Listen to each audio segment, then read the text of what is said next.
I'd like to welcome everybody around the sheep ring side again to our 2026 San Antonio Stock Show and Rodeo Commercial Youth Show. Got Class 1 entering the ring at this time.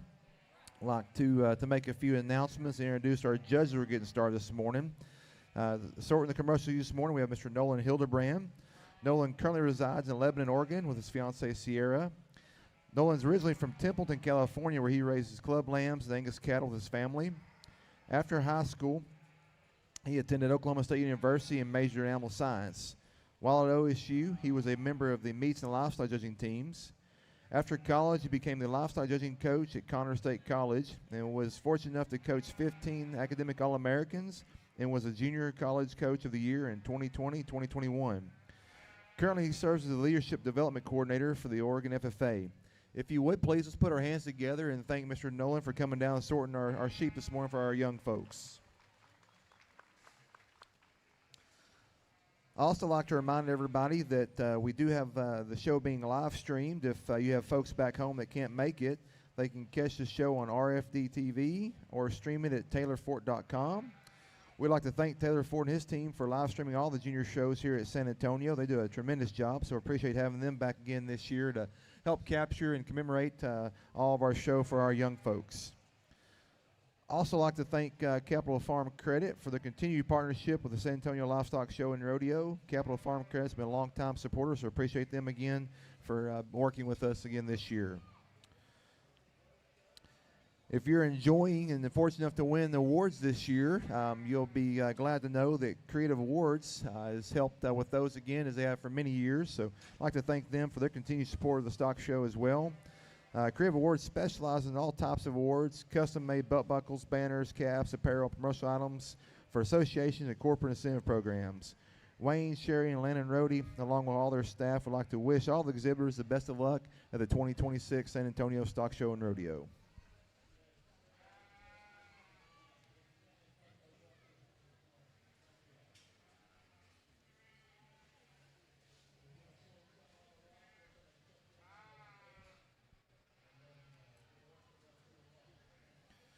Also like to direct your attention to the Weaver Livestock. They're committed to helping you be the very best you can be, so make sure you stop by their trailer outside on Freeman Boulevard between the livestock barns to check out their full line of show supplies backed by industry experts. Weaver is devoted to fueling your enthusiasm for showing livestock with innovative products at the San Antonio Stock Show and Rodeo. Good luck to all the junior sheep exhibitors.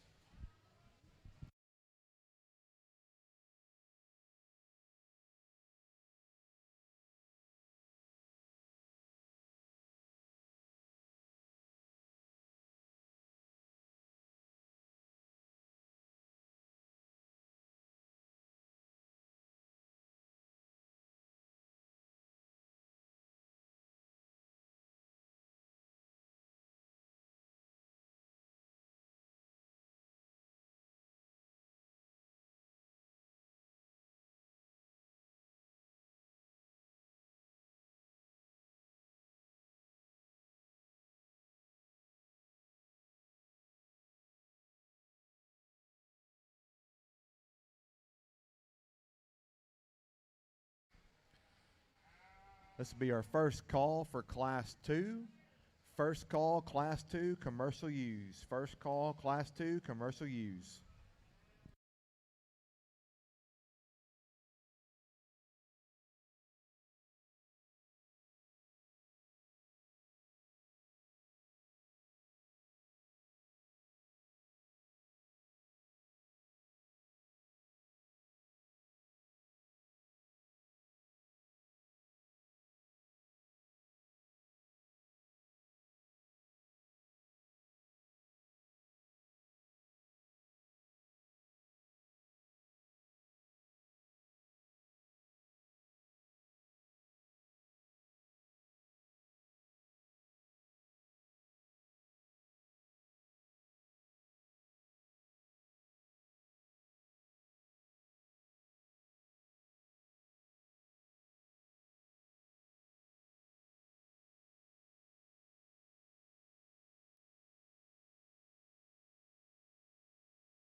like usual, really high quality and deep set of commercial exhibitors there this morning. If you would, please, let's put our hands together as these exhibitors exit the ring. Congratulations, young folks. Another high-quality class. Thank you all for coming to San Antonio.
Well, good morning, San Antonio, and I can't begin to express how honored and privileged I feel to be here today to sort and work with your young people and sort through your sheep. You know, not to sound cliche, but if this first class is any indication of what we're going to get into this morning, we're in for a really fun ewes show today. And I think all these sheep in this top lineup bring forth a lot of quality. I think there's some differences in terms of type and kind. I don't know if we could just land on the same type and kind throughout this lineup.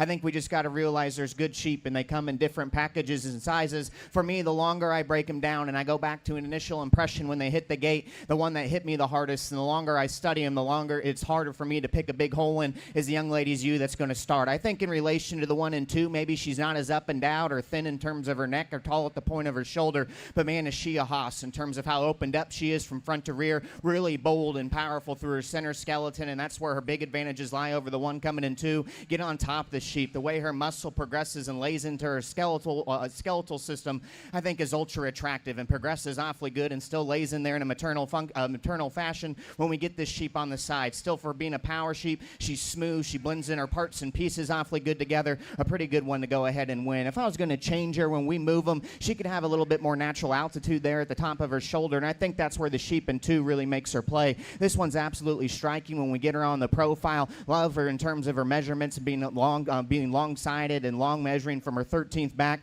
Like we talked about on the one that wins this class, I like this shoe a lot through the front third of her skeleton. I think her neck sits appropriately there at the top of her shoulder. She has some extra elevation and grow, and those are things I appreciate. A ewe that does those in a really, really good and feminine package when we get them on the profile. For me, just for how much feature and fuzz she has and her extra look, just wish she came a little bit more pried apart when we get right in front of the females in this particular class. I think if we do that, we can open her up and make her a little bit bolder and rounder and more powerful in her heart and her forerib. That's an awfully good sheep to go ahead and be second. Now, the sheep in 3rd has power at her disposal, and from her shoulder back, she might be one of my favorite ones in this particular class. Runs with the winner in terms of just her center skeleton shape and curvature through her center body. Get on top of them. That one's shape and expression's awfully neat. I think that's going to help her a lot in terms of the next generation of making wethers. I don't mind the way she utilizes and navigates out of her hind leg, but for me, her problems start up front, getting a little bit more mature looking in terms of her skull. She's a little shorter necked and just shorter coupled in relation to the 2 sheep ahead of her. I could relax her and make her a little bit smoother in the way her shoulder blade wants to blend into her body as well, but her pieces of power, her skin, her touch quality, I think there's a lot of breeding value in that one. The 1 and 4 kept floating for me. I had her a little bit higher, and the lowest I got her is where she ended up in this class, because I think she does the basics awfully good. That ewe's complete. She's smooth in terms of her lines. She's opened up from front to rear. She's stout and honest in her footwork. She's big in terms of her shank and her arm size, and I like those things about her. Just for me, the longer we break her down in terms of the 3 sheep in front of her, maybe just gets a little bit plainer in terms of her depth of side, muscle texture, and her composition that she's working with today. That's an awfully good sheep to go ahead and be 4. Sheep in 5, if I can change her in her rear flank, her hip, and just her rear leg as she goes, I think this one could play a little bit harder. I like that she's square in the way she lays her arm against the base of her body cavity up front. That one's still round and athletic in terms of her center rib. Up high, I like her muscle, and she's a little bit fresher in terms of her composition than the one we just talked about. Just for me, I need a make her a little bit fuller there in terms of her flank line in relation to her chest. I can make her a little bit bigger and broader out of her tail set as well. Big picture for me, though, is when we get them and move them in terms of her hind leg set, gets a little bit straighter and more restrictive in the way she wants to plan her hock. Doesn't come with the same skeletal squareness as the ones ahead of her, but a very nice sheep. Great class all the way down the line. Really interesting set to sort. Let's give these young people a nice round of applause for their hard work.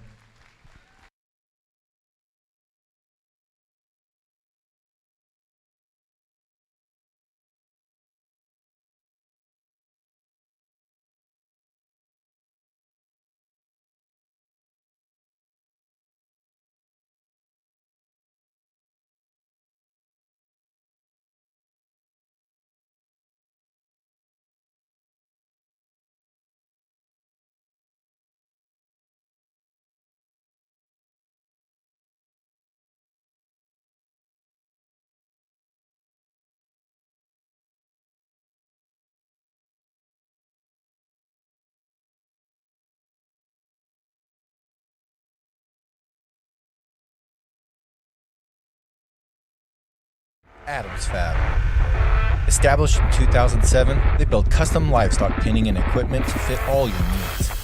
Hanger feeder rods, adjustable slam gate latches, and skirted panels. It all comes standard. custom pins made by hand and hot dipped galvanized so that you know that they're going to last. Adams Fab is a certified TIPS vendor and can design, fabricate, and install equipment to fit all your needs. Visit adamsfablivestock.com to get started today. 8th went to Alyssa Purcell from Denison FFA. 7th was Cameron Guerrero from Live Oak County 4-H. 6th was Zaylin Lindberg from Mason County 4-H. 5th was Brendel Wolf from Lindsay FFA. 4th was Charlotte Ortega from Fort Bend County 4-H. 3rd place went to Gentry Hunkinson from Dalhart FFA. 2nd went to Anna Claire Aguilas Bland from Leon County 4-H. And your class winner was Hadley Pearson from Guadalupe County 4-H. Now in the ring is Class 2 Commercial Ewes. Class 2 Commercial Ewes now in the ring.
Reminder, in the sheep barn, we will have divisions again this year. Division 1 will be after Class 3. We'll need all of our first and second place exhibitors out of Classes 1 through 3 back for a Division 1 drive following the completion of Class 3.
I apologize for taking a little bit more time on the sift in this class because I thought a lot of sheep in this particular lineup were pretty close to getting the pole. I think we're good in this particular class. In terms of these things looking maternal in their body shape, having some muscle and look to them, for me, I think when we kind of decide what we're going to do and line them up is just which ones bring out the most out there pieces, and I think then which ones are just the hardest to pick big holes in terms of their skeletal system. Young man sheep that wins for me. She hit me like a ton of bricks when she comes in. Maybe not the most elevated or just extended one in this particular lineup, but man, what she's working with from front to back is pretty impressive. This gal's dense wherever you study her. She's so cracked open there at the bottom side of her skeleton. It just lays the foundation for her being bold and powerful through her center rib. Up high, I love that one's shape and dimension and how it blends in there and progresses extremely attractively. I think when the young man gets her parked and puts her on the side, I think that one balances and gives you more than enough eye appeal to go along with her power. A pretty good one to start. Now, if I was going to pick a hole in her, like we said, when we move them, I don't mind the way she navigates and utilizes her rear hock or rear leg as she goes. For me, it's up front. I just need to give her a little bit more elevation. I could relax her in terms of her blade as well and just have her naturally run uphill a little bit more when we travel the sheep.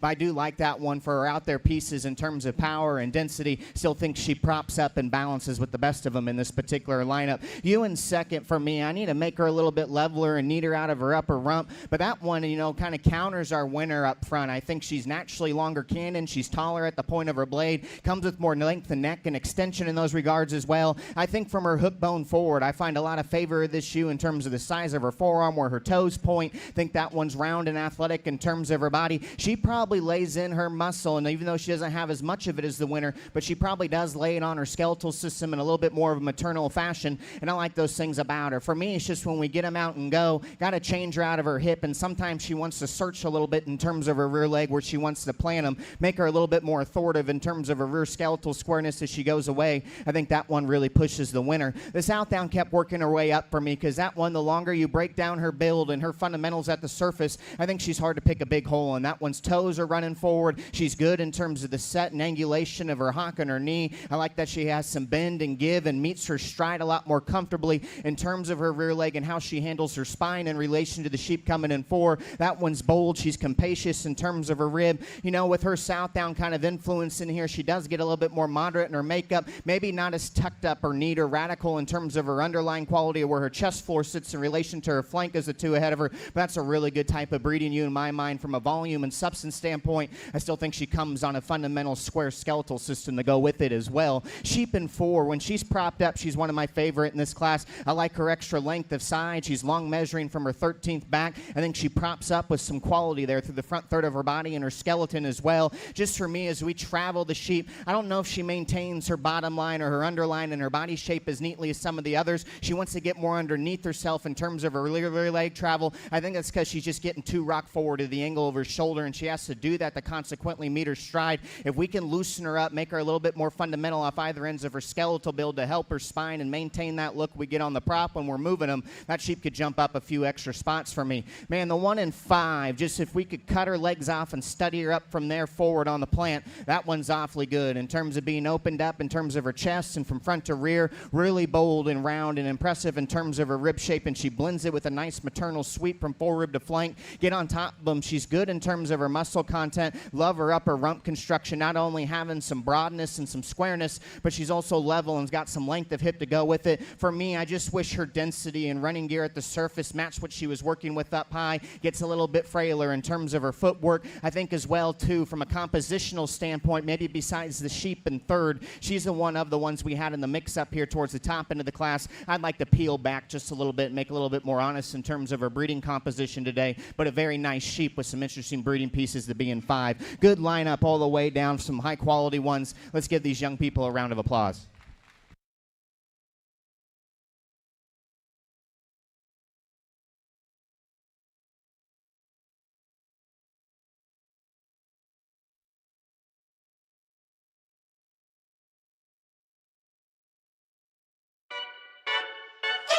Every detail matters when preparing your livestock for the show ring.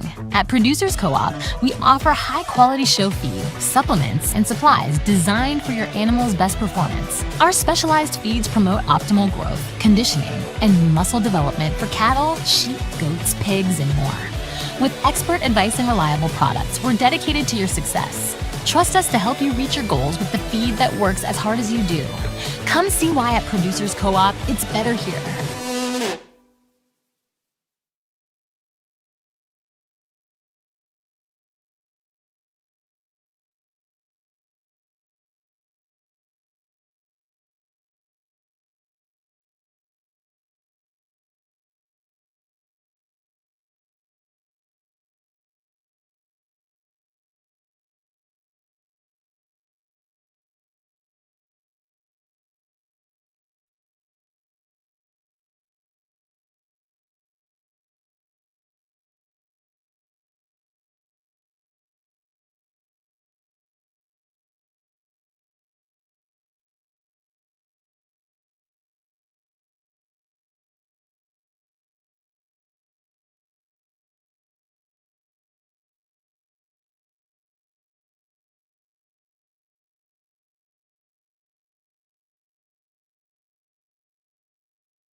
Results of Class 2 commercial use. 10th place goes to Emily Harrison from Madison County 4-H. 9th goes to Maggie Vela from Hampshire Fannin FFA. 8th place was Ruby Laskowski from Magnolia West FFA. 7th place goes to Kate Jackson from Goliad at 4-H, County 4-H, excuse me. 6th place is Peyton Fortner from Arbery FFA. 5th place went to Kate Jackson from Goliad County 4-H. 4th place, Davis Peterson from Medina FFA. 3rd place, Abigail Owen from Guadalupe County 4-H. 2nd place was Hazley Lane from Freestone County 4-H. And your class winner went to Everett Valentine from Borden FFA. Now I have Class 3 commercial use in the ring. We'll have our division drive following this, Division 1 drive following Class 3. So if you have first or second place in Class 1 or 2, we'll need you back to the Make Ready pen here shortly.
Let's give these exhibitors a big round of applause as they exit the arena on a job well done.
Really fun class to sort, and I think a really nice one to go ahead and win. I think a sheep that's just really my speed in terms of her type and kind, and that's the young man's that's going to go ahead and lead off this particular class. I love her femininity. She looks maternal. She looks like a female out here, but man, does she have the extra bells and whistles in terms of a sweet hind leg set, some extra density there at the surface as well, just to enhance her big ring pieces. That one runs uphill the best when we put them in motion or we watch them stop and stand still. She may not be the heaviest muscled one in the class, but I think she deceives you, because I agree she could have a little bit more there in their lower leg, but when we get right on top of the females in terms of squareness of back and the way it lays in there at the top side of her skeleton, she's my favorite in this class by quite some margin in those aspects. When we get them off the side, just in terms of her effortlessness up front and the way she navigates and utilizes her shoulders awfully good. I like her head carriage, her presence, her height of shoulder and altitude, and for her, kind of me describing her as a pretty sheep with some presence. Get in front of them, get in behind them, especially when we got down to those top four and put them on a rear view and studied their front ends again.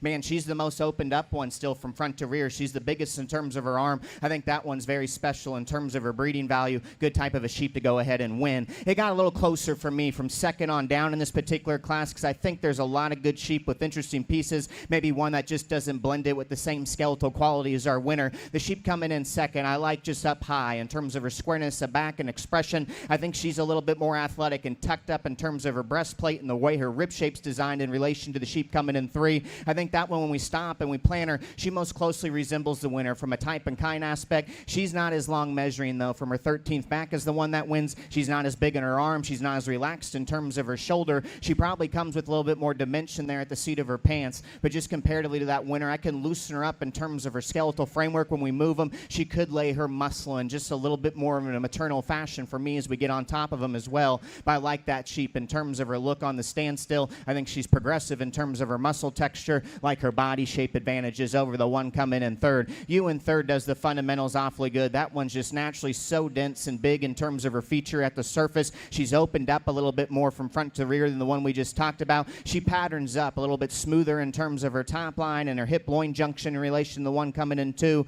Just for me, I think that Ewes bold. She's maternal. She's high volume and capacious. Just when I get right on top of the sheep, and she's still good in her rib shape. I don't know if she's just as round or neat there at the bottom side of her heart and her forerib, and her lower chest is the one ahead of her. I don't know if she just lays in as durable and big and square over her loin edge as the one ahead of her, but I do like that Ewe a lot, just in terms of her smoothness of pattern and her type and kind when studying from the side. Ewe in four for me, I had second for a long time in this particular class, if we're going to be honest, because when we stop her on the side, man, that one's deadly in terms of her look. I love her upper rump construction. Not only is she level and square, but man, does she has some length of hip and progress awfully good from her 13th back. On the standstill, I think she runs with any of them in this particular class. It's just the longer we had them out here in this drive and we asked them to walk a little bit more, I think her problems start coming out a little bit more. She gets a little bit straighter in terms of her shoulder and her knee. Because of that, the longer we walked those sheep and kept them out here, she got the shortest and the choppiest in terms of her stride length of our final four.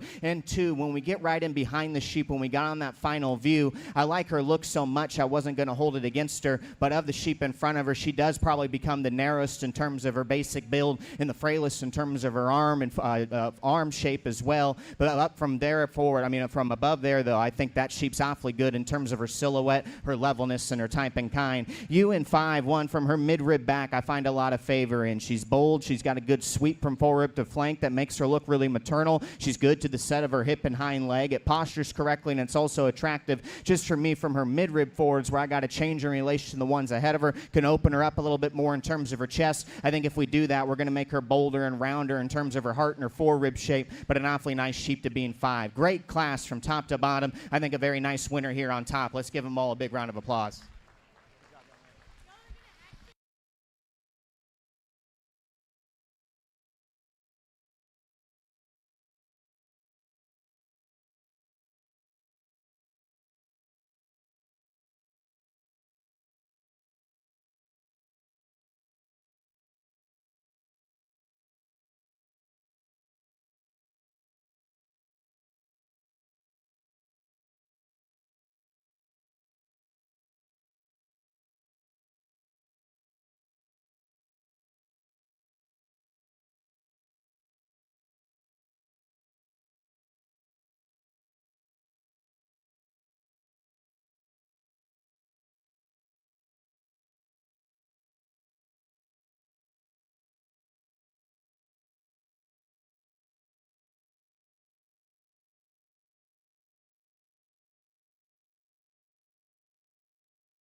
bring you the results of our Class 3 right quick as we're getting final preparations made for our Division 1 drive. In 10th place from Class 3 went to Cody Perry from Stevens County 4-H. 9th place went to Hunter Penland from Montgomery County 4-H. 8th went to Riley Wilson, Pasadena Memorial FFA. 7th was Charlotte Ortega from Fort Bend County 4-H. 6th place went to Colton Williams from Robertson County 4-H. 5th place was Riley Streeter from Columbus FFA. 4th was Ellie Eccles from Leonard FFA. 3rd went to Hunter Isaacs from Freestone County 4-H. 2nd was Bailey Dunlap from Runnels County 4-H. And your class winner was Karsten Stevenson from Wise County 4-H.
Ready for our Division 1 drive. Introduce our first and second age class. Class 1 winner was Hadley Pearson from Live Oak County 4-H. Your Class 1 second was Ann Argus Bland from Leon County 4-H. Class 2 was Everett Valentine from Bordern FFA was your class winner.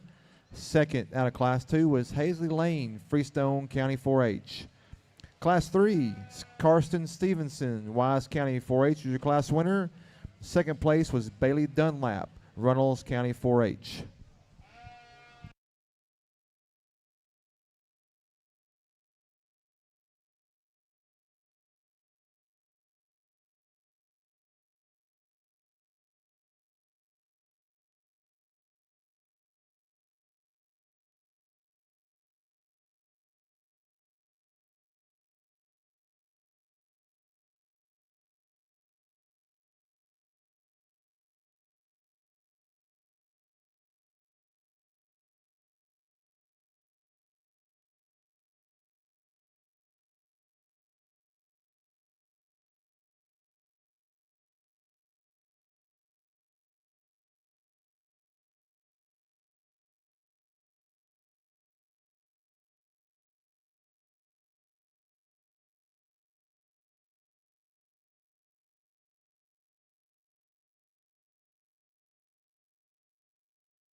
Well, before we go any further, let's give all of our Division I exhibitors a nice round of applause. Really good set of sheep so far in these first 3 classes, and I know we got a long ways to go today, but I'm very pleased with the quality and the type and kind we have out here. I know these sheep do look a little bit different, though, in terms of their type and kind, and in those classes, I wasn't just trying to settle on ones that maybe just suit me. I was trying to find the ones that bring forth the most breeding value, and I thought were just the highest quality in their particular classes. I'm going to run through these class winners in seconds just really quickly before we go shake our hand of our champion in reserve, so you know where my mindset was before I made this decision. Our first class, I really like this class winner out of Class 1. I think she does a lot of things good. She's one of the sheep in this particular drive that's one of the most opened up but still correct in terms of her basic build and running gear. That one's so powerful in dimension and round in terms of the center portion of her body. Up high, that's all laid the foundation for her to have a big square back, but that muscle lays in her in a very maternal fashion. When we stop and plan them as well, for her being a power sheep like we talked in class, I still think she patterns up with a lot of quality and presence when we get them out here. If I was going to get critical of her, like we said earlier, when we move them, maybe she doesn't have the same height, the shoulder in relation to her hook bone as the one coming in 2 in that class. Maybe she could be a little bit neater in terms of her hip blowing junction, but I think that one for doing the basics awfully good in terms of being opened up, square, fundamental at the surface, and being high volume with some muscle and look. I think that ewe does that to a very high degree. The second place ewe, and I commend the young lady there, she kind of got a little rambunctious on her when we got out into the ring. That one's just loaded with look when we study him from the side. Maybe one of the better pattern ones here when we study him from a silhouette standpoint in this particular drive. I love that she's up and out and she's youthful and got some length of cannon and extension. I like that she's still long measuring and proportions right from her 13th back as well. As we talked to her in class, it's not athleticism or presence that got her beat, just got to open up that one a little bit more from front to rear and bolden her up in her body and her muscle texture, I think, to compete with the one that wins that particular class. We get into Class 2, and you know, that class probably for me took a little bit longer to figure out exactly what I wanted to do, but the sheep that wins that class, I thought she won that class pretty handily just for bringing some out there pieces. I'll be the first to admit, in terms of her muscle texture, as we get them out here and start comparing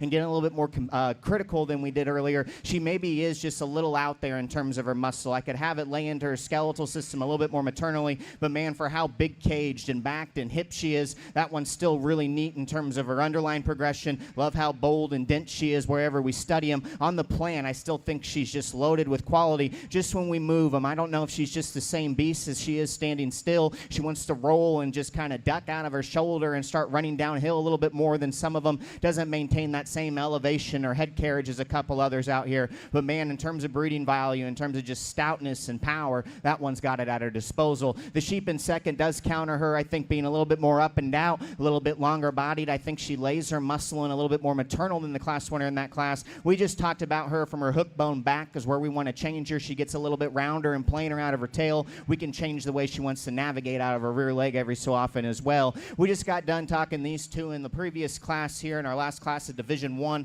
I think the ewe that wins is just really my speed from a silhouette and look standpoint. I love that she's up on her toes. She runs uphill, gives you an awesome look from the side. And we talked about in that class for how much presence and look she has, and you want to label her a pretty sheep, which she is. You got to get in front of her, get on top of her as well to really appreciate what's there. That sheep's really square and opened up into her chest and maintains that width through the bottom side of her body cavity awfully well. That one's really good in terms of her shape and squareness there at the top side of her skeleton. If we were going to change her, for me, we could just give her a little bit more dimension there at the lower portion of her leg. I think especially when we move them, she kind of just starts reading a little bit shallow or twisted in relation to a couple out here, but we use the bucks to bring the power. I think that one's awfully good. She's going to go ahead and be our champion. Let's give that young man a round of applause.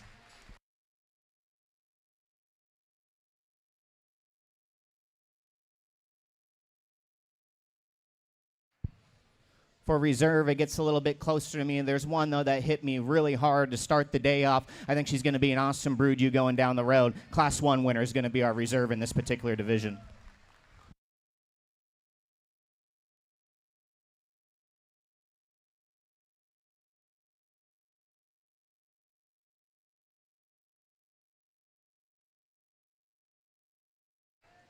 Bring your results of our Division I champion reserve here momentarily, but we need a parent, ag teacher, county agent, guardian to come up here to validation for those two young folks to get all. Adams Fab. Established in 2007, they build custom livestock pinning and equipment to fit all your needs.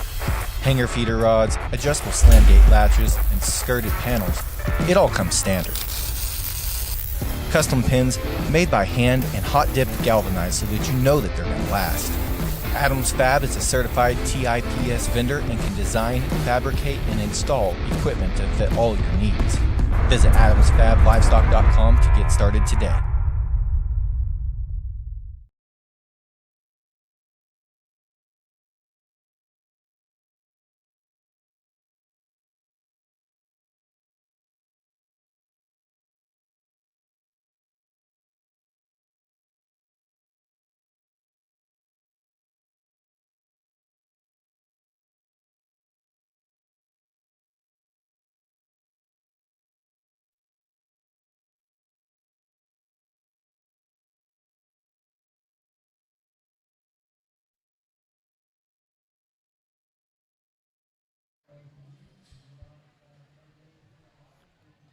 Congratulations to Karsten Stevenson from Wise County 4-H, our lightweight division champion. And congratulations to Hadley Pearson, Guadalupe County 4-H, our reserve champion lightweight division.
had several questions and a little confusion on class numbering. We'll try to clear that up for you a little bit.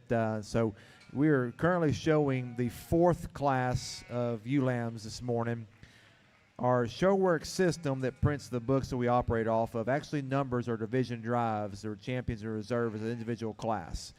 So hopefully maybe that'll clear up a little bit of the questions, confusion that are out there. We apologize for that. So we are currently showing the 4th class of sheep, and we'll try to do our best job to let you know where we're at and what division we're in as we continue to move through the show this morning. But so we are showing the 4th class of sheep. We'll need the class 5 as the weight breaks appear. Class 5 need to do our first call, so that'll be the 2nd class of sheep for Division 2. So 5th class of commercial ULAMs is outlined on the weight breaks, which is the 2nd class of Division 2. We need you to the make ready area.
Let's give these exhibitors a big round of applause as they exit the arena on a job well done.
I apologize for taking a little bit more time on this class. I think easily the deepest, just in terms of even sheep that we asked not to come back here after making the sift, I thought were awfully good. This top 5, kind of 6, 7 in this particular class is extremely intriguing to me, because I don't know if there was just one when they came in on the gate and from initial impression standpoint said I needed to win, but I think the longer you break them down, I think the one that's just the hardest to pick a big hole in is the young lady's ewe lamb that's going to go ahead and get started. I think the 2 sheep that rise to the top of this class probably come on a little bit more fault-free, more athletic skeletal base when we put them in motion. When we get them on the side, they're the longer bodied, longer sided sheep with a little bit more extension and look up through the front third of their bodies. I think in comparison to the sheep in 2, the one that wins is just a little bit more honest in terms of how opened up she is from front to rear, a little bit square, more opened up in terms of her chest. She translates that into being more opened up at the bottom side of her body. As you watch those 2 ewes turn and go, she's square and handles her hock, I think, a nickel bit better than the one coming in second.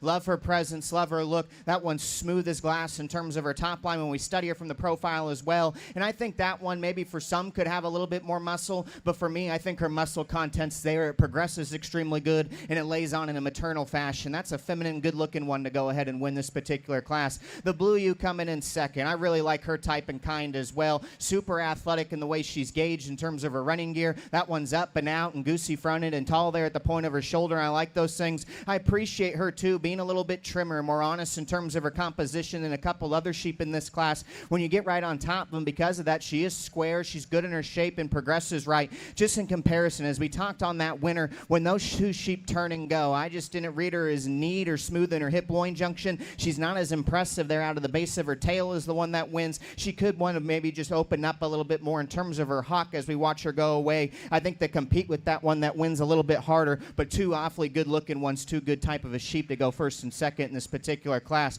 Sheep in third, I think, has a lot of interesting breeding pieces for me. I love the shape and stoutness of her forearm, but for being a power sheep that's creased up and has some muscle, she's still really elegant and attractive in the way her head and neck tie into the top side of her body. I love how naturally big-footed she is and opened up and square in terms of her chest as she drives at you. That one's really good in terms of the shape of her body from a roundness and athleticism standpoint. For me, where I got to change her is when I start kind of breaking her down from her last rib back. She could tie her loin edge neater into her hook bone. I want to lengthen her out from hooks to pins. I could have her grab with a little bit more flex in terms of her rear hock as well. But I think that one's awfully intriguing in terms of her body shape and power and the way she's manufactured with that power up through the front third of her skeleton. Sheep coming in 4. The longer you break her down, I think in terms of doing the basics, she's hard to pick a big hole in. Her feet point the right way. She's opened up. She's square. She maintains her body shape and her spine awfully good when we move them. I think she balances as nice as any of them, and she's still really good and youthful in terms of her underlying quality. Just for me, as we get off these sheep a little bit further back, when we get down to these top 5 or 7 in this class, she starts just reading a little bit frailer in terms of her arm and her shank and her natural foot size. If I could just bolden her up there to kind of match what she's working with in terms of her body shape and levelness and look, I think that one can move up a few more spots for me as well. The sheep that comes in 5, it pains me because for a long time I kind of had this one towards the top of the class because I love her substance. She's so high volume. She's cracked open, really round and good in terms of her center skeleton. Love her muscle texture and her skin and her hide. I think that reads with a lot of quality and value when we start thinking about her making weathers going forward. Just for me, you know, the longer we break them down, the longer we ask them to get them out and go, she does get a little bit thicker and coarser about her skull and her neck. She is a little bit more rock forward to the angle of her shoulder. Because of that, I think she just doesn't meet her stride as neatly or stay as athletic in terms of her lower running gear in relation to the sheep ahead of her. But if you wanted to move her up because of her volume, her pieces of power, I wouldn't argue with you very long because I wanted to too. Just the longer we walked them and we had to kind of start making decisions at the end, I didn't know if she was just holding herself together as good as she did earlier in this particular class. Awesome set of females, as we said, from top to bottom. Let's give them all a big round of applause.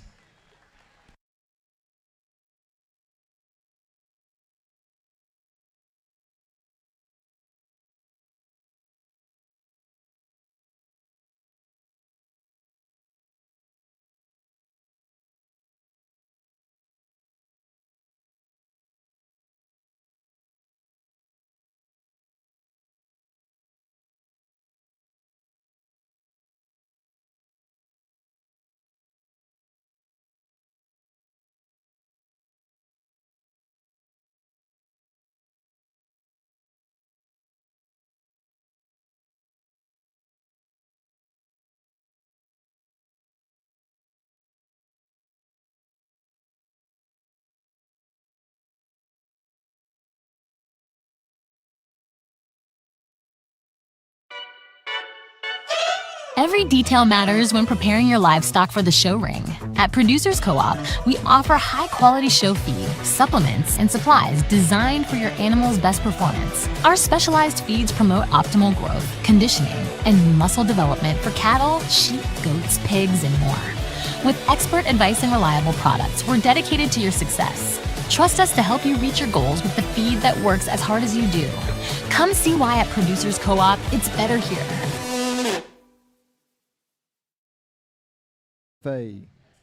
Eighth place was Jackson Hawkinson from Dalhart FFA. Seventh place was McLean Roberts from Stevens County 4-H. Sixth place was Paisley Curley from Jackson County 4-H. Fifth goes to Janae Hawkinson from Dalhart FFA. Fourth place, Natalie Hauer from Bandera County 4-H. Third place was Maybelle Cope from James Madison FFA. Second place was Aubrey McKay from Deer Park FFA. And your class winner was Hayden Ice from Iran FFA. And so again, just to kind of continue to clarify, based on shorter weight breaks, this is our fifth class of commercial ewe lambs entering the ring. So based on the weight breaks that are posted online, this is class 5 of our commercial ewe lambs now entering the ring. We need class 6 based on weight breaks to be making their way to the make-ready pen.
Let's give these exhibitors a round of applause as they exit the show arena.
Well, what a fun class to sort. I think extremely good sheep all the way down the lineup in this particular class. I think all of them are going to have bright futures when these young people take them home and put them into their own flocks. I think the top 5 is really good, and I think there's some discussion with all of them except the winner in my regards. I thought she was a two-stepper, no doubter, when she hit the pin. For that much mass, that much dimension, for her to be that picked up and clean in her chest floor and that square in terms of her skeletal build, and then prop up like that with that much muscle but still laying in maternal fashion, I think that one's pretty high speed to go ahead and win this particular class. Very, very nice sheep, young lady. If I was going to get on her, if we're going to get on a real good one, we could hinge her a little bit looser in terms of her shoulder angle as she goes, just to have her meet her stride a nickel bit more comfortably. But I think that's being critical, as I've said, that of one that I think's pretty shiny. The sheep in 2 does kind of counter her in those regards, though. When we travel them, I think she utilizes the angle of her shoulder and slope of her knee a little bit better. I thought that one, in relation to the sheep in 3, just had a little bit more dimension, a little bit more mass.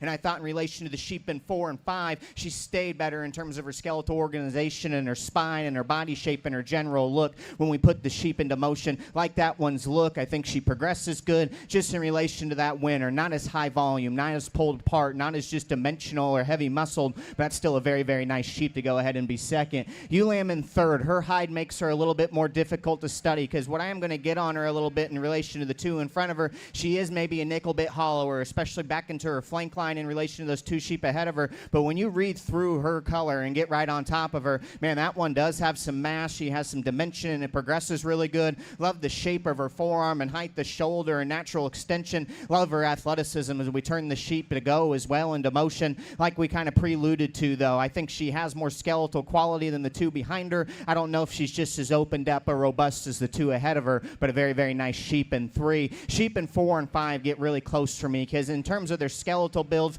I can kind of pick holes in both areas where I want to modify the angle of their shoulder and how they handle their spine when we turn them in motion. I think both of them prop up with a lot of quality and the same volume and muscle and dimension that we see in our top pair in this particular class. I like the young ladies over the young man's in 5th, just in terms of just the shape and durability over her loin edge and those advantages. I think that one, too, as you start studying her center skeleton from the backside of her blade throughout the entirety of her skeleton, I think she just reads fuller and rounder and bolder than the one coming in 5. A good type of a sheep that I just wish I could modify up through the front third of her body to make her play just a nickel bit harder in this particular class. Love the presence when the young man gets this one in 5, stop from the side. She's up-headed, she's feminine-headed as well, and neat in terms of her neck attachment. I think standing still, she runs with any of them in this particular class. She's good in terms of her power indicators, she's balanced, she's good in terms of her pattern and her smoothness. Just as we kind of talked about, though, when we move them, I could still alter her in the angle of her shoulder. Got to change her spine and the way her muscle wants to blend on top of her skeleton when we move them, just to make her look a little bit smoother and for me to get her up a little bit higher. Awesome class, as I said, from top to bottom in this particular lineup. Let's commend all these young people as they exit.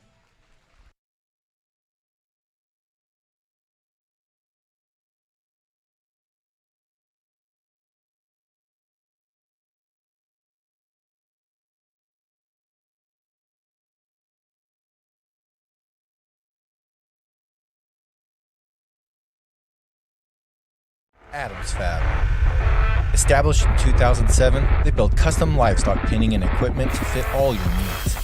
Hanger feeder rods, adjustable slam gate latches, and skirted panels. It all comes standard. Custom pins made by hand and hot dipped galvanized so that you know that they're going to last. Adams Fab is a certified TIPS vendor and can design, fabricate, and install equipment to fit all your needs. Visit adamsfablivestock.com to get started today.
get caught up here around the ringside on the sheep side with the results. Class 5. 10th place was Layton Gabadano from Magnolia West FFA. 9th place was Haley Dubik from Brazos County 4-H. 8th went to Brogan Crockett from Dawson Welch FFA. 7th was Lottie Owen from Guadalupe County 4-H. 6th, Grayson Williams, McCullough County 4-H. 5th was Brendan Kennedy, Leon County 4-H. 4th place was Oakley Goodner from Wise County 4-H. 3rd was Brewer Birch from Stephenville FFA. 2nd went to Karsten Stevenson from Wise County 4-H. And your class winner was Madison Sharpton from Brazos County 4-H.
For those of y'all closer around the ring here that may not have heard that announcement as well, we will not take a lunch break during the commercial use. We will finish the commercial use show in its entirety. Before we start the junior breeding sheep show, we will take a 30-minute break to reset the ring, allow everybody to grab a quick bite of lunch. So we will take a 30-minute break in between the commercial use show and the junior breeding sheep show.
Those of y'all around the ring, please, let's put our hands together and pay off this set of exhibitors. Another high-quality class of commercial use. Lots of hard work. Congratulations, young folks, and hope to see y'all back again next year.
Another really good class, and I think as we move up in here in the top 5, 6, 7 in this particular class, we got a bunch of different flavors and types and kinds in terms of the type of sheep we're studying. I just kept trying to break them down and go to the ones, as we talked earlier, maybe bring forth the most fault-free or maybe bring forth the most big ring pieces or intriguing breeding value in terms of the pieces they bring to the table. And for me, the longer I did that, and I go back to my initial impression, I like the young man's ewe lamb to win this class quite comfortably the longer we study him. Love how chock full of volume she is from front to rear. She's a bold, capacious one, but still athletic in the way her rear blends into the backside of her blade. I love how up high, how much muscle and squareness and dimension she offers. She's stout and dense wherever you study her, and I think for a power sheep, she still props up with some maternal character, some look, and some femininity. A nice one to go ahead and start. I could make her a little bit square out of her tail, could make her a nickel bit longer hipped and longer striding as well, but I think that's being critical of sheep. That's awfully good. The sheep in 2, she just kept working her way up for me, because when you get them all those, the top 5 parked side by side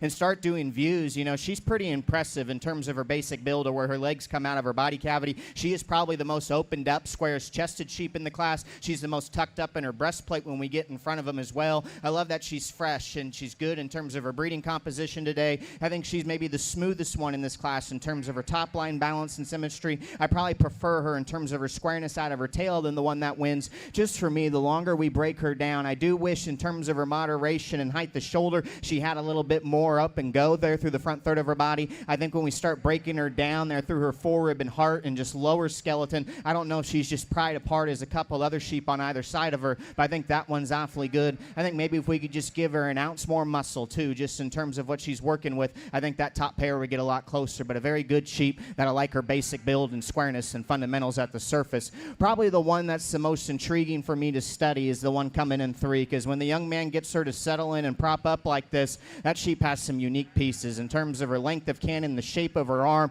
Love how tall she is at the point of her shoulder, and she's up and out. I think her hide color, kind of like the natural ewe in the 3rd class, throws her off a little bit, because when you get on a 3/4, man, as she pulled apart, and I think her advantages over the 1 and 2 is just boldness and natural turn there to the bottom part of their forerib and the heart. I love the way her loin transitions into her hook bone. She maybe be the most impressive sheep of the top 3 in terms of what she's working with in terms of her upper rump construction. It's just when we move them, I think she kind of starts getting a little bit straighter off either ends of her build. Got to relax her in her shoulder and her spine, have her grab another gear when we put the sheep into motion. And I think if she did that, that could be my class winner, because when you get on top of her or study her on the plant from a silhouette perspective, I think that one's awfully good. The sheep in 4, I think when we move them, probably handles her hind leg and her shoulder and maintains her top line balance a little bit better than the blue one we just talked about. I love when I get my hands on her in terms of her raw shape, and she's really trim and good in terms of her breeding composition today. Super youthful and fresh wherever we study her, and I love those things about her.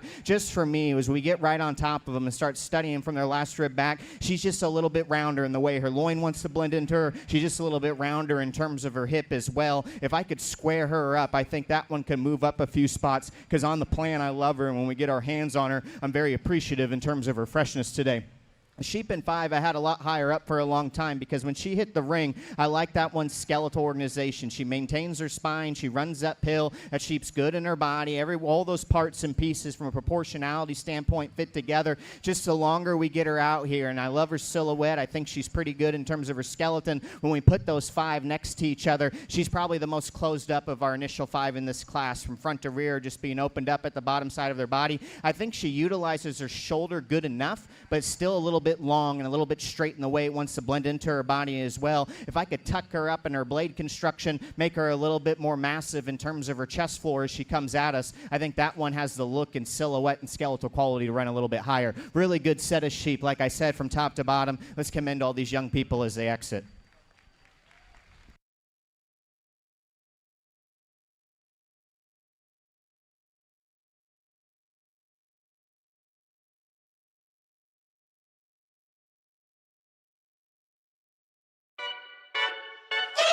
Every detail matters when preparing your livestock for the show ring. At Producers Co-op, we offer high-quality show feed, supplements, and supplies designed for your animal's best performance. Our specialized feeds promote optimal growth, conditioning, and muscle development for cattle, sheep, goats, pigs, and more. With expert advice and reliable products, we're dedicated to your success. Trust us to help you reach your goals with the feed that works as hard as you do. Come see why at Producers Co-op, it's better here. that first and second, so that last class there. Please spin on back around.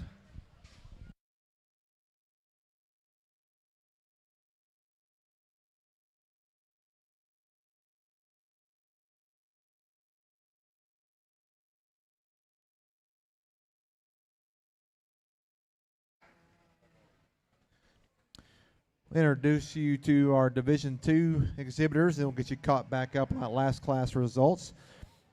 Out of class number 4, we had Hayden Ice, from our NFA was first. Second was Aubrey McKay from Deer Park FFA. First out of class 5 was Madison Sharpton from Brazos County 4-H. Second was Karsten Stevenson from Wise County 4-H. Out of class 6, your class winner was Pal Moore from Tom Green County 4-H, and second went to Cale Anderson from Midlothian FFA. Results of class 6, commercial ewe lambs. 10th was Stephanie Garza from James Madison FFA. 9th was Peyton Rice from Hallsville FFA. 8th was Janae Hutkinson from Dalhart FFA. 7th was Tristan Shanahan from Frio County 4-H. 6th went to Remy Lutz from Robertson County 4-H.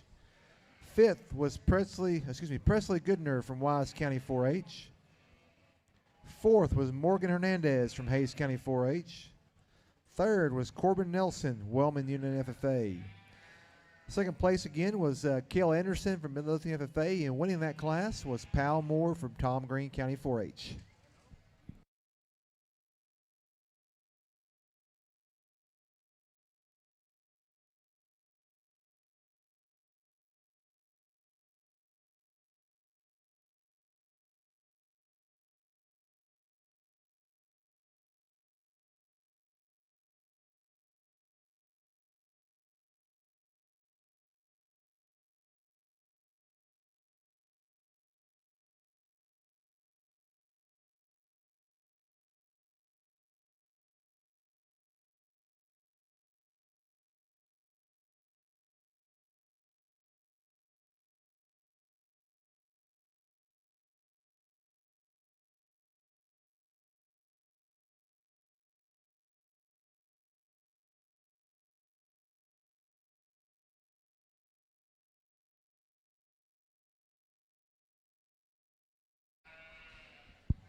Let's give our Division II commercial ewe showman a nice round of applause.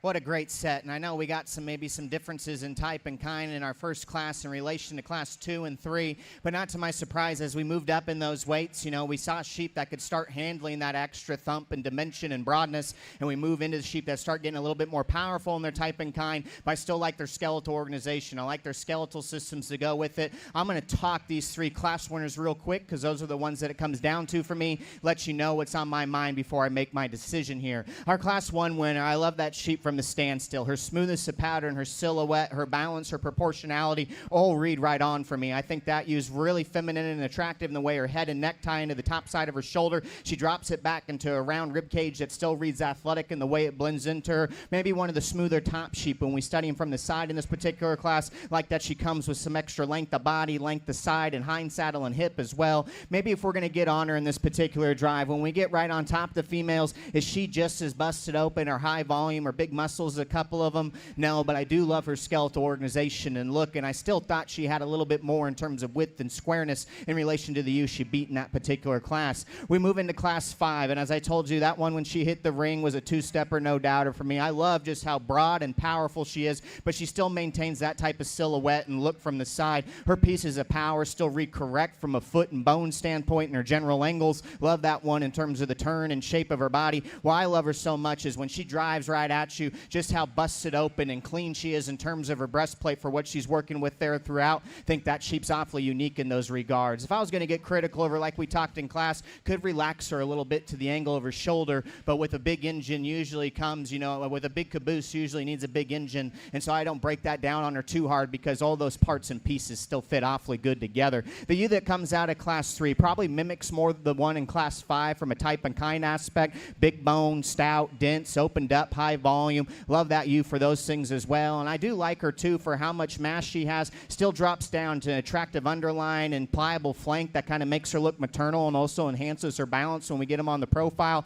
Still, for how powerful she is pretty smooth in the way her blade blends into her body. Maybe not as big-armed or busted open as the one we just talked about. From hooks to pins, she's probably not as broad or just square out of her tail as well. That's a very nice shoe from a volume and proportionality standpoint. You know, my decision for champion's pretty easy, so I'm going to go ahead and make that one, and I'm going to take a little bit more time for reserve. But before I do that, let's give our Division II kids one last round of applause.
Apologize for delay. Get you caught up with some results here. Our Division II champion goes to Madison Sharpton from Brazos County 4-H.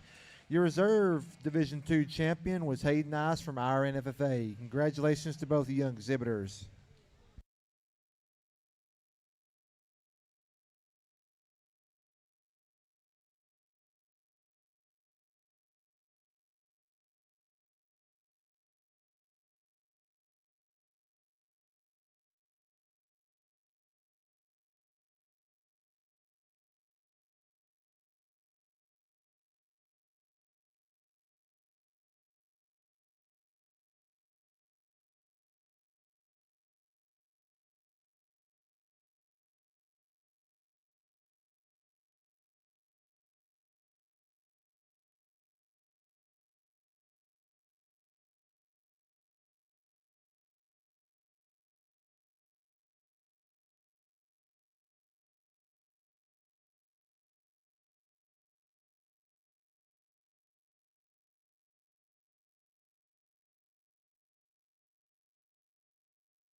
If you would, let's put our hands around the sheep ring here together and congratulate these young exhibitors. They exit the ring in their extremely deep, high-quality class. Congratulations on nice as sheep, young folks.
Attention, the sheep barn, the open sheep exhibitors, and for that matter, the open goat exhibitors too. There's no line waiting at the table to check in your papers. You can come over with your papers to the front of the sheep and goat office. They'll get your papers checked for the open sheep and goat show tomorrow. If you've not done that, please make your way over here. Get those checked in. There's no line waiting. There's a couple of friendly faces over there who would love to meet you, get you checked in and ready to go for tomorrow's show.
What a fun class to sort. And for me, it was a two-horse race. So at the end, between our sheep that are in first and second, I think both these females are elite in terms of their type of kind, the amount of muscle they bring to the table, the amount of presence and eye appeal. And I think we're splitting hairs here because I do think they counter each other awfully good. The sheep that we're going to start with, though, for me, it starts up front. I think that one just has more length of cannon height. The shoulder just a little bit neater in the way her blade blends into her body. She's a lot neater in the way her neck ties into the top side of her skeleton than the one coming coming in two. Get in front of the sheep. She's just as busted open as the one in second. A lot cleaner, though, in her breastplate, and I think of what she's working with cover over her final ribs and body wall. Love this one just from a compositional aspect. Love her look, love her eye appeal, and here, awfully nice sheep to go ahead and win. And that's nothing taken away from the one in second, because I think she's awfully special, too. From her shoulder back, she's my favorite one in the class. I think she's the class leader in terms of robustness and turn through their center body. She's so ditched up and big in terms of her back shape, but it still progresses well, lays in there in a maternal fashion still. Love the shape of her hip and her hind leg on the stand still. I think it reads with a lot of quality, like we talked about with the winner. And, you know, I think for a power sheep, she's still more than good enough up front, but when we have two really good ones in here, I think that's where she loses out a little bit. She's not as neat in her breastplate, not as neat in her neck hook up there at the top side of her shoulder. Change that about her. I think she wins this class, because from there back, she's an absolute hoss in terms of her volume and mass and muscle she brings to the table. Two very, very good sheep here on the top lineup. Ewe Lamb in third, I think, is awfully good, too, and has some unique breeding pieces. If you need to infuse some muscle into the next generation, some lower stifle shape, I think she's going to do it for you in spades. That one's still good at the shape of her body. She reads youthful in her skull and her chest plate and the way it blends into her flank, and I think it only just aids to her balance when we study her from the side. Just for me is when we get on top of her, though, I just got to change the way that muscle wants to blend into her skeleton. Just a little bit more obnoxious in terms of her rack shape, and it doesn't blend in there as smooth as the two ahead of them. I could change her in the way her loin wants to dive into her hook bone and level that out some as well. But that's an awfully good sheep from a cage aspect, from a muscularity aspect, and I still think she handles her running gear with that much mass extremely appropriate when we turn the sheep and go. I like the eye appeal of the one in four. She's fuzzy-legged and booted down and big-footed, which just aids to her big ring look. That one's good in terms of the way she utilizes her shoulder and her skeletal system, meets her stride pretty effortlessly in this particular class, and I think she balanced up as good as any of them. It's just in relation to the ones ahead of her. When we start studying her from her last rib back, she just falls out of contention for me. She's not as big and square out of her loin edge and upper pin set. Doesn't come with as much dimension there at the lower portion of her leg as the sheep that precede her, but I really like that one's elegance and look. I think a very, very nice shoe to go ahead and be four. Ewe Lamb in five. Standing still, she runs with all of them in this class. I love her look, her extra length of body, her extension up through the front third of her body as well. That ewe doesn't forfeit any muscle or power to any of them. She probably blends into her hip-loin junction better than the one in third. I think she comes with more pin width and pry and more width from hock to hock than the one that's in four. Just for me, when we move them, though, she's just getting a little bit tighter wound off either end of her skeleton. Need a relaxer in her general angles in her spine, because if she can maintain that look when she's moving, standing still, that one's really in contention as well. Really, really good sheep, as we said at the beginning of this class from top to bottom. Let's give them all a big round of applause on a job well done.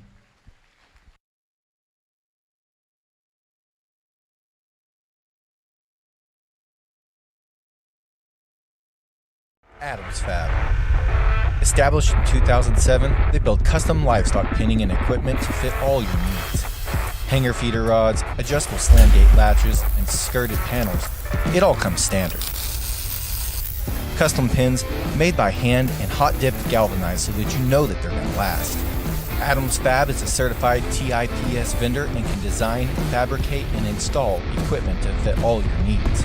Visit adamsfablivestock.com to get started today.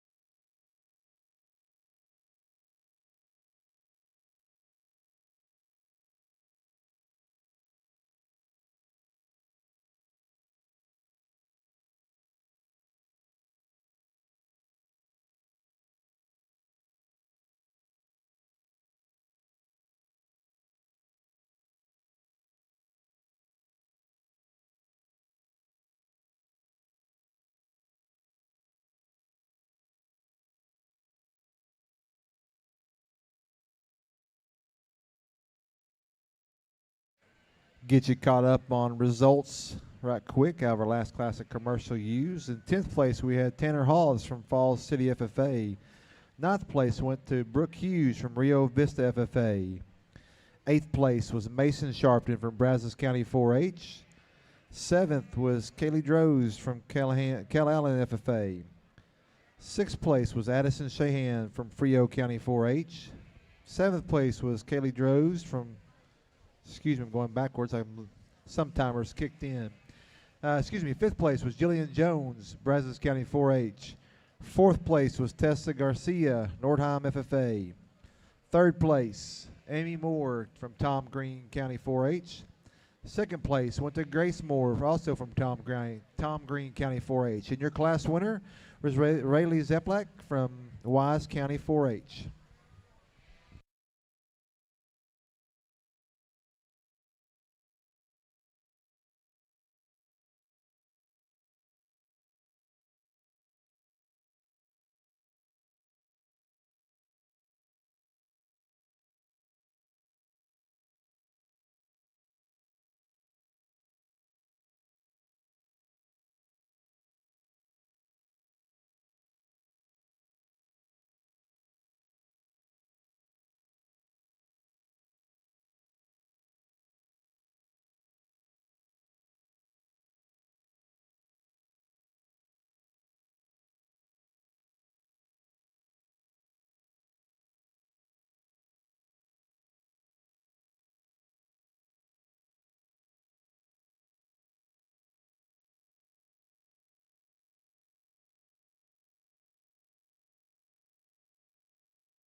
Let's give these exhibitors a round of applause as they exit the arena.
Really good class again as we keep moving up into these weights. And I think it's intriguing here with these top 2 or 3 in this particular class. I'm not going to say our top pair are very similar in terms of their type and kind, but because they're not. But I think they're both really, really good sheep that need to navigate themselves up to the top end of the class. Young man's ewe lamb that wins. You know, she just strikes me as broody wherever we study her. She's bold, she's capacious, she's dense, really big and stout in terms of her foot and bone work, but still motors with some squareness and some ease and flexibility. I love how broad she is in terms of her chest, but she's still balanced and proportions awfully good. And for how opened up she is, she's still smooth in terms of the way her blade blends into her body. I think a sheep that I like a good deal. You know, if I was going to get critical over her and when the young man actually shows her down right now, kind of takes it out of her, I would like to just smoothen her up in her top line and her hip-loin junction, but right there it's kind of hard to just pick a big hole in that one in those regards. Really nice kind of a ewe to go ahead and win. The one in second is probably a little bit more my speed in terms of her eye appeal. I love her up front, how thin and feminine she is in terms of her head and neck, the way it ties into the top side of her shoulder. I think that one's really intriguing through the front third of her body and how short and smooth her blade blends into her cavity. Really athletic in terms of her body shape and really youthful and neat in terms of her underline progression. One that just strikes an awesome look from the profile. In relation to the winner, it's just when we get right back on top of them and kind of study how that loin hooks up into their hip bone, how long they are from hooks to pins. I don't know if she's just as bold or square or long measuring from her 13th back as the one that wins. That's an awfully intriguing one, especially from her midrib forward. Sheep in third, she's just hard to pick a big hole in. I don't know if I read her just as exotic looking as the one in second, and she's probably not as high volume or opened up as the one that wins, but man, she still props up with some quality and some look and balance from the side. I think that one gets out and maintains that same look in her body shape awfully good when we move them. I'd like to freshen her up in her hide. In relation to the sheep in front of her as well, I think she could be a little bit bolder to the bottom part of her forerib and her heart. I don't know if she just reads as massive there at the top side of her skeleton, especially in terms of her pin bone as our winner. That's a very good ewe to kind of go ahead and be third. I like the breeding value in pieces find in the 1 and 4. That one's just cracked open from front to rear, really round and high volume in terms of her center skeleton. Like the extra mass and dimension she's working with on the back side of her spine as well. One of the bigger ended sheep we have here at the top end of the class. Just for me, when we move them, I got to shorten her up in her rear pastern, just make her a little bit more coordinated as she goes, but a very intriguing one to be 4. The 1 and 5, you know, besides just me really wanting to trim her down quite a bit in relation to the sheep that we have in contention in this class, I think she's hard to pick a big hole in from a functionality standpoint. Good-footed, runs uphill, has some extra fuzz and some bells and whistles when we study him from the profile. I think that ewe's good in terms of her body shape. I think she has plenty of muscle. Just of the sheep that we have in contention, I would like to just peel her back in terms of what she's working with cover today, just to make her a little bit more youthful and fresher appearing to the touch and when we get to look at them from the profile. But a great class from top to bottom. Really interesting ones find themselves in 6, 7, and 8. Let's give all these young people a nice round of applause.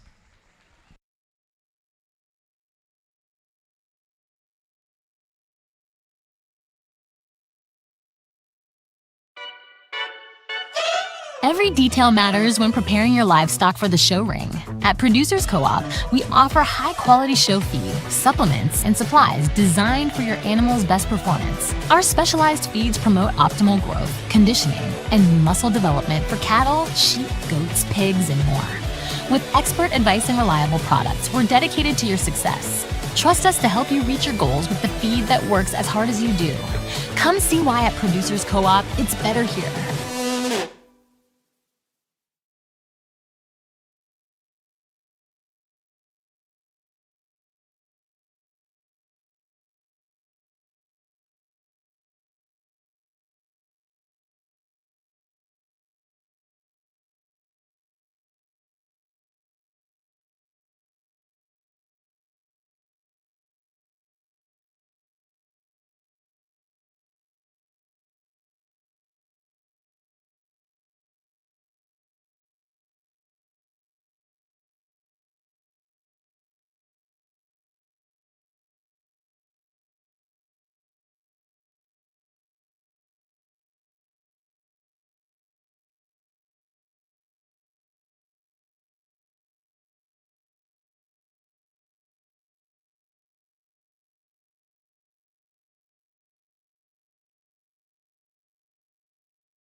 Let's give these exhibitors a round of applause as they exit the arena.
Like to reiterate our results for class number 8, commercial ewe lambs. In 10th place was Maxton Money from Victoria County 4-H. 9th went to McLean Roberts, Stevens County 4-H. 8th went to Kendall Harris, Deer Park FFA. 7th, Carter Jones, Lockhart FFA. 6th place was Blake Burns, Eastland FFA. 5th place was Abigail Groan from Medina County 4-H. 4th was Kaysen Wooten from Madison County 4-H. 3rd was Jackson Hokinson from Dalhart FFA. 2nd was Camilla Castiglione from Aubrey FFA. And your class winner was Aiden Burge from Bridgeland FFA.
Good class to wrap up Division 3, and I think when we get to these top four is where it gets a little bit closer to me. I think we have some give and take as we move on down the line. As we moved up into these weights and maturities, I probably got a little bit harder on the initial sift just in terms of compositional correctness and freshness. I think I'm very high on these sheep at the top end for doing that thing to a high degree. To me, though, the young man's ewe lamb that wins, I think she wins the moment she hits the pin. Her youthfulness still and freshness, extension, femininity up through the front third of her body is unmatched.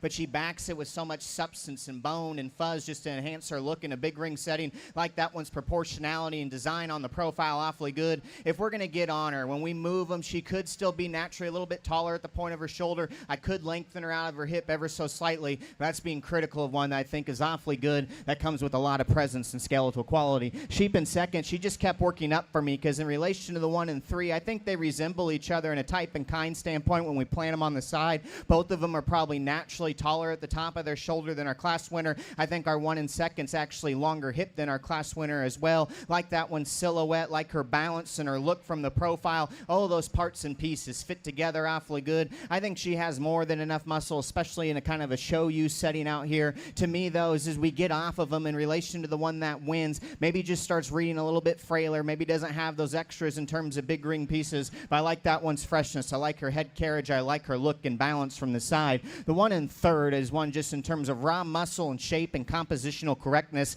I think is awfully good in this particular class. When she's stuck still and driving, I think she runs with any of them because she does go up and out of the point of her shoulder. She's good to the set of her knee. She's good in terms of her body shape and muscularity and upper pin width and mass. I love that she has some extra dimension there to the base of her stifle, which to me makes her read just a little bit higher volume, heavier muscle than the one directly in front of her. It's just when we move the sheep, I don't think she maintains that front end assembly the same way she does on the standstill. She wants to get up in the tine in the middle of her back and get a little bit more vertical in terms of her shoulder, which causes her, I think, to stay more underneath herself in terms of her hind leg. If we can alter her a little bit off either end of her build to make her replicate that look when that young lady gets her driven like that moving, I think that top trio gets a lot tougher for me. This blue sheep just kept moving up because I'll be the first to admit she's probably not as wolfy as just opened up or heavy muscled as the sheep ahead of her. But man, that one in terms of freshness, eye appeal, femininity, and extension's good. I read her good in her skeletal system, and she comes with some extra ruggedness and toughness in terms of her skeleton from a feature and foot size standpoint, just as we kind of preluded to. You know, for her kind of being a good or better looking one,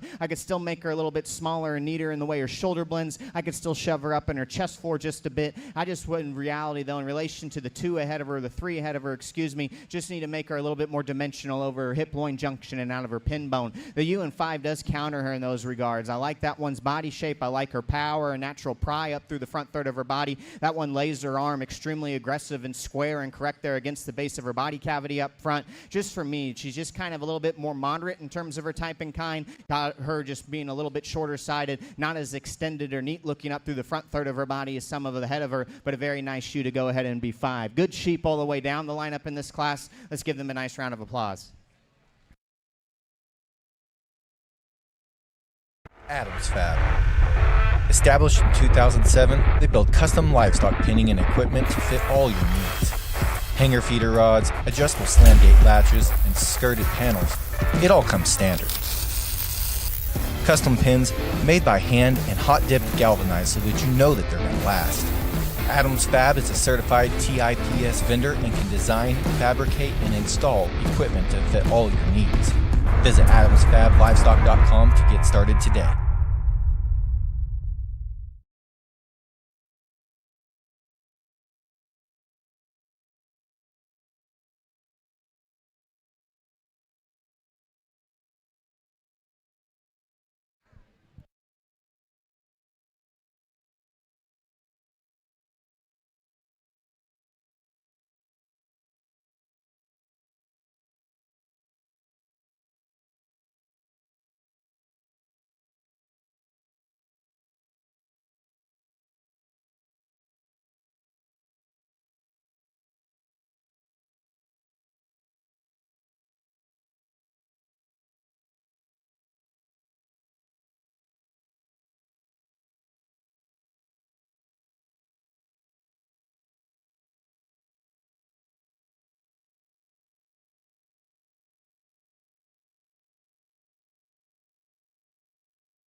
Getting ready for our Division III champion drive. Get you caught up on that last class of ULAM results. 10th place was Kendall Harris from Deer Park FFA. 9th was Brianna Groney from Stevens County 4-H. 8th went to Brandy Tovar, Aubrey FFA. 7th to Paisley White, Brock FFA. 6th went to Andrea Miles from Sanger FFA. 5th was Hudson Hortz from Early FFA. 4th was Sutton McMahon from Coleman County 4-H. 3rd went to Madison Sharpton from Brazos County 4-H. 2nd was Riley Dilshaw from Harris County 4-H. And your class winner was Landon Taylor from Tarrington FFA. Now entering the ring is our Division III drive, representing Class 7 is Rayleigh Zeplak from Wise County 4-H. Second out of that class was Grace Moore from Tom Green County 4-H. Class 8 winner was Aiden Burgess from Bridgeland FFA. Carmela Castellon was from RFA, was second out of Class 8. Class 9 winner was Landon Taylor from Tarkington FFA, and second was Riley Dilshaw from Harris County 4-H. We also need all of our aged commercial ewes to the Make Ready pen, all of our aged commercial ewes to the Make Ready pen. Following our age class, we will have our overall commercial ewe drive. Immediately following our aged ewe class, we will have the overall grand champion drive for our commercial ewe show.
Let's give our Division III U showmen a nice big round of applause.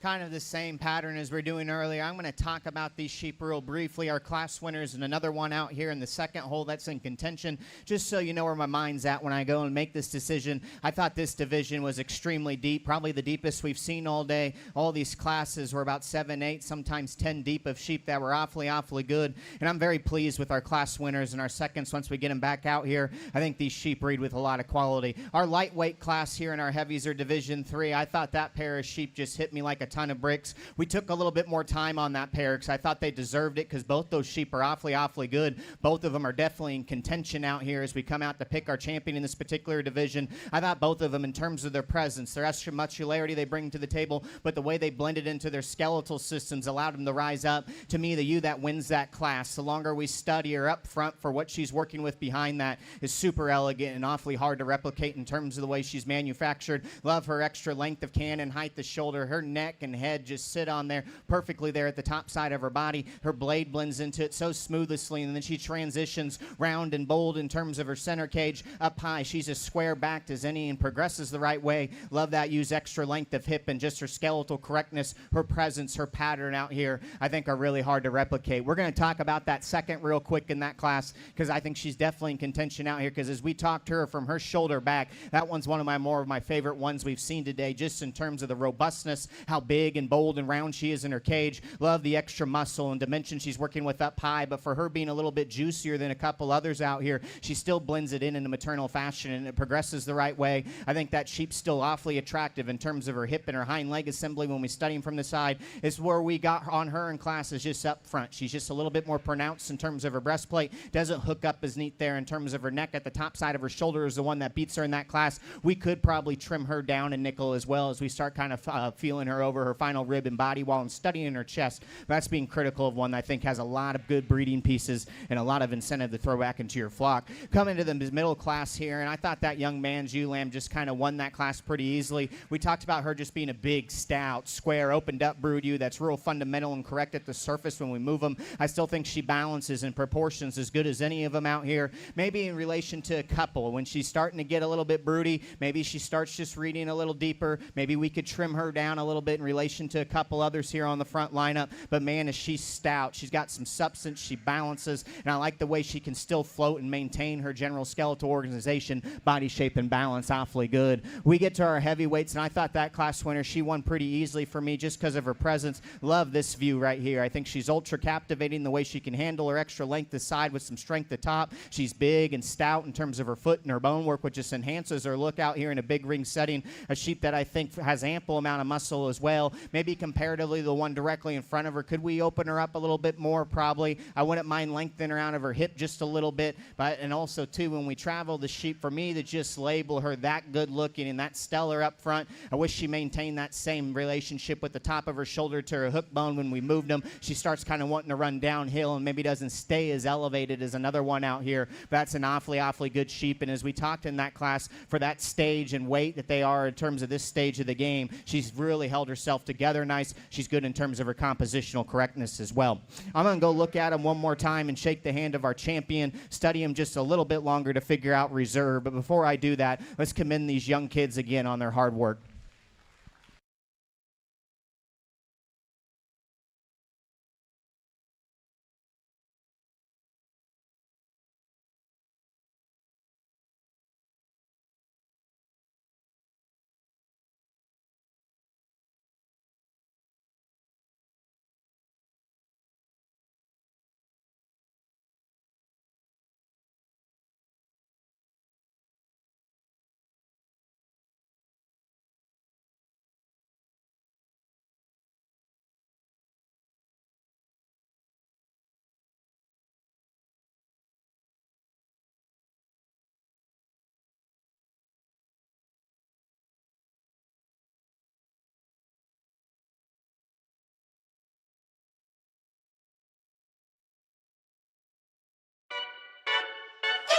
Every detail matters when preparing your livestock for the show ring. At Producers Co-op, we offer high-quality show feed, supplements, and supplies designed for your animal's best performance. Our specialized feeds promote optimal growth, conditioning, and muscle development for cattle, sheep, goats, pigs, and more. With expert advice and reliable products, we're dedicated to your success. Trust us to help you reach your goals with the feed that works as hard as you do. Come see why at Producers Co-op, it's better here. Division 3 champion, Rayleigh's Upelike from Wise County 4-H, and reserve champion of Division 3 went to Grace Moore from Tom Green County 4-H.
Let's put our hands together and congratulate these young exhibitors as they exit the ring.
Really nice age U class before we get back in and go pick our champion and overall reserve commercial U today. I thought the two U's that surfaced for me, being aged U's, I thought they were the most appropriate in terms of their frame size, and I think they bring forth quality as well. I think the young man's that wins for me is kind of no discussion in this particular class. In relation to the 1 and 2, I just read her neater in her shoulder placement. Because of that, she's a little bit square, more opened up in her chest, and with that, she's allowed to be a little bit bolder and rounder in terms of her heart and her forerib. She lays in a bunch of square shape up high that progresses the right way as well. And for her being an older ewe, I think the young man's done a very good job of keeping her fresh, keeping her youthful looking, and keeping her compositionally correct. Nice shoe to win. The 1 in second, I do think has some, advantages over the 1 in 1. I do read her a little bit taller at the point of her shoulder. She probably handles on the standstill or when we move them, handles her mid-back with a little bit more strength than the one we talked about. Another ewe that's level in terms of her design, dense in terms of her feature. Just to me, in relation to the one that wins, I think she's just starting to show some age in terms of the length of her shoulder and how she's starting to get a little bit deeper and flatter, a little bit more concave to the base of her heart and her forerib, but an awfully good one that has some freshness and some eye appeal to go ahead and be second. Third and fourth got a little bit closer to me. These ewes are a little bit more moderate in their makeup. I thought the ewe in third was just a little bit more compositionally correct and fresher in terms of her muscle texture over her edges. I still think that one balances up and looks neat from the profile. She's probably a little bit neater in the way her shoulder blends into her body, a little bit rounder, more opened up up there at the bottom side of her rib compared to the one ahead of her. Just at this stage, would like to just stretch her out from front to rear, give her a little bit more height and elevation as well, but a nice shoe to go ahead and be third. Young Man's Ewe in fourth. Like I said, it got close because I like this one a little bit more at the surface. She's a little bit stouter, a little bit more correct on her toes than the one in relation to her, big in terms of her forearm and really massive and capacious in terms of her center rib as well. I think she props up and balances as good as any in this particular class. Just to me, at this stage of the game, I would like to trim her back some. I can make her a little bit more honest and durable and square over her hip-loin junction as well. You rounding out our top five. Super smooth in terms of her pattern, and I like those things. A good-bodied sheep that probably lays in her loin a little bit square in terms of her loin edge and comparatively the 1 and 4. Just to me, just read a little bit plainer in terms of her feature and muscle content when we get there directly behind her shoulder, but a nice shoe to be in 5. 2 ewes that round out the class. I think they got some looks, some eye appeal. Maybe the 1 and 6 we can clean in terms of her chest plate. I like the 1 and 7 just to be a little bit more opened up and bolder throughout. Good class from top to bottom. Let's commend these young people on their aged ewes.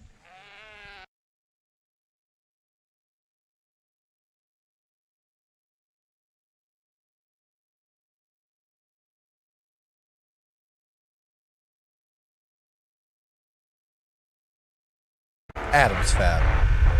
Established in 2007, they build custom livestock pinning and equipment to fit all your needs. Hanger feeder rods, adjustable slam gate latches, and skirted panels. It all comes standard. Custom pins made by hand and hot dipped galvanized so that you know that they're going to last. Adams Fab is a certified TIPS vendor and can design, fabricate, and install equipment to fit all your needs. Visit adamsfablivestock.com to get started today.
We're getting organized here for overall commercial U drive. Right quick before we get there, I'd like to recognize our aged commercial U exhibitors. In 7th place was Nathan Witt from Magnolia West FFA.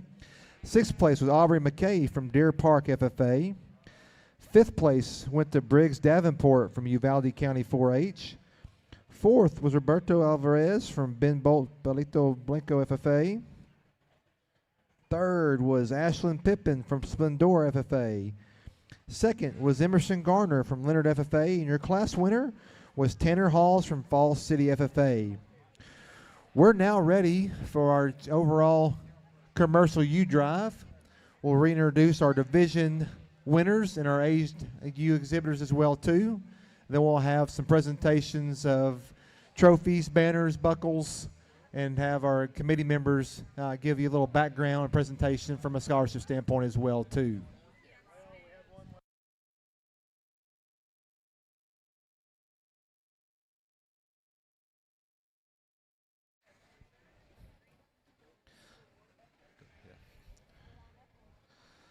Coming out of Division 1, our champion was Karsten Stevenson from Wise County 4-H. Division 2 champion was Madison Sharpton from Brazos County 4-H. Division 3 was Rayleigh Zeplak from Wise County 4-H. That's the A's, right? Your aged U was Tanner Halls from Falls City FFA. Reserve out of Division 1 was Hadley Pearson from Live Oak County 4-H. Reserve out of Division 2 was Hayden Ice from Iran FFA. Reserve out of Division 3 was Grace Moore from Tom Green County 4-H. And your second place out of your age class again was Emerson Garner from Leonard FFA.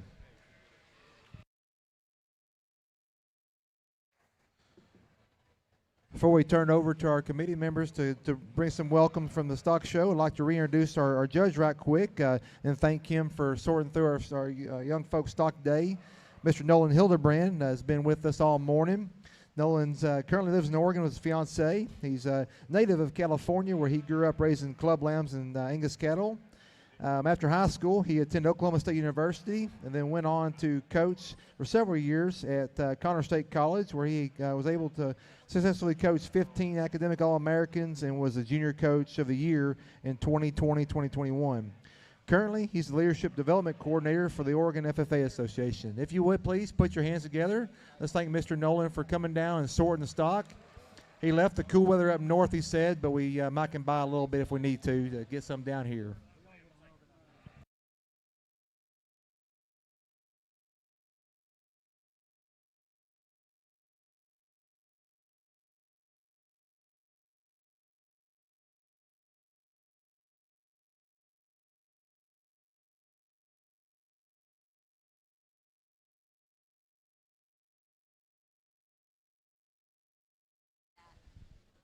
Good afternoon, everyone. My name's Courtney Tarbox, and I'm proud to be the chairman of the Scholarship Committee, helping represent over 7,000 volunteers. We are so excited to have all of our exhibitors here today. Want to give a big congratulations to our exhibitors for being here and making it to this final arena. Also, a huge thank you to all the parents, teachers, advisors, and all the wonderful people here to support our youth of Texas. We appreciate you supporting our mission of being a volunteer organization emphasizing education and agriculture to promote the youth of Texas. And I couldn't think of a better way to do that than what we have right here today. So we are very excited to be awarding a $10,000 scholarship here shortly. Thank you.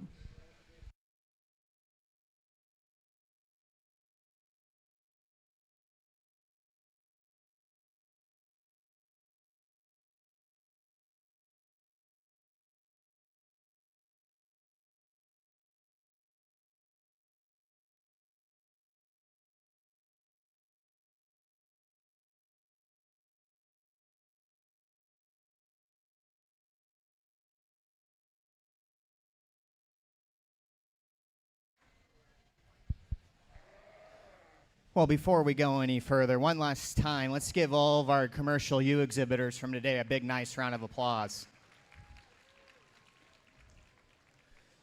You know, I can't be more tickled pink when we get back out here and we look at this lineup of sheep, and I just see a lot of quality. And that was what to be expected when Brian gave me the phone call last spring and asked if I wanted to come to San Antonio and sort the ewes. And to be honest, I've been just super excited ever since that phone call, and I've just been anticipating this day. And then when the day comes, and, you know, I just can't be more pleased. You know, everything that I imagined, it was more so than that. I thought the sheep were awfully good. I thought the kiddos were really good. The ring help, everything today that just makes San Antonio special really made it really neat experience for me today. So I'm very humbled and thankful for the opportunity that you guys gave me today to work with your young people and sort through your sheep.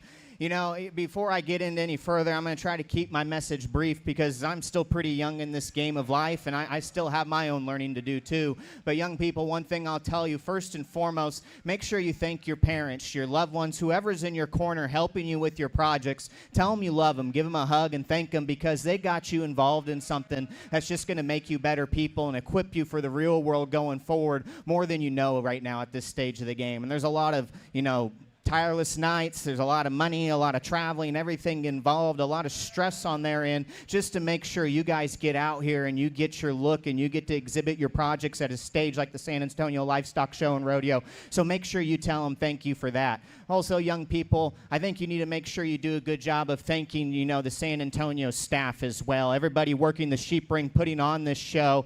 You guys, you know, being from the great state of Texas should feel real lucky that you get to exhibit your projects, exhibit your farm animals at stages like this. There's nowhere else like this in the country, guys, and you guys should be very, very thankful and blessed. So make sure you thank that ring help and everybody involved with the show for putting it on. And you think of things like this, like we're about to give out a $10,000 scholarship. I don't know of any other shows in the country that do that for the champion commercial ewes. So I think that's really special. You guys are very, very blessed to have the opportunities and the stages you have here in the great state of Texas to exhibit your livestock. So never take that for granted. Make sure you thank the people that make that happen for you. You know, I'm not going to go back and talk to sheep. I know I've done that in all those drives. You guys are probably getting tired of hearing me talk anyways. We get back out here, and there's two that hit me extremely hard. One thing that I find that's pretty unique is one of them earlier today hit me like a ton of bricks when it came into class, and it does the rare thing that, you know, I don't find every day where one hits you with that type of initial impression, and the more you break them down and the more you study them, the more and more you like them. So I'm going to go get a champion I'm very happy with. I'm very happy with our reserve out here as well, but all the sheep in here, you know, could be deserving of champion reserve. I think the quality's way out there and awfully good. One last thing before I put the microphone down today. Happy Valentine's Day, everybody. Ringside, I want to say happy Valentine's to my fiance back home. She's taking care of pets and sheep so I can be here. Love you, hon. Can't wait to talk about the sheep with you when I get done here momentarily. So, guys, one more time, let's give all these exhibitors a big round of applause. Awesome set of sheep.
Congratulations to our overall champion commercial. You came out of Division 3, Riley Zeplack from Wise County 4-H.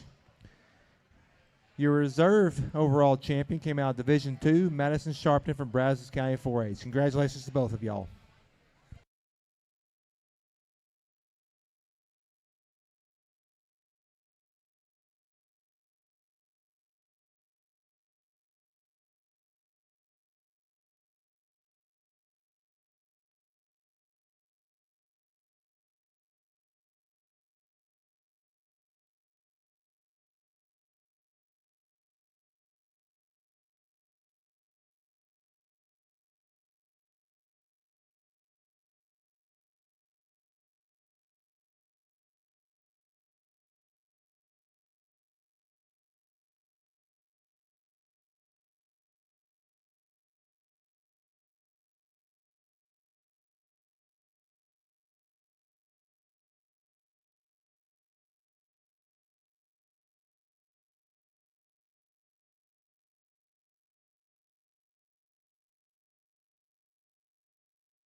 Adams Fab. Established in 2007, they build custom livestock pinning and equipment to fit all your needs. Hanger feeder rods, adjustable slam gate latches, and skirted panels. It all comes standard. Custom pins made by hand and hot dipped galvanized so that you know that they're going to last. Adams Fab is a certified TIPS vendor and can design, fabricate, and install equipment to fit all your needs. Visit adamsfablivestock.com to get started today. From now, Southdowns will start first. Lamb class. Remember. Every detail matters when preparing your livestock for the show ring. At Producers Co-op, we offer high-quality show feed, supplements, and supplies designed for your animal's best performance. Our specialized feeds promote optimal growth, conditioning, and muscle development for cattle, sheep, goats, pigs, and more. With expert advice and reliable products, we're dedicated to your success. Trust us to help you reach your goals with the feed that works as hard as you do. Come see why at Producers Co-op, it's better here. If you're wondering where to come check in, bring your registration papers. There's a table up here in front of the sheep and goat office. There's two lovely young people over here that would love to meet you, get you checked in, get you ready for your show tomorrow. So we will start the junior sheep show at 2. Open sheep and goat check-in closes at 2.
extra copies of this.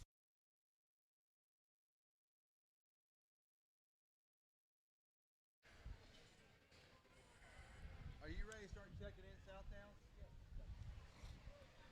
Junior Southdown exhibitors, junior Southdown breeding exhibitors, we're ready for first call for odd numbered Southdown ewe lambs. Based on your validation tag number, the last digit, odd numbers first.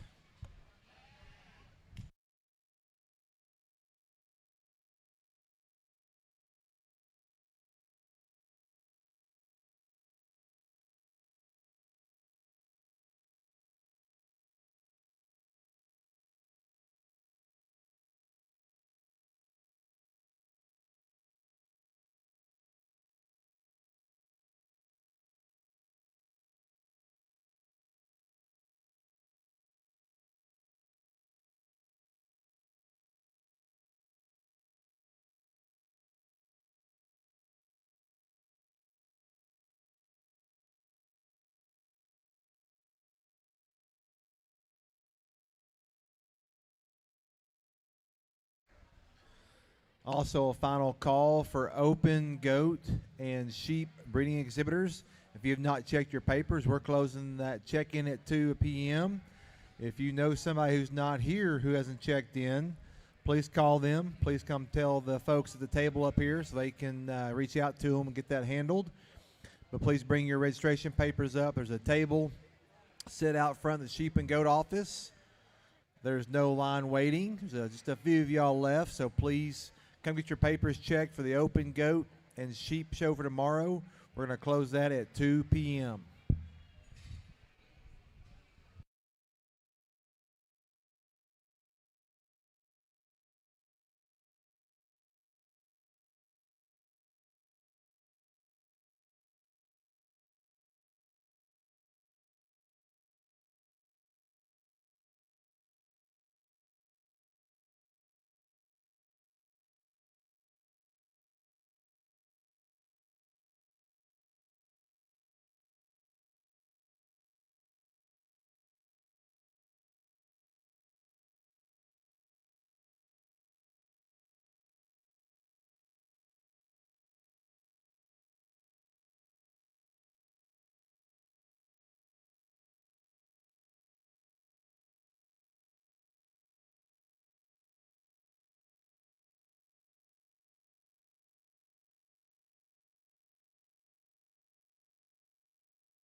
Class 1,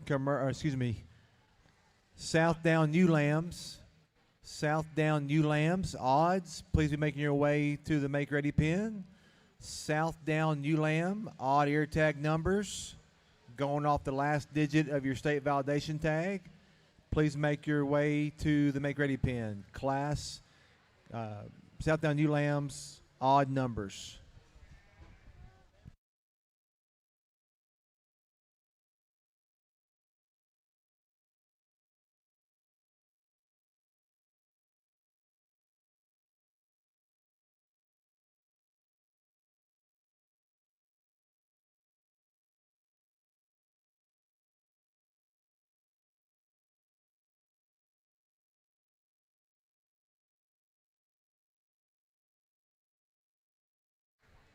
As we're getting ready to start the Junior Breeding Sheep Show, we are going to show in the breed order as it's listed in the premium book.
Update you there where I left off. The order for the Junior Sheep Show today will be, we'll show breed order as posted in the premium book. Southdown, Suffolk, Hampshire, Rambouillet, Dorper, and White Dorper in that order. We're still checking in Southdown Ewe Lambs, odd ear tag numbers. Southdown Ewe Lambs, odd ear tag numbers.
Still missing 3 exhibitors for our Southdown ULAM class. 3 exhibitors for Southdown ULAMs. It's your final call. Final call, Southdown ULAM exhibitors.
Those y'all around the junior breeding sheep pen, if you will, let's put our hands together and pay off the exhibitors. Every year, this Southdown ULAM class continues to be one of the biggest ones of our show. Extremely high quality, extremely deep set, super competitive. So congratulations to all of you for a tremendously high quality set of sheep.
Let's give these exhibitors a big round of applause as they exit the show arena. Thank you.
Let's give these exhibitors a big round of applause as they exit the arena.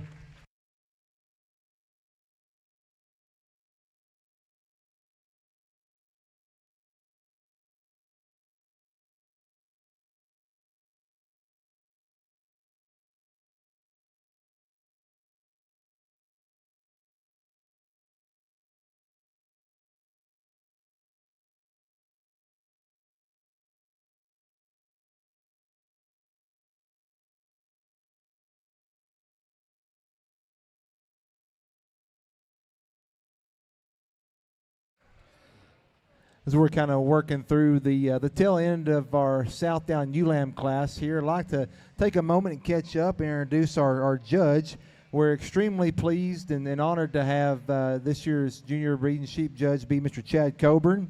Chad's no stranger to a lot of us in the livestock barns. He and his family have raised and exhibited competitive livestock across many years. Currently, Chad is the livestock judging coordinator and a senior lecturer with Texas A&M University. He, along with his wife Tracy, daughter Addison, and son Gunner, as I mentioned, were products of this program as well too. So we're happy to have him back working through our youth. It's certainly something he believes in and has been near and dear to his heart. Recently, he added a son-in-law, Sage, and then a grandson, Price. So new granddad. So congratulations to Chad there. Doesn't look like he's old enough to have a grandson, but certainly we'll give him a hard time about that later, getting up there in those age and years. But Chad got his BS in animal science from San Angelo State University, went on to get his master's animal science with beef cattle production emphasis from Angelo State as well too.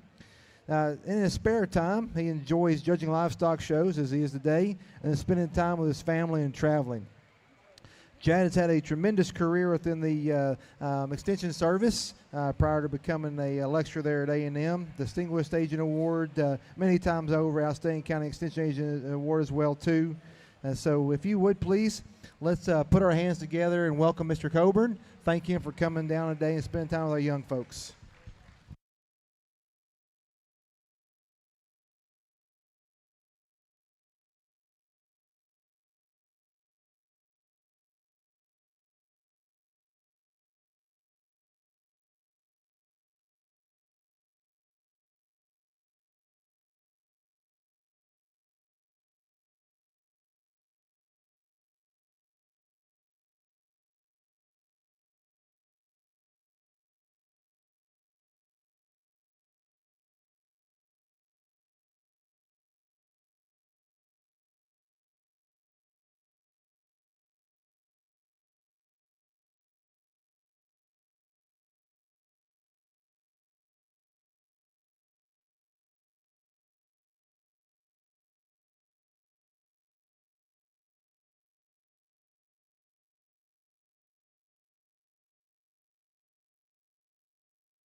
Well, good afternoon. Appreciate the opportunity to be back in San Antonio on the Shavens here to analyze the sheep this afternoon and to work with your young people.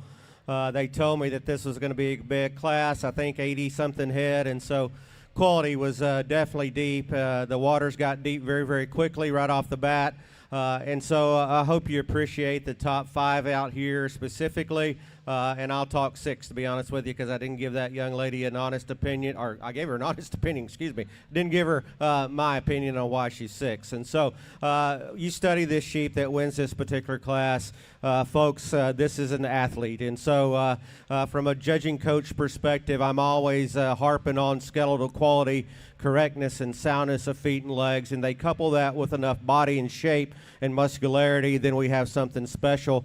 This ewe lamb is something special from a breeding piece perspective. I love the way that she gets out and motivates these chips out here. Very sound, very athletic. But what's so unique about her, she couples that with the right kind of elevation out through her chest. Her neck attachment's appropriate. She extends her neck high at the top of her shoulder with a feminine lady look.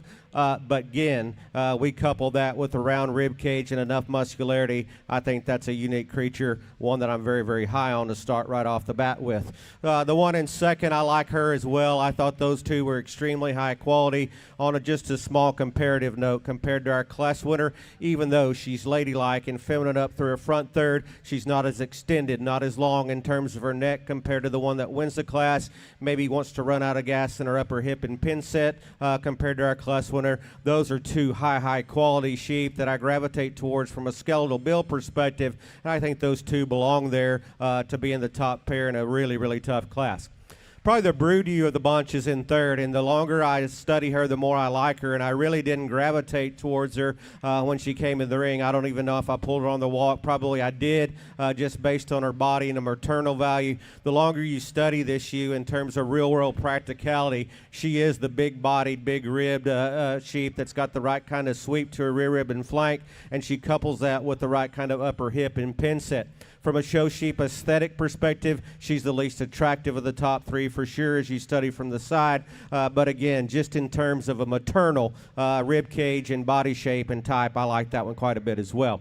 Kind of the outlier comes in 4. She's given up performance. She's the smallest of the top 5 for sure. And that really doesn't bother me too much as you study her growth indicators. I think there's going to be enough of her. As we study her, again, compared to the ewes on either side, she wants to cut up in her flank just a shot. I do need to extend her from her last rib back to feel more comfortable, getting her in a high quality nonetheless. Next pair of sheep are the ones that on the stand you gravitate toward. I can get them towards the top end, young ladies. I'm speaking about 5th and 6th, but we put them in motion. That's where I want to change and modify both of these ewes at the surface. Just want to open them up, specifically out of their upper hip and pin set. That would allow them to go just a shot wider base from behind. The young lady in 5 beats the one in 6 just in terms of her lower body and belly progression. 1 and 6, high quality, no doubt. We get her on the stand. I like her. We put her in motion. I just want to open that sheep up again at the surface off of her rear too. What a great start. Put your hands together for a great set of kids, please.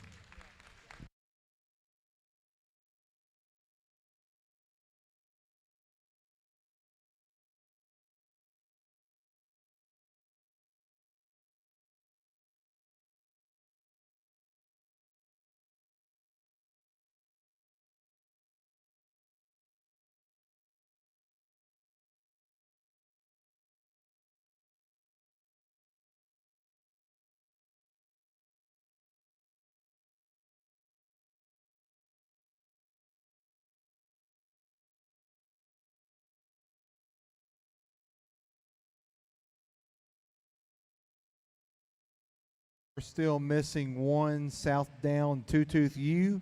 Still missing one Southdown two-tooth ewe. This is your last call. If you have a Southdown two-tooth ewe, your class is entering the ring at this time.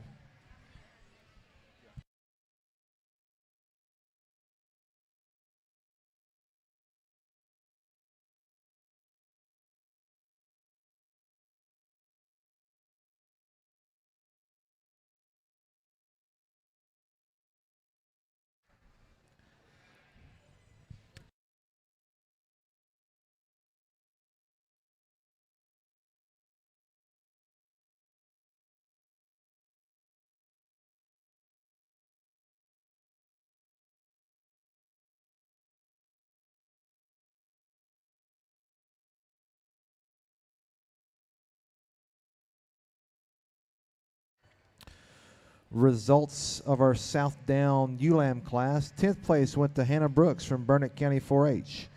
9th went to Audrey Carr, Randall County 4-H. 8th place went to Bexley Peck, Lavaca County 4-H. 7th was Hudson Hordes from Early FFA. 6th was Oakley Goodner from Wise County 4-H. 5th was Bexley Peck from Lavaca County 4-H. 4th went to Braxton Manor, Gillespie County 4-H. 3rd place was Keegan Potter, Mason County 4-H. 2nd was Mr. Emerson Garner, Leonard NFA. And your class winner was Carly Stiles, Johnson County 4-H. We now have our two-tooth ewes in the ring. Be our first call for aged Southdown ewes. First call, aged Southdown ewes. Please make your way to the make ready pen. First call, aged Southdown ewes.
Well, a good class here as we progress in age with these Southdown sheep. Obviously not near the numbers and a lot different dynamic when you get out here and study.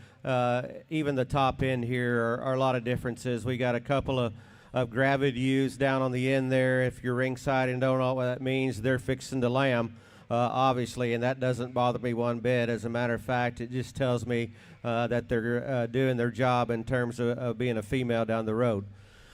So up on top, I think we've got the combination of different things that I'm looking for in regards to build and femininity, and still has a show ring presence and quality to them. I'll be the first to admit our class winner needs to be a shot better in terms of her lower body progression, specifically out of her rear rib and flank. But we put her in motion. I think she's still athletic at the surface. I like her front 1/3 very, very well. And you put your hands on her, I think she definitely got enough to her in regards to just genuine shape and muscularity. If you want to talk about the maternal one, maybe not the show sheep. Again, this young lady's shown a couple of these so far and gotten pretty high up in these classes. Maybe not the overwhelming fit job of the bells and whistles, a boot wool, and all that kind of bull that I don't care about. That's a big back, big-ended upper hips kind of ewe. She's the widest coming and going in terms of her center body, and I like that about her. She's second because she too is one that doesn't progress quite appropriately out through her lower third, specifically not as attractive out through the chest floor and her breastplate, maybe not as feminine and ladylike about her head and neck compared to our class winner. I thought that was a relatively close pair, though. If the sheep in third would motivate just a shot better off of her rear two, I could get her as high as second. We put her in motion. I think she maintains her skeletal quality. She's not the heaviest muscled. She's not the most aggressive in terms of her shape up top, but I think she's got enough. What gets her into trouble, she's a little frailer at the ground in terms of bone and foot circumference. More importantly, as I said, she wants to just get a little timid and choppy is the way she gets out and goes. I hope you appreciate the pregnant ewes down here on the end. This one coming along next is one that's pretty deceiving in terms of her skeletal quality. She still looks like a ewe, obviously doing her job in terms of her pregnancy. Get on top of her and study her from a genuine base width standpoint. Really stout and wide out of her upper hip and pin set. She's a Southdown, and she looks like a Southdown. She's not real big, she's not real long, but she's proportional. Same thing goes for the young lady in fifth. That one's just not as good out of her pin set compared to the one that beat her. Specifically study right on top of her dock area there. Need to change her front third up just a shot and make her a little more appropriate in terms of femininity. Got a pair of sheep, or actually the rest of them have some quality and some look to them. Little differences in terms of their skeletal build and structure. Sort them down there on the end. Either way, pretty nice class. Put your hands together for your kids, please.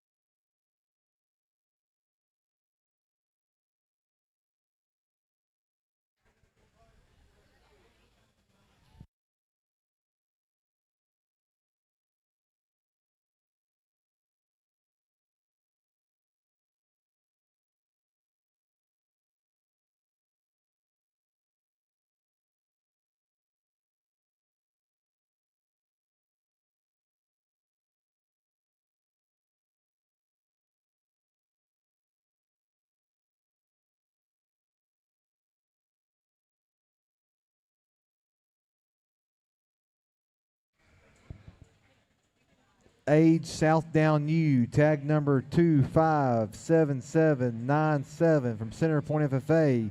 This is your last call. Age Southdown U, last call.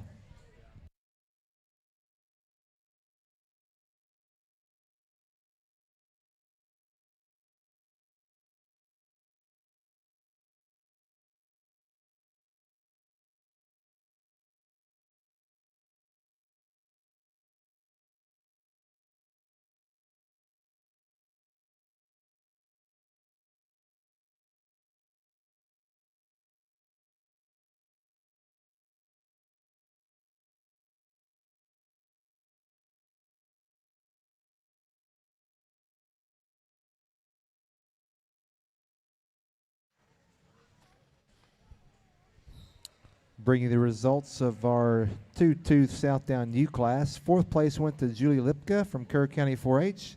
Third was Delaney Thomas from Blue Ridge FFA. Second was Keegan Potter from Mason County 4-H. And your class winner is Sophia McElwain from Gulfwood FFA. Now entering the ring is our aged Southdown Ewes. Aged Southdown Ewes are in the ring. 18, we need to get. First call, Suffolk Ewe Lambs. First call, Suffolk Ewe Lambs.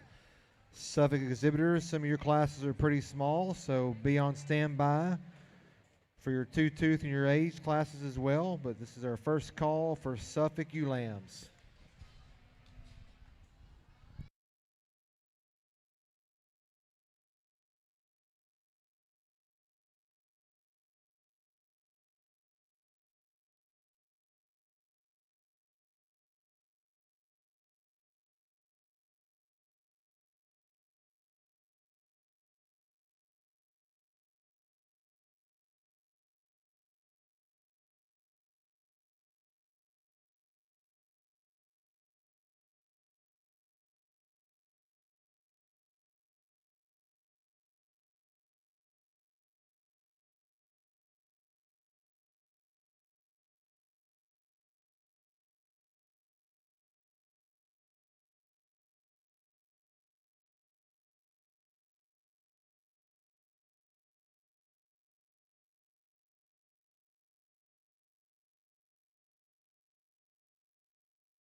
Well, I really like these aged ewes here, and I judge a lot of shows, obviously, but I really enjoy breeding shows, and it's a different ball game out here amongst judges. I hold a lot more value on females that show evidence of being bred or have had lambs or calves or whatever the case may be, and so these gals on the front end of this class look like mamas to me, and so specifically the top 5 do. And yet you study our class winner. She's one that gravitates to the top end of the class just based on her dimension, her rib cage, her muscularity, and still couples that with a sound functional package. She's got enough femininity and extension. That's where you might want to knock on her and get critical on her. But at the same time, everything's proportional. So her forerib transitions into her blade very appropriately. And I think she's one that couples that with bone and foot and feature to the highest degree, no doubt, out of her upper hip and pin set. Just in terms of maternal brood ewe look, I think she needs to win the class. I like the look of the one in second, no doubt. I think she's one that we can breed around, whether we go back into the purebred scenario or try to make club lambs out of her. She's got the most unique pieces in terms of her elevation, her dead level top line. She's good out of her upper hip and pin set in terms of just levelness there. She gives up some bone and feature to our class winner, obviously gives up some muscularity down her top and from behind. Again, to me, as you study hard to make skeletons, we can correct muscle within a generation or two with the right kind of ram mating there. I think she's pretty valuable in terms of her breeding piece, in my opinion. The one in third is the problem for me because I wish she would go better off of her rear two, young man. If she does, she wins. But she doesn't, and so she's a little shorter out of her hip.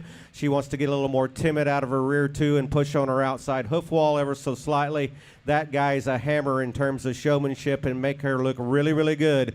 And what she does well, she does very well in terms of class-leading attributes. In terms of her front 2/3, I need to reconstruct her rear third just a shot to feel more comfortable getting any higher in this particular class. Another brood ewe comes next, deep in terms of her sweep through her rear rib and flank. I like all those things about her. She gets a little rounder off of both ends of her skeleton, specifically out of her hip and hind leg. As you study her, the way that she's designed there, she too is not the most ladylike up through the crest of her neck, the thickness of her neck, but getting pretty particular on one that's definitely stout and heavy duty, no doubt. Very gravid young ladies, you here, and so what that means is she's starting to pull down her body and belly. It kind of throws her hip and her hook up from her hip to her loin off just a shot. If we could just kind of level that out, and I'm sure that may be a little different without the long-term pregnancy that she's showing there. Front 2/3 of her I like very, very well. Pretty complete sheep comes next. She is the narrowest of the top 5 for sure. Her and the next ewe are both that way. I wanted to see them coming and going. They're the most closed up at the top end of this particular class. Still has a nice look and quality to her. Simply runs out of gas in terms of just genuine shape. I like this class quite a bit. Put your hands together for your kids, please.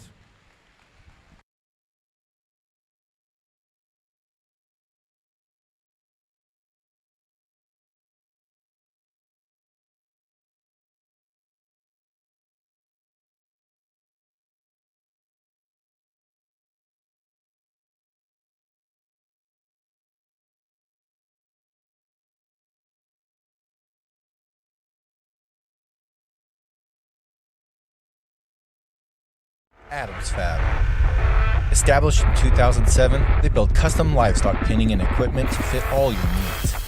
Hanger feeder rods, adjustable slam gate latches, and skirted panels. It all comes standard.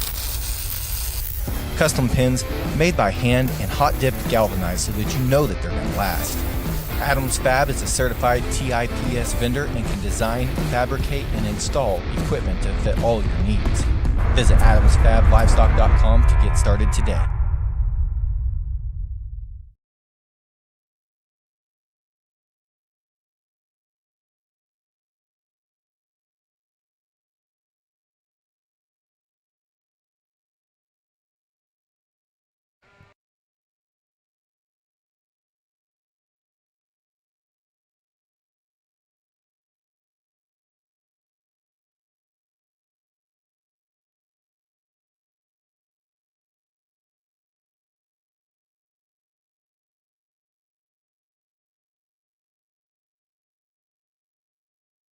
get your results of aged Southdown Ewes as we get our drive lined up for the champion Southdown. In 6th place was Riley Kilker from Weatherford FFA. 5th was Shawnee Green from Rio Vista FFA.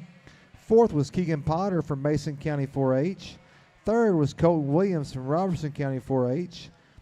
And 2nd was Caleb Potter from Mason County 4-H.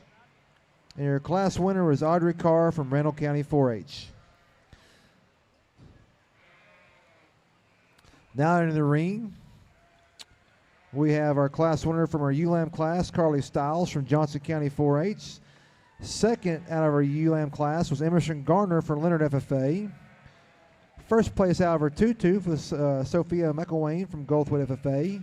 Second was Keegan Potter from Mason County 4-H. And then our class winner out of our age we just finished up was Audrey Carr from Randall County 4-H. And second was Caleb Potter from Mason County 4-H. Final call, Suffolk Ewelams. Final call, Suffolk Ewelams. This will also be our first call for two-tooth Suffolk Ewes. First call, two-tooth Suffolk Ewes.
Well, a great start to the Junior Breeding Sheep Show with the Southdown division here. I like all 6 of these sheep, and from ringside you can see a little bit of similarity, and yet there's differences. And so 80 some odd head in our first class, and so kind of got to nitpick and choose kind of what your speed is in that particular class. And then I thought the next couple of classes broke down rather logically, at least in my opinion. And so you're going to see some differences between these class winners, obviously not only in maturity, but type and kind as well. And so obviously all 6 of these sheep have a definite spot in the industry, whether we go back again from a purebred perspective, try to make show sheep, whatever the case may be.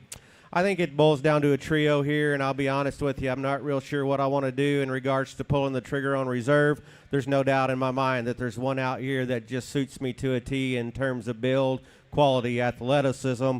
I don't care how old she is. The young lady's ewe lamb will be the champion. Give her a round of applause.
Well, it's tough. I know this is the first breed, and we got others with a lot of quality to come yet. And so I guess if you've watched my eyeballs, I'm old, and so I like to get stuff way away from me where I can see and not have to do a lot of walking.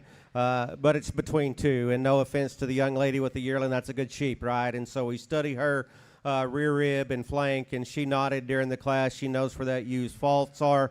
High quality nonetheless. I think it boils down to the sheep on either side of her. Here's the dilemma. We've got a really, really good built show sheep to win second in the ewe lamb division. I can easily pull the trigger and follow with her in regards to mimicking our champion in terms of not only age but of build. And then we got the older ewe here that looks like a brood ewe. And I appreciate those kind of sheep in terms of some people may say she's a little more traditional in terms of her Southdown look. That don't bother me. She's got muscle, she's got feature, and she's sound enough at the ground. Trade-offs are she is a little rounder off of either end of her skeleton. Her hips a little shorter. She camps up underneath herself just a shot. Maybe doesn't attack her neck in quite as high. And so I normally, well, I'm not going to tell you what I normally do because that'll make somebody mad. So I'm going to walk them one more time. I'm going to get your reserve champion. Thanks for hanging in there with me, kiddos. Congratulations. Put your hands together one more time for the kids.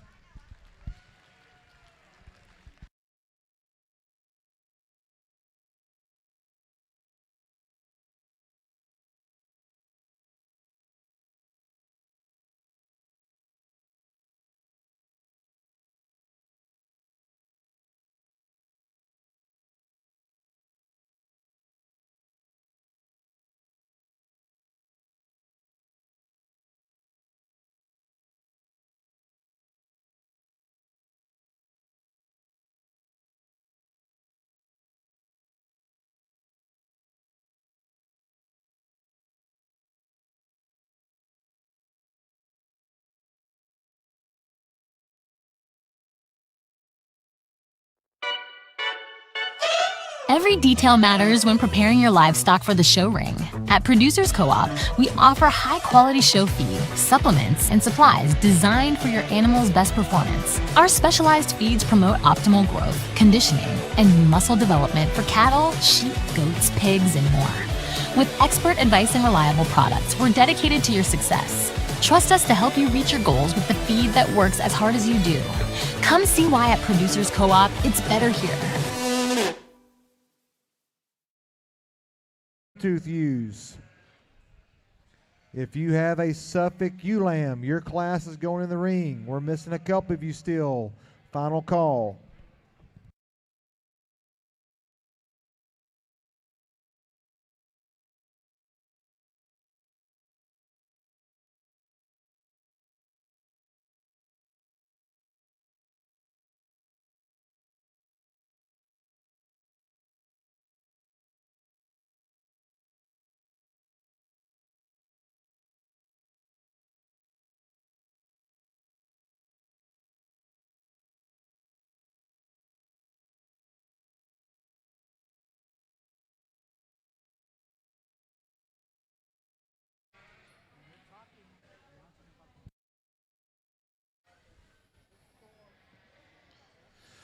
Results of our Southdown show. Your champion Southdown ewe was exhibited by Carly Stiles from Johnson County 4-H out of our ewe lamb class.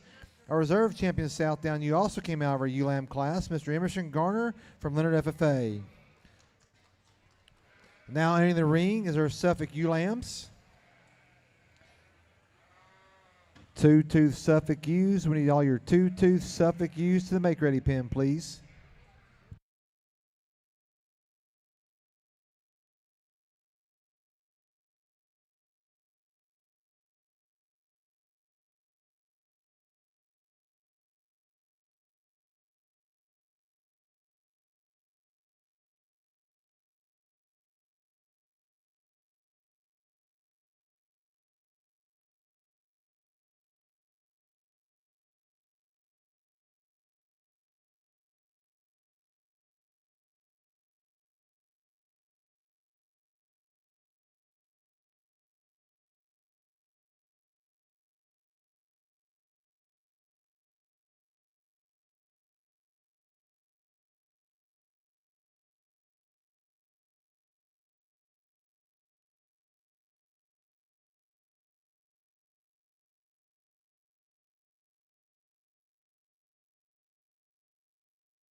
Third call for Suffolk two-tooth ewes. Third call for Suffolk two-tooth ewes. First call for Suffolk aged ewes.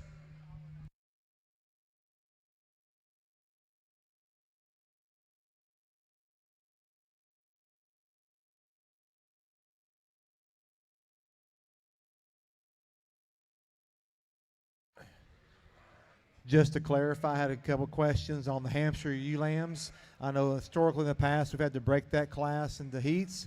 Class is not as large as in years past, so we will show all Hampshire ewe lambs as a single class this year. We will not heat the Hampshire ewe lambs.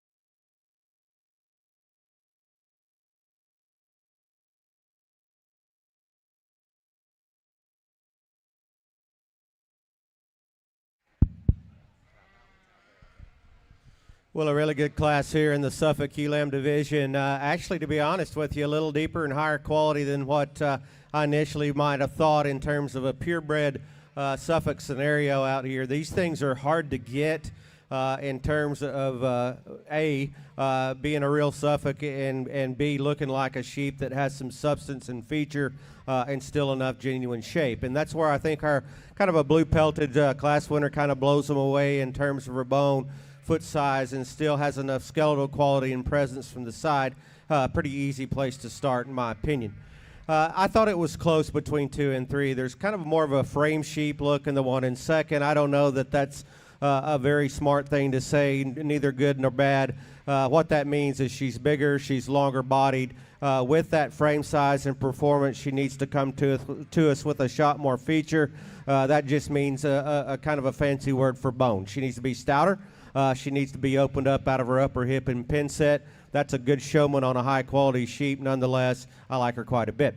The one in third, at times, young lady, I wanted to get her way high in the class because she's a little more moderate, a little more clubby, a little more round in terms of her rib cage, and so consequently maybe handles with a shot more aggressive shape. The longer I study her from her breeding piece perspective, she's a little coarser at the point of her shoulder, a little quicker and rounder out of her hip, and maybe not as comfortable at the surface compared to the two sheep to start. Very, very good nonetheless. I think the next trio are very similar. I call these kind of frame sheep. Obviously, I'm a Texan, and so we get up into the Louisville area and some of those northern shows. These are very, very popular. Down here, they've got performance and height and length of body. To me, I want to tone them down just a little bit, but that's neither here nor there. They're not sitting in 4th, 5th, and 6th because of that. They just don't have enough to them in terms of rear rib and flank, specifically in the darker pelted one there. Young man's is probably better looking, presents a nicer silhouette from the side. Love her in terms of her elevation, extension, and femininity. She's the most closed up of the top 5 for sure. Want to open that gal up off of either ends of her skeleton. Got a good showing on her nonetheless. Deep-bodied one there. I like the front 2/3 of the young lady in the white shirt out of her upper hip and pin sets where we take a little more issue with her. She wants to close up there, get a shot in there from behind. High quality. Put your hands together for your kids, please.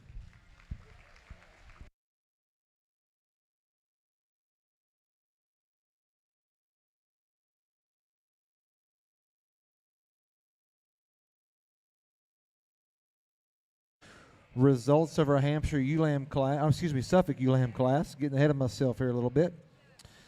In 4th place was Kennedy Sale from Perrin FFA. 3rd place was Rebecca Dunn from Mount Pleasant FFA. 2nd was Rayleigh Byer from Gillespie County 4-H, and our class winner was Audrey Carr from Randall County 4-H. Now ready for our two-tooth Suffolks. Two-tooth Suffolks enter in the ring. This will be final call for Adams Fab. Established in 2007, they build custom livestock pinning and equipment to fit all your needs. Hanger feeder rods, adjustable slam gate latches, and skirted panels. It all comes standard. Custom pins made by hand and hot-dipped galvanized so that you know that they're going to last. Adams Fab is a certified TIPS vendor and can design, fabricate, and install equipment to fit all your needs. Visit adamsfablivestock.com to get started today.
Well, I'll tell you what, I made the comment probably a little premature about how I thought the ewe lamb class in the Suffolk division was higher quality than I was expecting. This one's definitely raising the bar quite a bit. I like this female a lot that wins this particular class.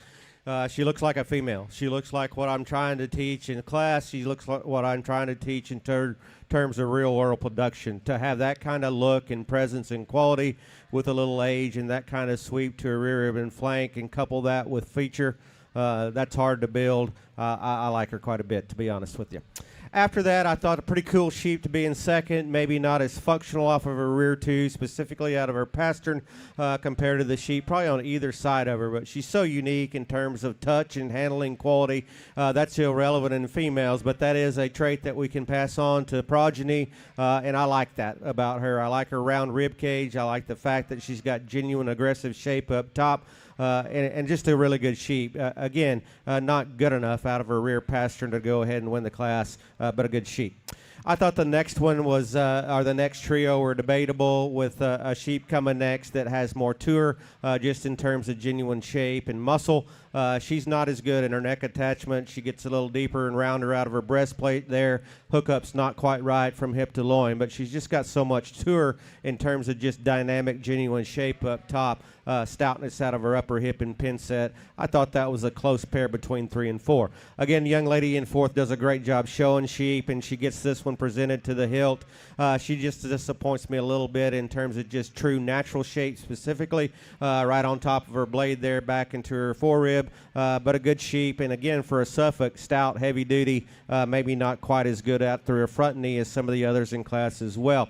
Followed that by a good-looking one, one that's extremely long-bodied, long hind-saddled, elevated, all those kinds of presence and look perspective that we like. I need that to come with more down low in terms of her lower heart and rib cage. Open her up off either end of her skeleton to match that look up top. But a really good, high-quality sheep. I thought the one that wins is pretty unique. Put your hands together for your kids, please.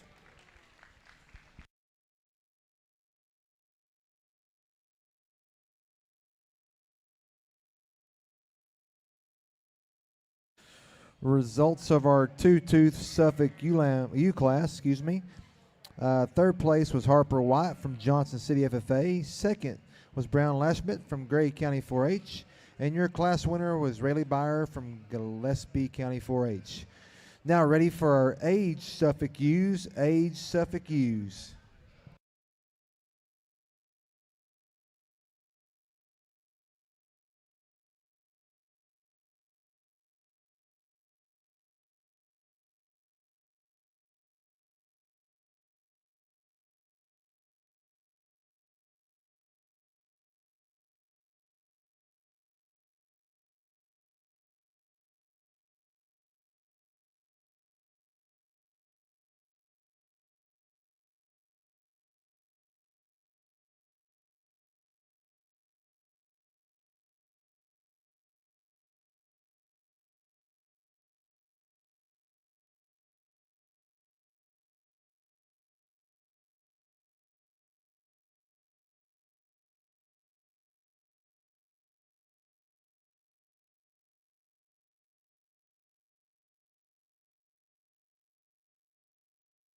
Really good set of aged ewes out here in the Suffolk division with an unmatched class winner, one that came in the ring and I thought easy winner and holds true. Just very proportional, a sheep that doesn't disappoint you when you put your hands on her.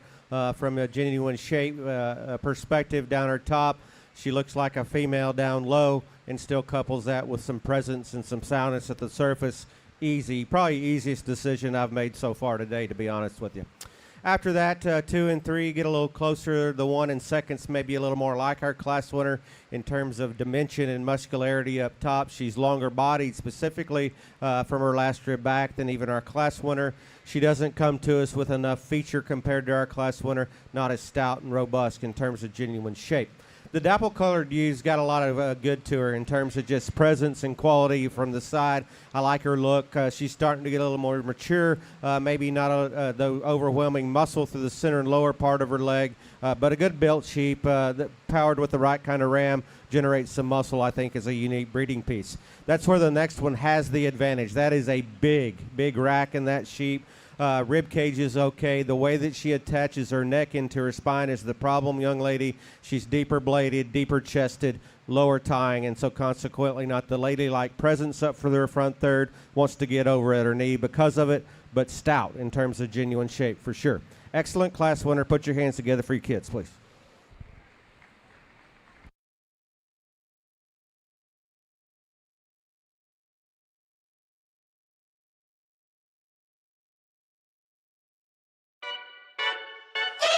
Every detail matters when preparing your livestock for the show ring.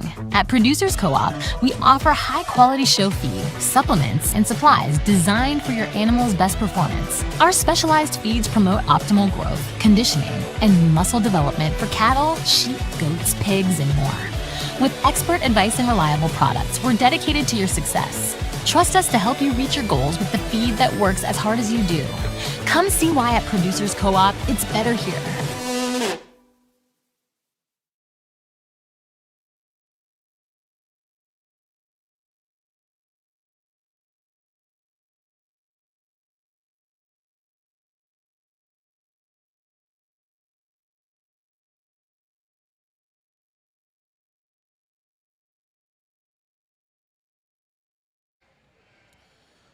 Get you the results of our aged Suffolk ewe right quick. And we're bringing our Suffolks back in for a breed drive.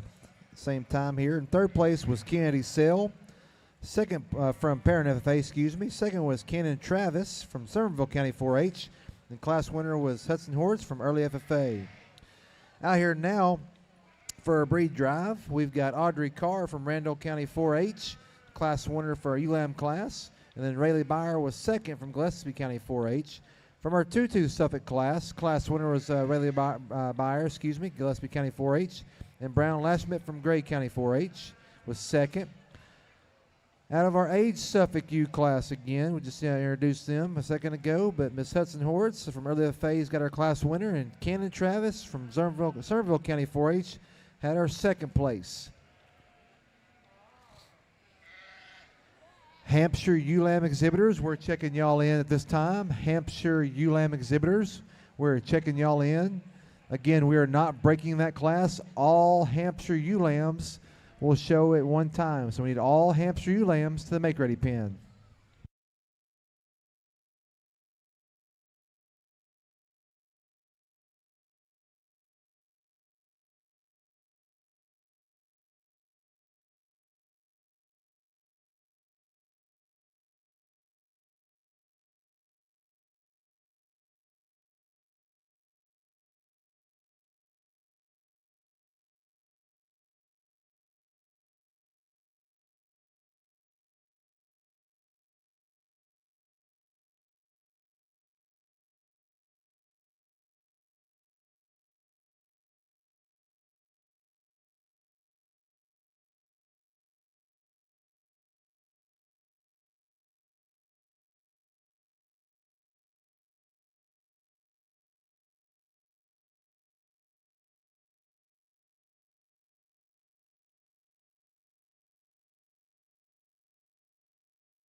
Well, a really good division here, and if you noticed, I said earlier I like to move things around to make it, quite frankly, easier for me, and so we've got a sheep in second that I wanted to see compared to the rest of the line, and so as we study these sheep very, very briefly, I thought it was a high-quality set throughout. Much like the Southdowns with a big class to start with, these are a little different, and so I'd expect that in terms of age. We start with our ewe lamb here. I thought that was a really good sheep. You study that one specifically from her hook bone forward. I like that one's round rib in terms of her forerib. I think she's got enough ladylike quality and femininity to her, and she's still sound and practical. My debate with her, maybe not as good out of her hip, in her upper hip and pin set specifically compared to some of the others, high quality nonetheless. I thought that yearling ewe class was very good. I thought they were obviously polar opposites in terms of build.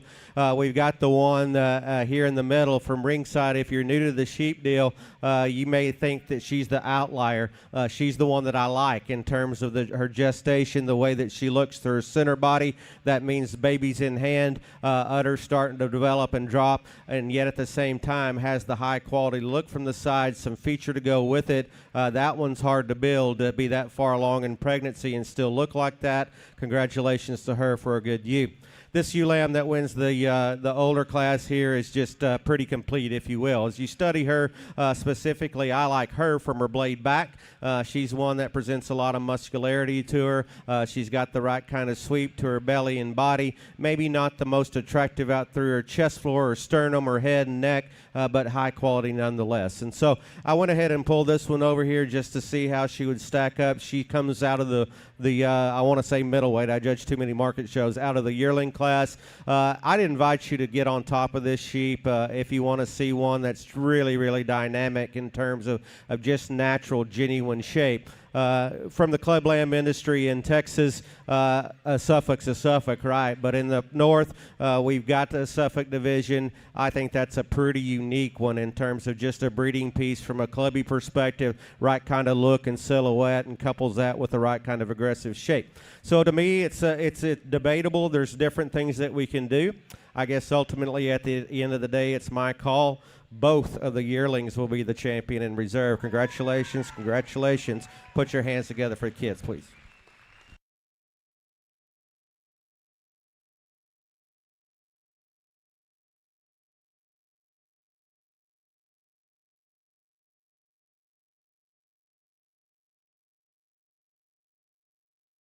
Adams Fab. Established in 2007, they build custom livestock pinning and equipment to fit all your needs. Hanger feeder rods, adjustable slam gate latches, and skirted panels. It all comes standard. Custom pins made by hand and hot dipped galvanized so that you know that they're going to last. Adams Fab is a certified TIPS vendor and can design, fabricate, and install equipment to fit all your needs. Visit adamsfablivestock.com to get started today.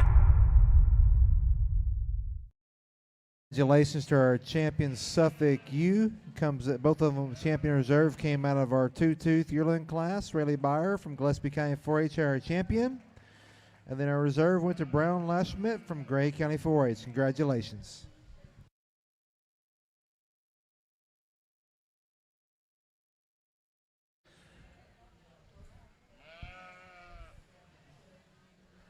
Hampshire ewe lambs, We're still checking some of y'all in. If you have a Hampshire ewe lamb and you're not in the make-ready pen, you need to be here, please. Hampshire ewe lambs to the make-ready pen. Final call for Hampshire ewe lambs. Final call, Hampshire ewe lambs.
Let's give these exhibitors a round of applause as they exit the show arena.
Mr. Coburn's gone through here and putting our sword on this deep class of Hampshire Ewes, if you will. Let's put our hands together as these exhibitors exit the ring.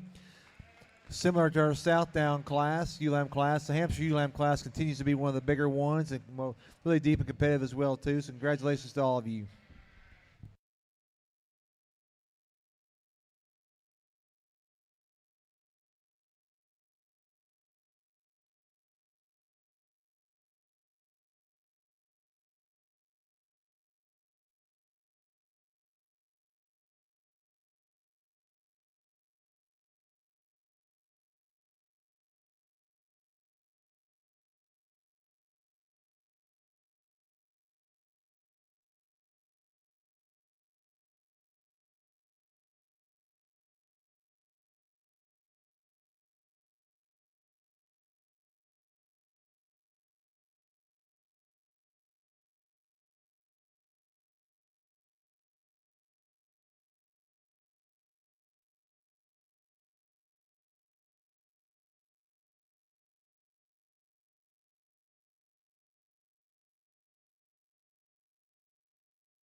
Really good sheep all the way down through, and I feel like I just need to justify what I did down here a little bit with these youngsters that made the second pool. That's easy, or not easy, excuse me, to do. The young man that's going to ultimately end up sixth has a sheep that's a little shorter coupled, maybe a little shorter hind saddled in relation to some of the others, specifically out of his hip. Tons of muscle, still has the right kind of build and muscularity that I'm after. Just want to stretch that one out. Young man, your hind leg's not right, to be honest with you. As we get that one clicked off, sometimes he'll just kind of, or she, will just not put her hind leg down sound enough for me. But we put her on the stop and stand. That one gravitates towards the top five pretty handily. Again, the longer I move her and study her, I just don't feel comfortable with her, specifically out of her rear too. Now, young lady in red vest there has a really cool built one. She's probably the smallest of the bunch in terms of performance and length of body. Young lady coming next is much like our sheep that is two up, too tight, too restricted off of a rear two specifically. Gets a little more upright and vertical off of her front two as well. Young man in the black shirt, that is a good belt one. I think she's a really cool breeding piece. If you go back and put a power ram on that one, we can do really good things with that kind of skeletal quality as we need to open her up at the surface to make her more competitive. I'd take one like that any day with that kind of build, put some power into her pretty easily, have something pretty special. That's where the young man's ewe comes next. That's a powerhouse. She's too straight, buddy. She's too tight and restricted. She's too short out of her hip. Heavy duty, nonetheless, in terms of genuine shape and muscularity.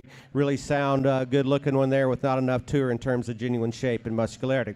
Get back to the task at hand here. I thought we had a pretty easy class winner in the young man's ewe directly in front of me here. Just built right in terms of athleticism, her skeletal quality, and still puts that together with a ladylike presence from the side, unmatched in terms of her rib cage and proportions down low and soundness at the surface. Still couples that with enough muscle. I thought a pretty easy place to start. From there, what do? I think we build the class around her, and then we find the one in second that looks most like her. She's a little more concave in her heart. Chest floor width is not to her advantage compared to the sheep that wins the class. But you talk about one blade back. I like that one in terms of just a round body, lots of muscle shape up top, got a good working hip and hind leg in her. I thought that pair was high quality for sure.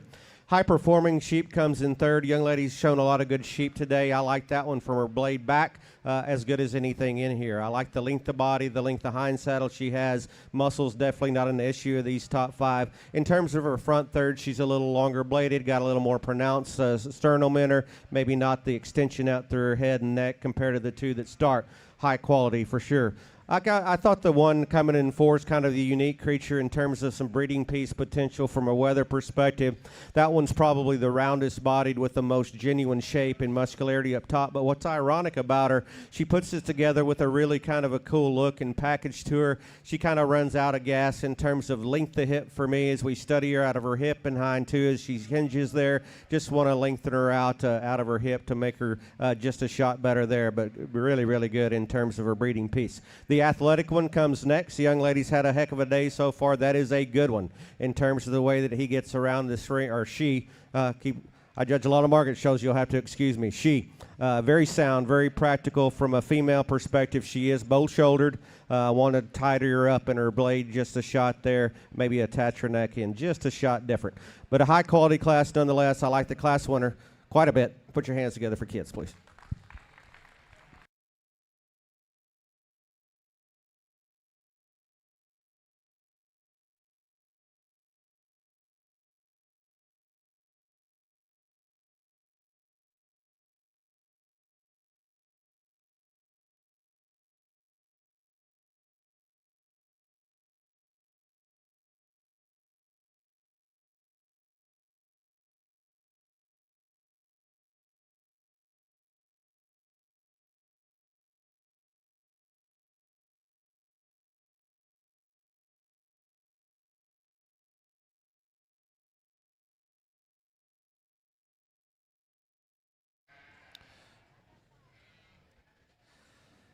Need our aged Hampshire ewes. Aged Hampshire ewes. We making your way, make ready pin. Aged Hampshire ewes. First call.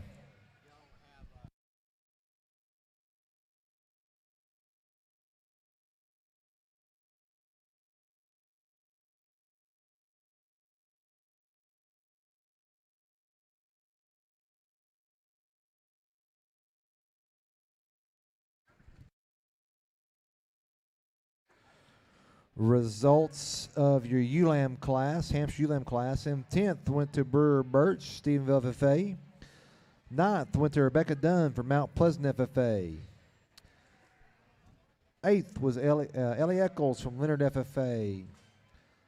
7th was Emerson Garner from Leonard FFA. 6th was Riker Paget from Fredericksburg FFA. 5th was Carly Stiles, Johnson County 4-H. 4th was Brendan Carr from Randall County 4-H. 3rd was Hudson Hortz from Early FFA. 2nd was Brewer Birch from Stephenville FFA, and your class winner was Cooper Evans from Burnett County 4-H. We now have our two-tooth Hampshire ewes in the ring. Need all of our aged Hampshire ewes to the make-ready pen.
Yearling U class here with a lot of quality all the way to the bottom. We've got a kind of a skinnier, good built one down there that's a good sheep. And so on the top end of this class, I think they sort themselves based on just stoutness with the right kind of skeleton and soundness at the surface.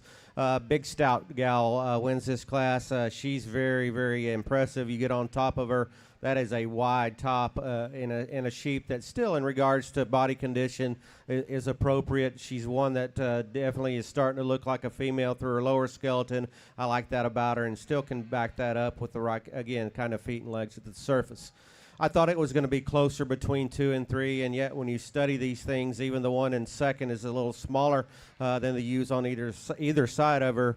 She is arguably, not arguably, she actually is the widest and stoutest at the surface in relation to her frame out of her upper hip and pin set.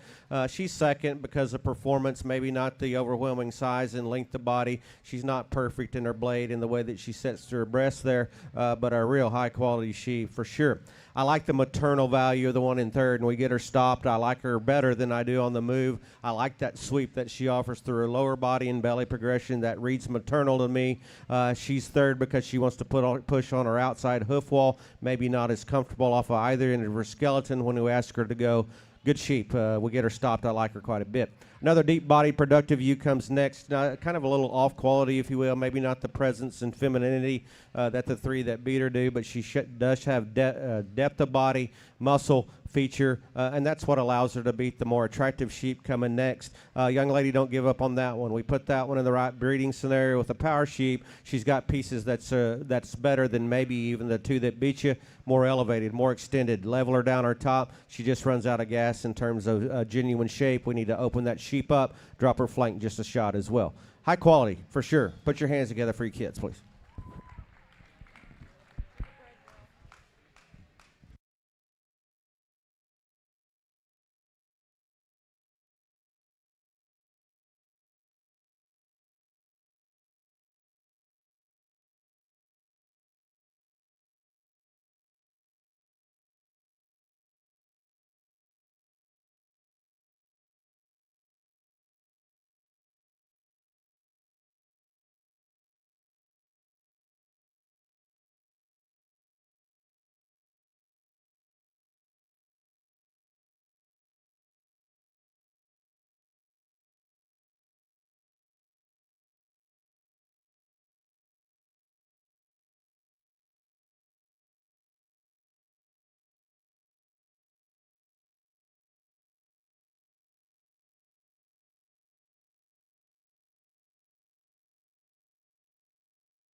Results of our two-tooth Hampshire U class. Third goes to Tinley Miller from Terry County 4-H. Second was Bexley Peck from Lavaca County 4-H. And your class winner was Emily Bynum from West Rusk FFA.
Well, there never was a debate on the champion or the class winner in this particular division. I thought it was close between 2 and 3, and so we'll give credit where it's due. I didn't spend a whole lot of time looking at her because I thought she won pretty handily just in terms of body and female proportions through her center cage. Still has some genuine shape to her. What's most impressive about this ewe, for as old as she is or mature as she is, really, really good at the surface and the way that she carries her hock and hind leg.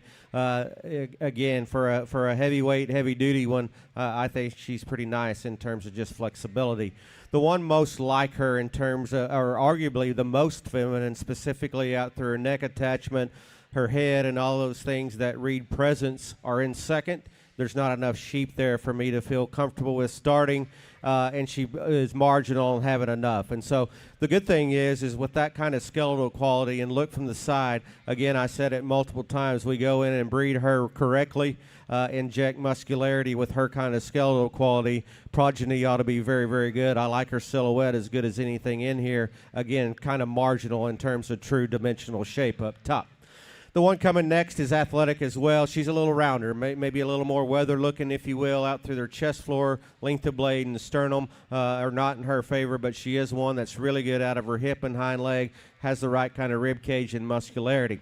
Young lady in fourth, you definitely got muscle. You can see that big upstanding rack in that ewe, and I like the fact that she's got muscle right behind her blade, carries it into a big hip and hind leg. She just needs to go with more comfort as the way that she navigates off the surface. She gets a little more upright, a little shorter bodied, needs to navigate the floor just a shot better. Congratulations, good class.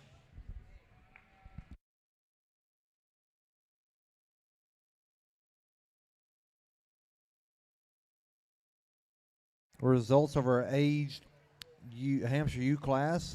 Second was Shawnee Green from Rio Vista FFA. Your class winner was Tinley Miller from Terry County 4-H.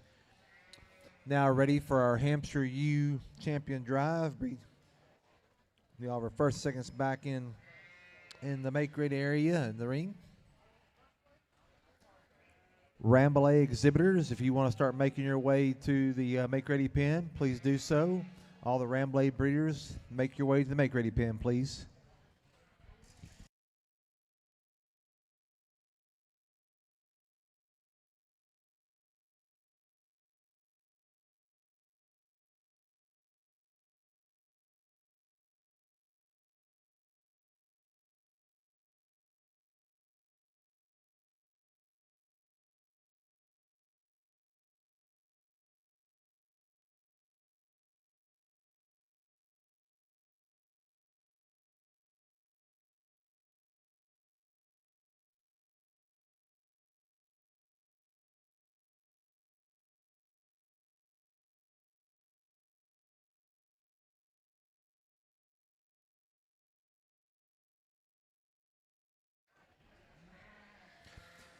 Now entering the ring is our Hampshire Breed Champion drive out of our ULAM class. Class winner is Cooper Evans from Burnett County 4-H.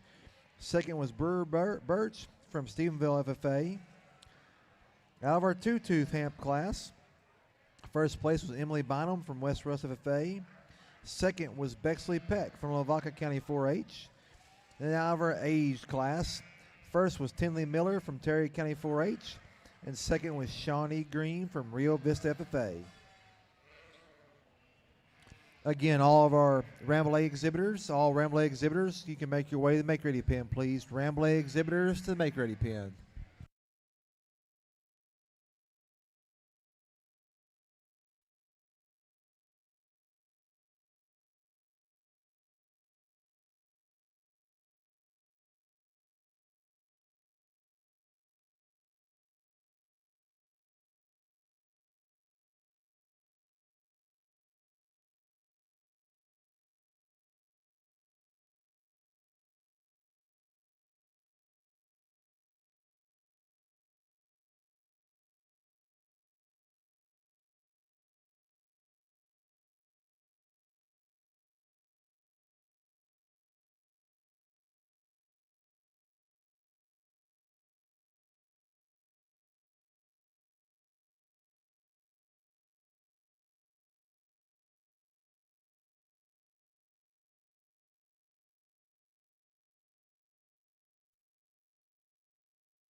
Another really good division here, and I'd expect the Hampshires to be one of the stiffer in regards to competition out here, and that's certainly the case. I really enjoyed analyzing the ULAM class, 50-something head in there. I always like to judge numbers as long as qualities there, and obviously there was, and so had to make a double cut there, and ultimately landed on these two in that particular division, with one that I think is just built for speed in terms of heavy duty utility at the surface and the way that she navigates, but yet from a breeding piece perspective, put her in production down the road. I think she's got the right kind of look, the right kind of silhouette, and still can back that up with a genuine shape. I would expect that one to be pretty important in terms of a breeding piece from a clubland perspective somewhere down the road. Followed by one that Bladeback I really, really like. That was second in that particular class. She's one that comes to us with the elevation, the extension, the right kind of handling quality. I think her hip and hind leg are okay. As you study her up front, she's one that concerns me just a shot in the fact that she wants to come in at her knee, toe out up front, but certainly one that you really appreciate in terms of just look and quality from the side. I thought that intermediate class or the yearling class was competitive with a couple of sheep that kind of surfaced to the top just based on the way that they could get around the ring. They're both sheep that have muscle. Young lady that wins the class, obviously that's Ewes in production there. Tremendous in terms of her backside shape. If you get critical on her like I will everyone, she wants to get a little rounder off of either end of her skeleton, but still high quality sheep for sure, followed by one that maybe gave up some performance to her, but that one that, again, we put her back into weather production. You really like that one. Upper hip, pin set, and dock area. I like that one as good as any in this particular lineup. I thought this young lady's older ewe won this one for fun in terms of just that class.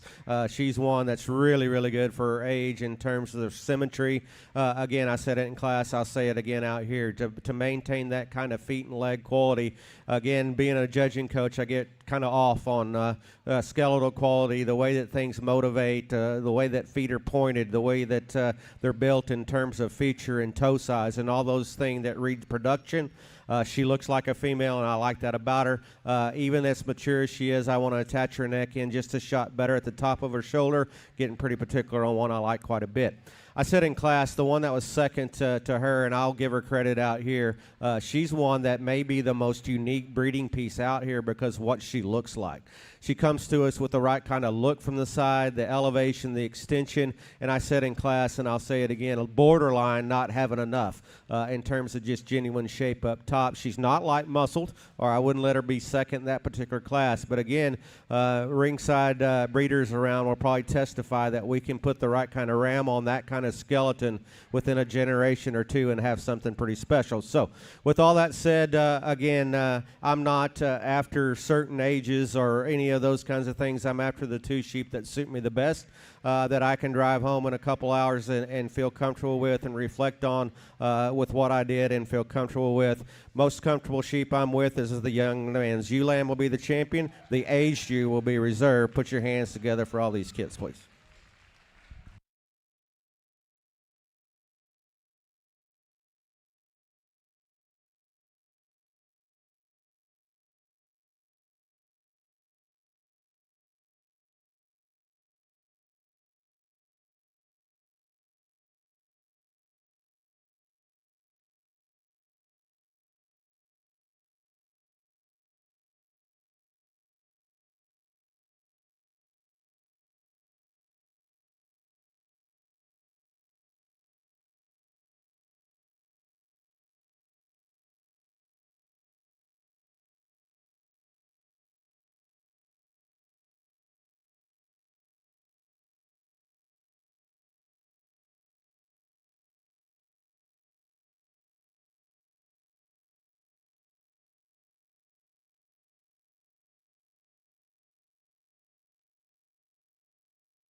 Results of our Hampshire ewe show. Champion Hamp came out of our ewe lamb class, brought to us by Cooper Evans from Burnett County 4-H. Your reserve champion Hampshire ewe came out of our age class, Miss Tinley Miller from Terry County 4-H. Congratulations to y'all. We're now ready for our Rambouillet show.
Well, this is a good start to the Rambouillet show. I've been blessed to judge a lot of these wool sheep and coach a couple collegiate teams on the wool judging side, and so have a little more affinity towards the wool and fiber side of it than probably most judges do, and so that's definitely going to come into play in my evaluation here. This is a dual-purpose breed to where we have to consider not only skeletal quality and muscularity, all those things that read meat animal sheep, but at the same time, fiber is still very important to this breed.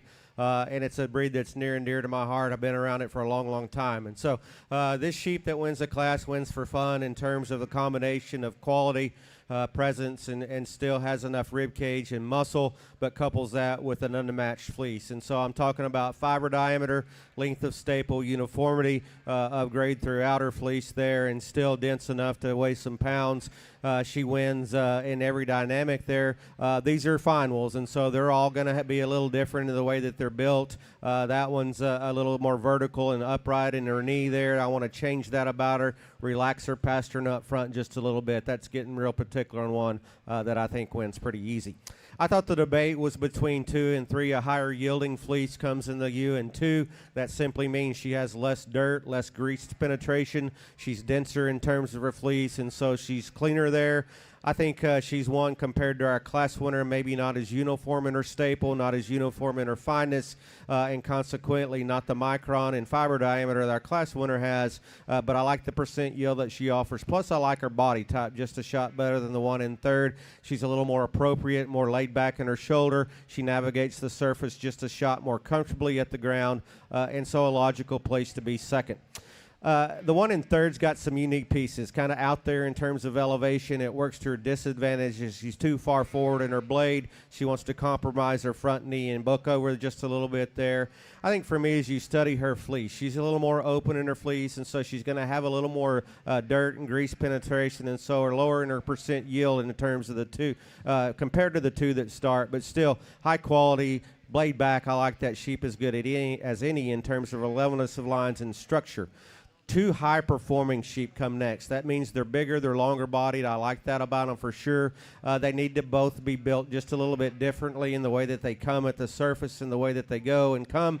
But in terms of their fleeces, they're a little more open there. Maybe not the fiber diameter and length of staple compared to some of the others in class. Good high-quality growthy sheep for sure. High-yielding fleece comes next. That's a very dense one. Pretty short stapled, if you will, sweetheart. Just needs to be longer stapled.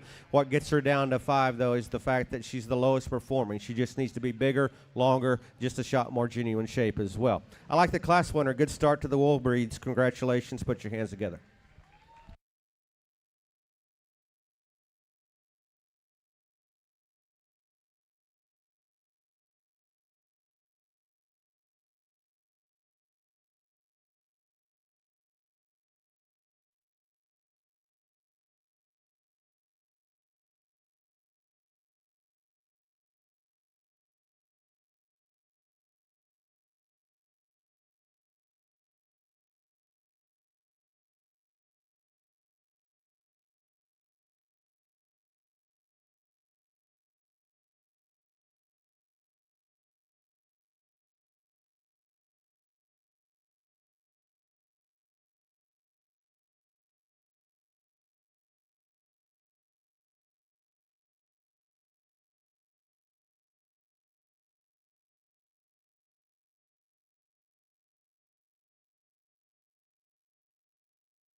Results of our Rambouillet Ulam class.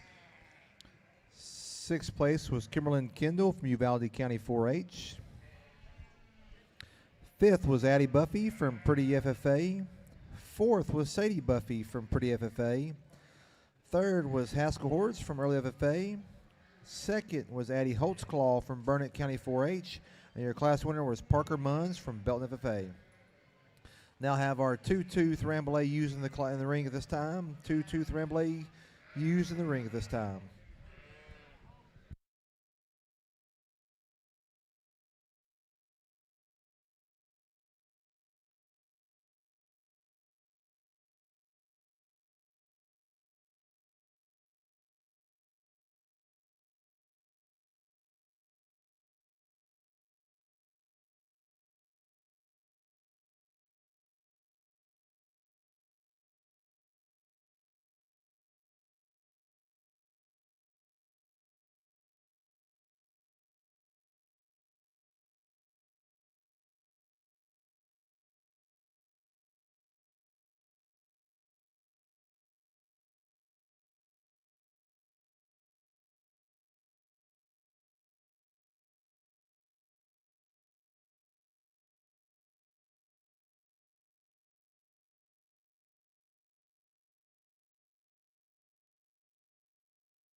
Might not make a whole lot of friends on this one, but I've got wool in me, and I know what these things are supposed to look like in terms of fleeces. And the one that wins the class has a combination of the best fleece. She is the best in terms of her head, her neck, the way it attaches, her femininity and breed character. Read Rambouillet to me, and her fleece backs it up.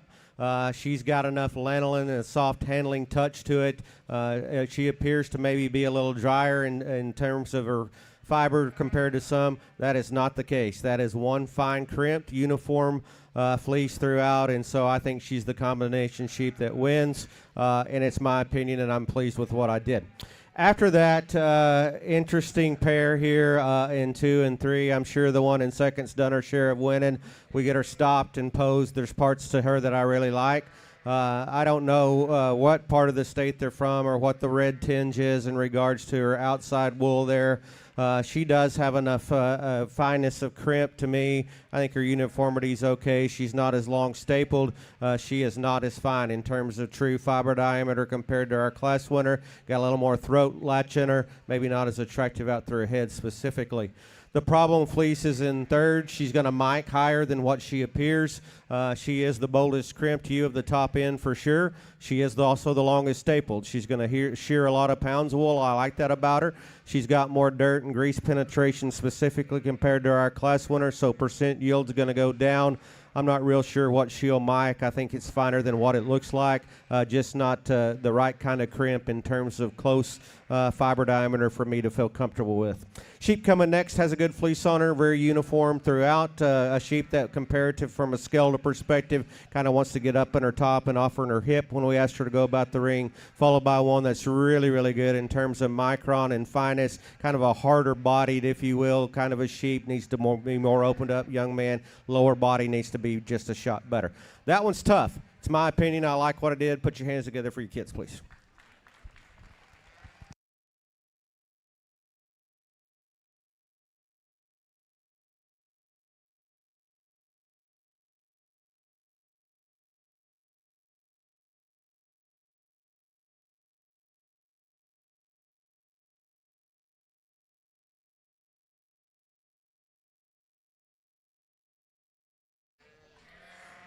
Results of our two-tooth Rambouillet class. Fourth place went to Hannah Hewitt from Kaufman County. Third went to Parker Munns from Belton FFA. Second went to Zoe Gilcrease from Bossy County 4-H. And your class winner is Joseph Grotegut from Deaf Smith County 4-H. Now ready for our aged Rambouillet ewes. Aged Rambouillet ewes.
Really good HU class here, and we've got a combination sheep again, a lot like the ewe lamb showed, just very complete in terms of a dual-purpose look.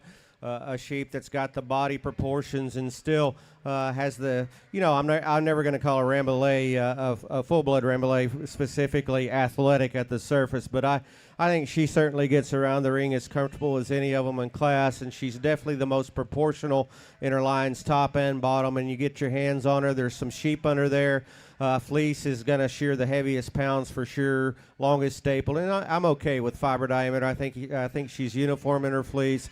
I think she's fine enough specifically to win this class pretty handily. Really, really fine fleeces come in 2 and 3.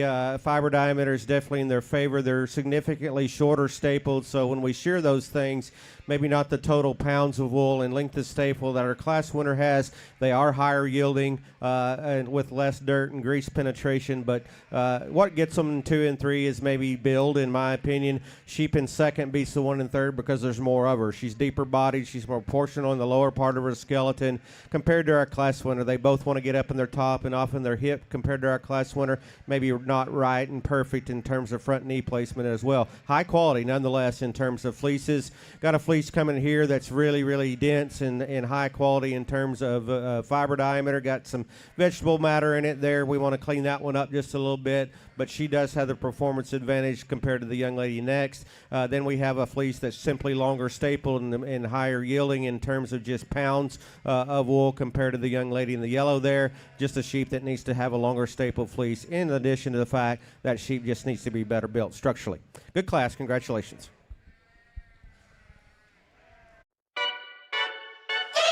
Every detail matters when preparing your livestock for the show ring.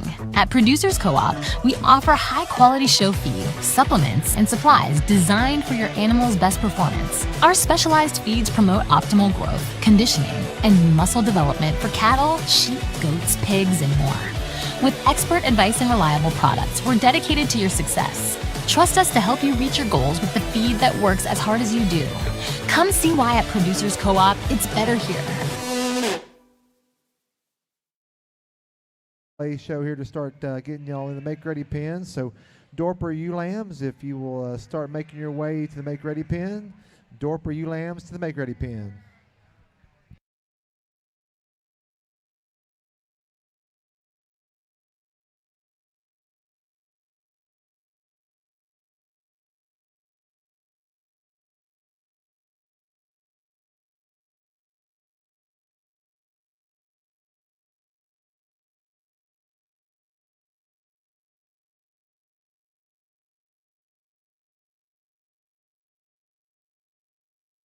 Reintroduce you to our first and seconds for our Rambouillet breed drive. First place out of the ewe lamb class was Parker Munns. Second place was Eddie Holtzclaw.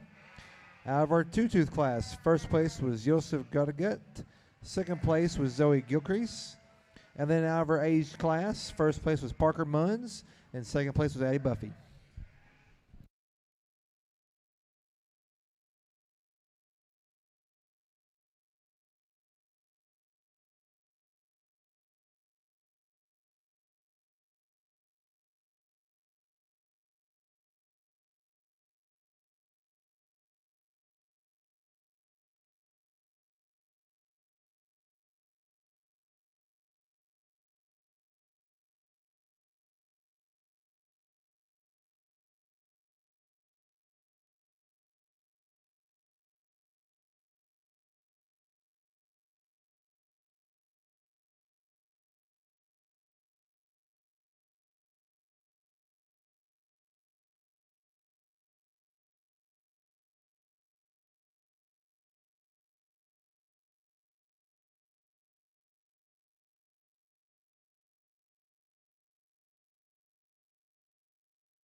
Really, really good set of Rambouillet ewes, and unlike some of the other divisions and breeds that we've had, these are very similar. And so a show judge, whether you agree or not with the placing, you can kind of see where we stand in terms of type of sheep, and then also you don't have the luxury, I guess, or the opportunity, maybe is the best word, to handle these guys' fleeces and look inside and see what fiber means and how they're going to shear, that stuff's still worth a lot of money. And this is a dual purpose breed. Used to be 60-40 split, 60 conformation, 40% wool. I still like to look at wool, and that becomes a big player in this particular division. There's a pair of sheep that match up. They look alike. Their fleeces are similar, and they're the best built, and they're actually the two youngest ones. They'll stay together. Congratulations.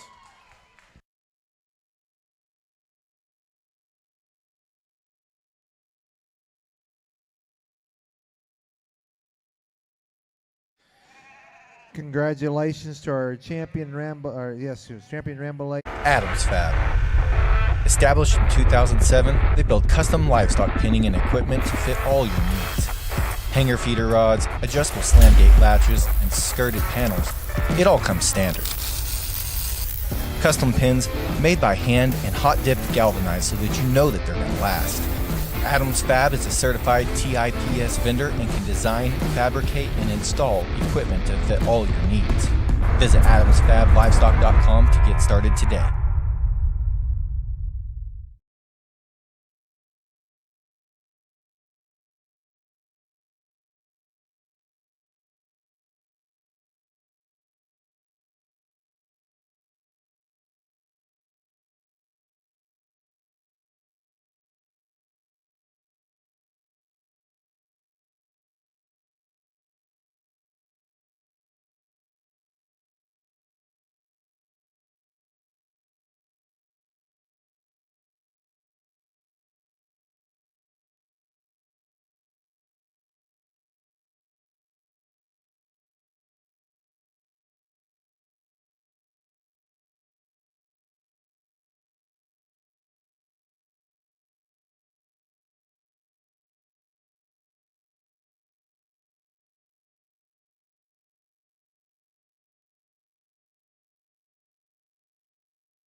Still missing two for our Dorper ewe lamb class. If you have a Dorper ewe lamb, please come to the Make Ready pen.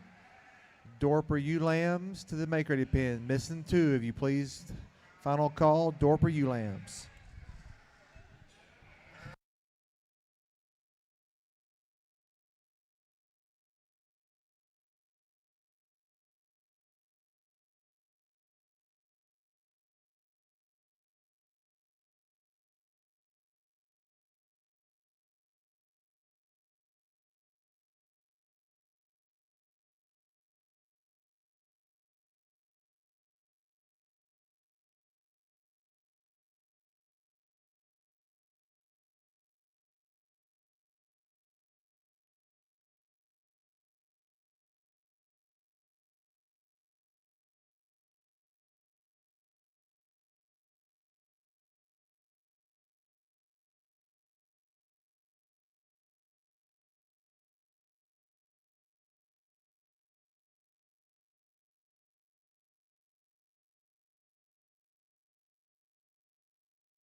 Dorper, you lambs. Dorper, you lambs. Final call. We're missing 2 of you.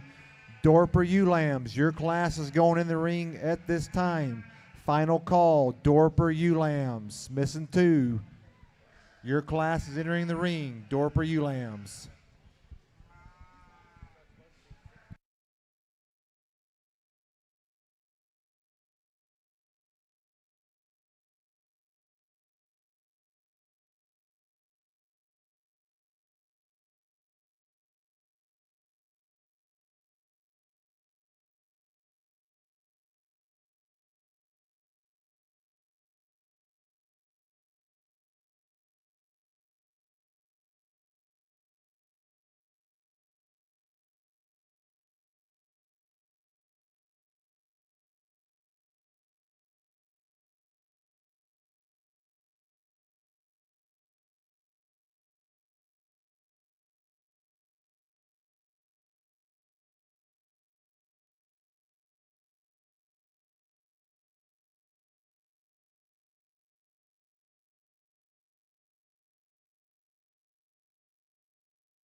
First call, 2-tooth Dorper Ewes. First call, 2-tooth Dorper Ewes.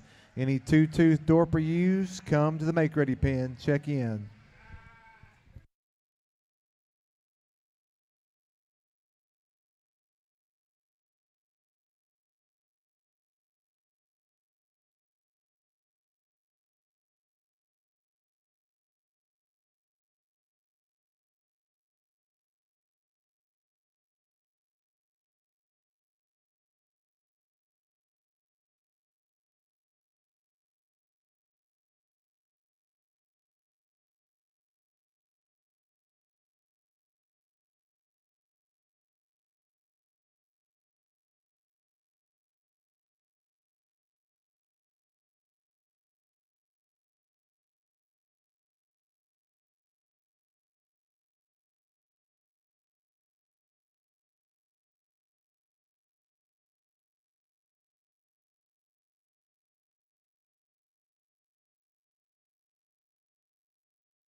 Two-tooth Dorper ewe lambs. Two-tooth Dorper ewe lambs.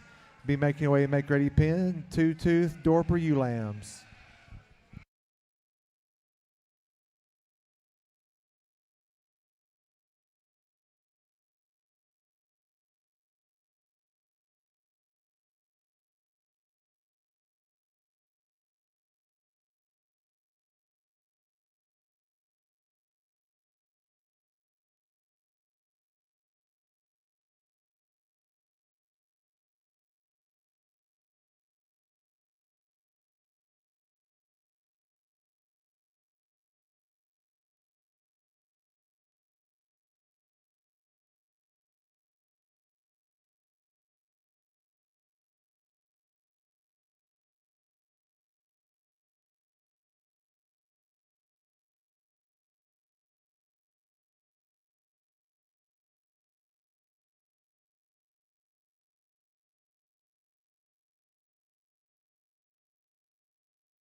If you would, please, around the ring, let's put our hands together and pay all these exhibitors.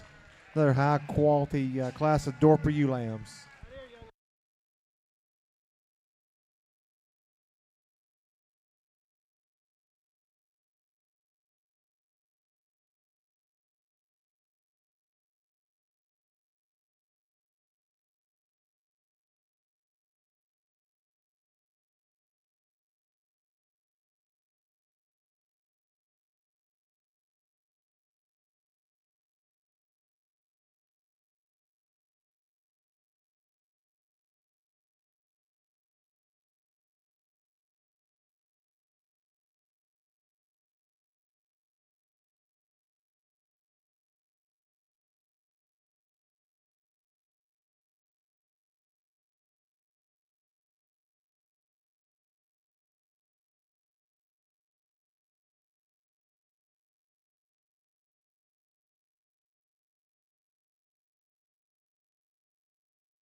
Mr. Coburn's made another sift here on this particular class. If you would, let's go ahead and put our hands together and pay off these exhibitors as they round the ring.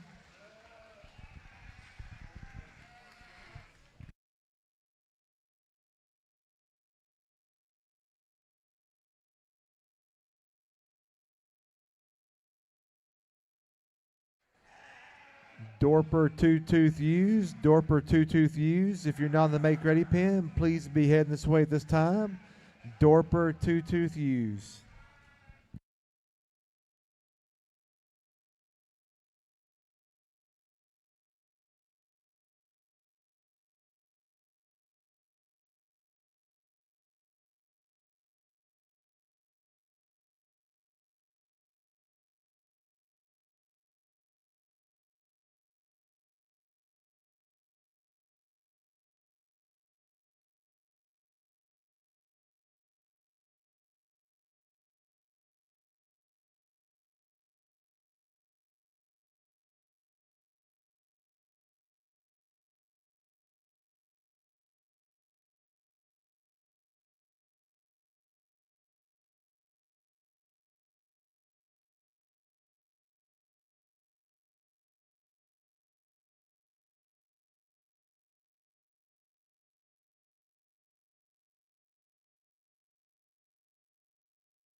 Dorper two-tooth Ewes, Dorper two-tooth Ewes. Final call.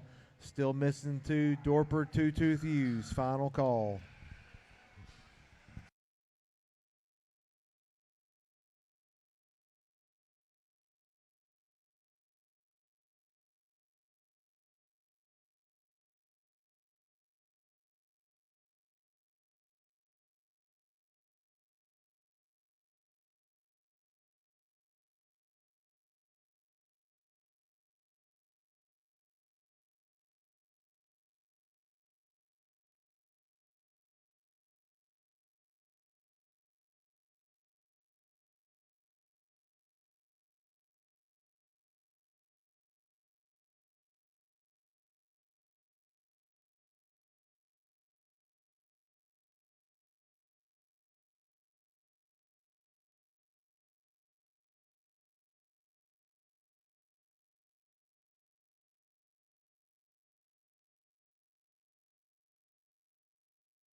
Well, obviously, one of the classes I was looking forward to. Loved judging Dorper sheep, and really, really deep throughout. This is the second cut of the keepers, kept a lot more than we needed, and so I'm actually going to go down and talk to each of these kiddos. I think they deserve an explanation after we get down with these top 5. And so, the class winner is one that came in early and one that kind of grabbed my eye, and study that sheep for what she is in terms of genuine shape. And these aren't weathers, but in terms of just touch and handling quality, and what I mean by that is genuine shape and robust shape to 4-rib, and the fact that she can put that together on an athletic package. Is she just ultra perfect through her sternum? No, but that's kind of a Dorper deal, and so that doesn't bother me a whole lot to have some of that, as long as she attaches her neck in appropriately. She does that very, very well. Still presents a feminine look from the side.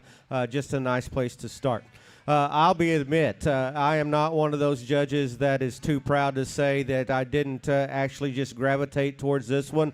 Maybe I didn't see him, whatever the case may be. The ewe lamb in second did not get pulled on the initial walk, but that sheep's pretty fault-free, to be honest with you. Compared to our class winner, and probably ewes on either side of her, she is the bolder-shouldered sheep there, maybe a little more cresty at the top side of her neck. That's getting real particular on one. That blade back I like as good as anything in here. Her center body, her lower body and belly progression is very, very intriguing to me. High quality for sure, and one that definitely needs to be in the top 3. I wanted to start this one in third, and I still can, just based on the out there pieces that she has. She is the frail featured one of the top 3. That means she's frailer in terms of her bone, foot, and toe size. Her hock placement and the way that she wants to put her rear 2 into the surface is not perfect. Her body above her knee and above her hock is. And so if you allow that feet and leg motivation to not bother you, you could definitely start the class with her. I love her center body, her levelness, her femininity, all those things that go with a high-quality show sheep. If she would just push and plant just a shot better and more authoritative at the surface, that would be an easier decision for me. It is what it is, first or third. I like that sheep quite a bit nonetheless. Good kind of a white pelted one comes next. Pretty just good. That's not very good grammar. Pretty complete, right? And so she's pretty small in this particular class, so she's given up some genuine shape up top. I don't know if genuine's the right answer for that or the right statement. She's given up muscle compared to sheep on either side of her. I do like her progressive look out through her center skeleton, rear rib and flank just a shot better than the sheep behind. Not as long bodied, not as high performing. Sheep coming next got some out there pieces too. She's a lot like the one in third that we can probably breed around to make wethers that are the most interesting in terms of her aggressive muscle shape and type, and still couples that with an elevated look. What bothers me just a shot is her lower body belly progression. I just want to drop her down there. As she matures and becomes more broody, if you will, I think hopefully that corrects itself as she stands today. She wants to cut up in her rear rib and flank, be a little tighter hearted, and consequently gets a little tighter and more restricted out of her hip and hind leg because of it. But if you like those out there pieces like I do in her, really, really like her quite a bit. Next one's very deep and maternal, not quite the show ring pizzazz. Then we have some sheep that are sitting there, very, very good in terms of muscle. We'd expect that from the Dorper breed. Maybe a shot just round her out of their hip, maybe not the quality. Young man in the black, that's a unique creature. Her hip and hind leg is not right. She wants to push in her outside toe, hook bone forward. That one is way out there in terms of her breeding piece, followed by some that look more like Dorpers, right? So they're a little rounder, a little shorter, maybe got a little more condition on them, what I consider ideal. Nonetheless, great start to the Dorper division. Put your hands together for your kids, please.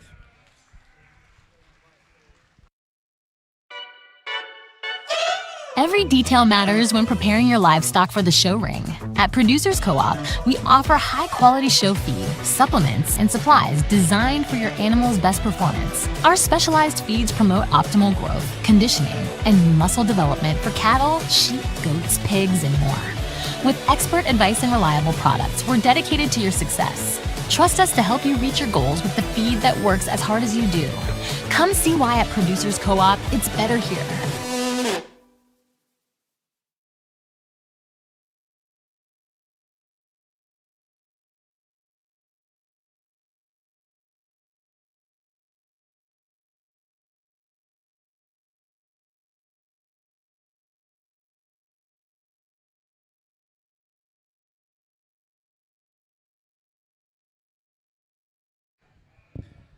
Final call, two-tooth Dorper Ewes, tag number 664068.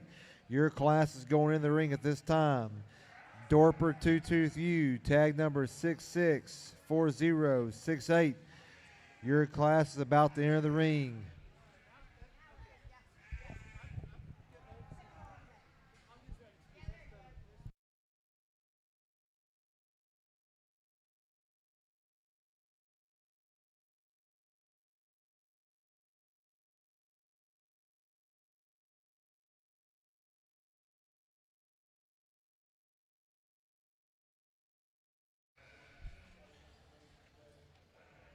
Age Dorper Ewes, Age Dorper Ewes, make your way to the make ready pen. Age Dorper Ewes to the make ready pen.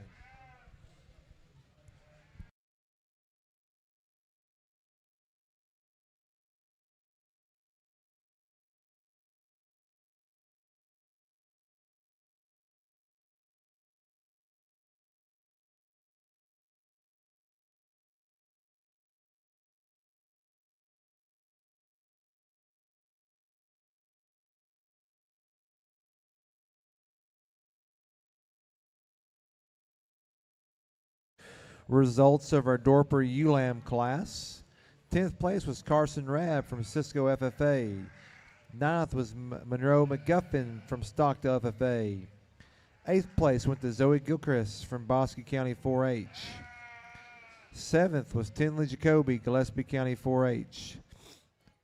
6th was Keegan Potter from Mason County 4-H. 5th was Braxton Mock from Erath County 4-H. 4th was Holden Gideon from Gillespie County 4-H. 3rd was Grant Knowles, Mason County 4-H. 2nd was Knox Paget from Fredericksburg FFA. And your class winner was Ainsley Kilker from Weatherford FFA.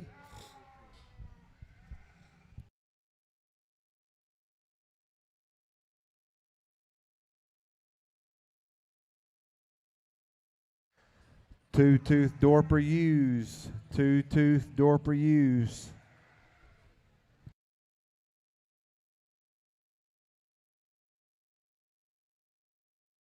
Sorry, correction. Age Dorper Ewes, near Age Dorper Ewes to the make ready pen. Age Dorper Ewes to the make ready pen.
Let's give these exhibitors a round of applause as they exit the show arena.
Well, usually when we get into the yearling and the age divisions, the quality kind of drops off. Not so much in here. Just tons of good sheep, and had to release some good ones as well. On that side of the rail, you've got really, really good animals. I'll talk about those briefly here in a second. This class winner's pretty good. She's really, really complete. That's kind of a cheesy show judge thing to say when you're trying to kind of fool the crowd and get beat around the bushes. That one's complete. In other words, she's good built. She's good looking. She's got enough muscle shape to her. She's athletic in terms of her feet and legs. Just not a big hole in her. Is she the stoutest one in terms of just aggressive shape? Maybe not. Tons and tons of muscle for this particular breed. We don't have an issue, obviously, with that. And I think her skeletal upgrade is so good and still looks like one in terms of just the right kind of body type and proportions. Nice sheep to win. Good touching one comes next. The young lady's done a good job bringing sheep that have been fed very, very well. That one's got the right kind of turn and shape to her rib cage that allows her to put genuine muscle up top. She's a little rounder off of either end of her skeleton. We asked her to go. Got a little more breastplate in her. Gets to round out of her hip just a shot. Maybe not as good and comfortable off of her rear tooth, specifically out of her rear pastern, compared to our class winner. Getting nitpicky on a real high quality sheep that I thought was very, very good. I thought the next actually 3, 4, 5, 6, 7, 8 were very debatable. I think the one in third just kind of needs to be in the top end of the class because she's very similar to what we started with. Blade back, I like her turn and shape to her rib cage. Her heart's full, really wide chested. She's a sheep that's got muscle shape to her. We study her as she comes and goes. She may be giving up just a shot out of her upper hip and pin set, consequently doesn't carry her base width at the surface from a rear two perspective quite as good as the two that start the class. Kind of the outlier, more traditional bodied one comes next, and I don't mind that. I like the broody maternal look that she has to her center cage. She's got more on her compositionally, but she's kind of just a little, that just kind of fits her mold. She's a little longer bladed, maybe attaches her neck and just a shot lower, deeper chested, a little rounder, but stout, ultra stout, big bodied, big bellied. I like those kinds of things from a maternal perspective in her.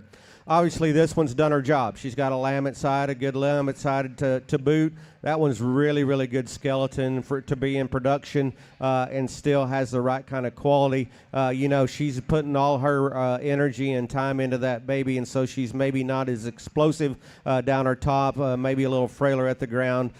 Even so, maybe just a shot frailer at the surface, and that's where we got to pull the trigger on her because I like things that have obviously done their job in terms of production. Kind of an interesting weather-making type of a sheep comes next. Young man's got one that cuts up in his rear rib and flank.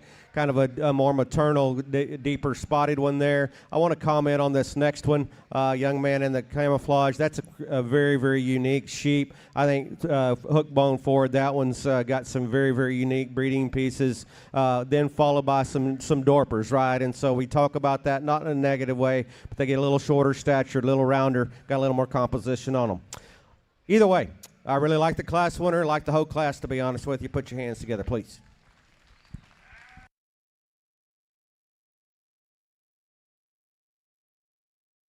Adams Fab. Established in 2007, they build custom livestock pinning and equipment to fit all your needs. Hanger feeder rods, adjustable slam gate latches, and skirted panels. It all comes standard. Custom pins made by hand and hot dipped galvanized so that you know that they're going to last. Adams Fab is a certified TIPS vendor and can design, fabricate, and install equipment to fit all your needs.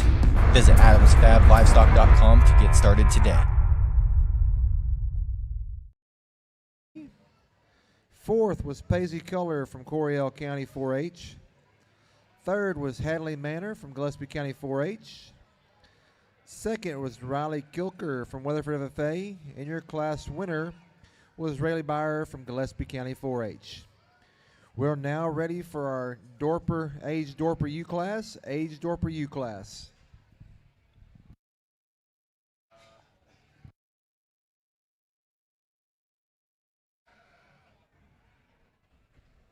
Be first call for White Dorper ewe lambs. First call for White Dorper ewe lambs.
Really good sheep to win this particular class. I think she wins this one pretty easily, and I think it's debatable between maybe 2 and 3 and 4. But class winner comes in here, and she kind of wins in every checks every box, if you will, in regards to build and quality, presence, and still backs that up with enough substance and feature.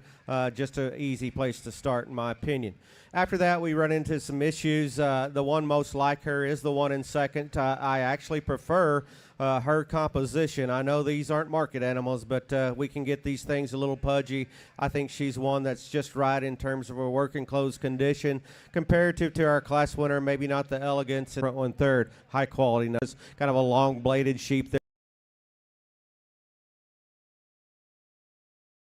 Some muscle, lots of differences in terms of composition and structure. Ultimately land on the one that I like quite a bit. Put your hands together for your kiddos, please.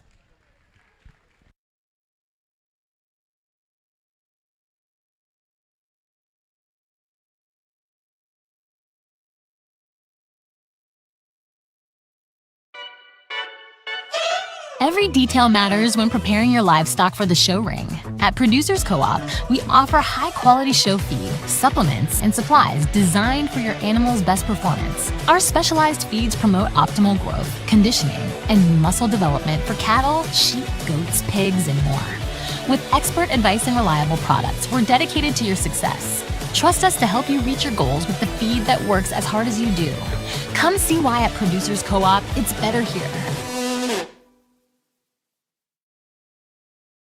That those will be moved for you if you don't move them. So in other words, they're going to start towing vehicles if you've been parked out there in the unloading area for an extended period of time. So if you've got a vehicle out there, we ask that you please go out there and get it moved, or they will start towing those vehicles here promptly.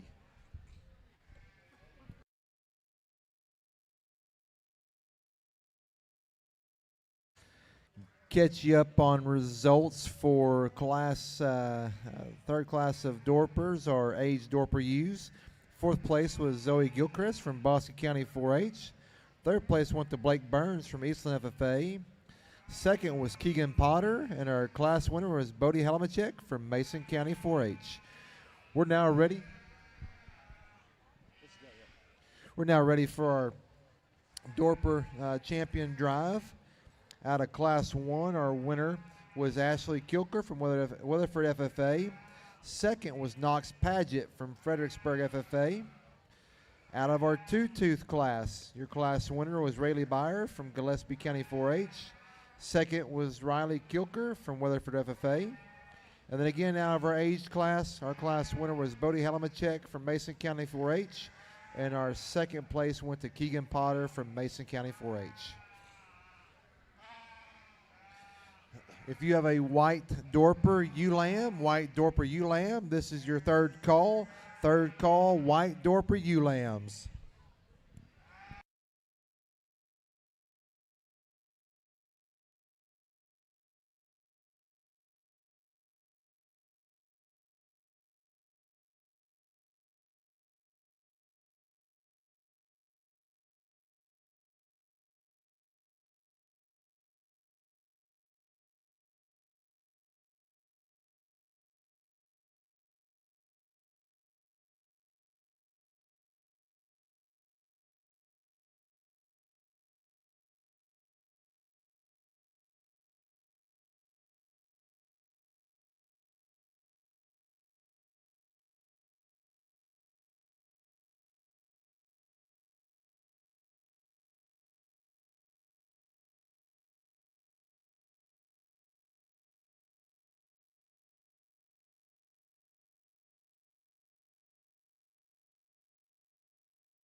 Well, no doubt the Dorper breed is one that's here to stay no matter where you look at the sheep industry. I would venture to say if you're in commercial production and they're not part of your breeding program, then you're probably missing the boat because they are real world functional.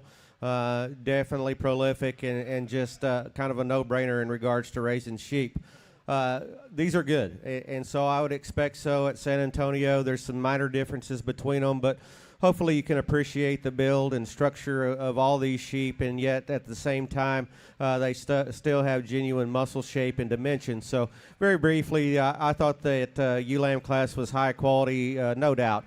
We've seen some big classes today with the Downs and the Hamps and these Dorpers with a lot of numbers in there. But I think the quality was equally impressive. And you study these two that come out of that lamb class, they're very similar built. I talked about the one in second, maybe is not as attractive in terms of the top side of her neck, a little bit longer bladed and deeper breasted, but they're very similar in terms of body type, stoutness of feature, and still have some muscle to them. And more importantly, they're still athletic at the surface. I thought that yearling ewe was pretty unique in terms of her build for a Dorper sheep. That's hard to do, to get one's elevation that high and still tie in a stout skull with enough muscle. And so we're always, show judges are after the elevation, the eccentric look, and the bells and whistles of intangibles.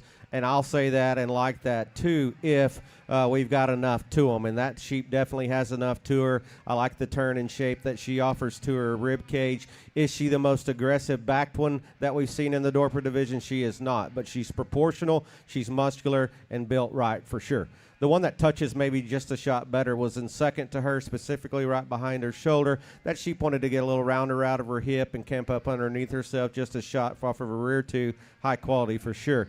I thought we just talked these age ewes, so I'm not going to spend a whole lot of time talking about them. There's one out here. I gravitate towards those females that are in production or at least have a baby in tow there because I know what it takes. And I come from a cattle background, and a lot of people say, well, you used a cow-calf pair. No kidding, because she's got a calf at side. And so if they can maintain the show ring presence and quality and still back that up with a maternal sweep and just a brood ewe potential look from the side, I don't mind using them on bid. As a matter of fact, I'm going to. That'll be the champion out of the age ewe division. The young lady's yearling will be reserved. Congratulations to a great set of sheep.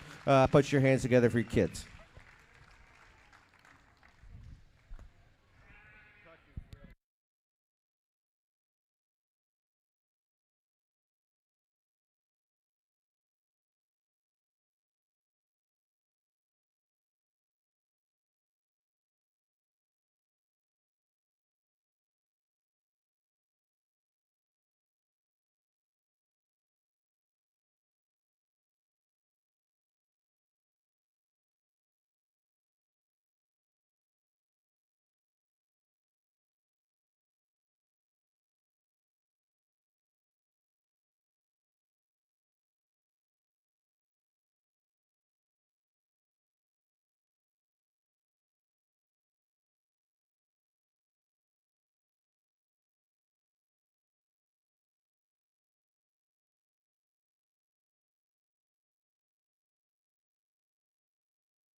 Adams Fab. Established in 2007, they build custom livestock pinning and equipment to fit all your needs.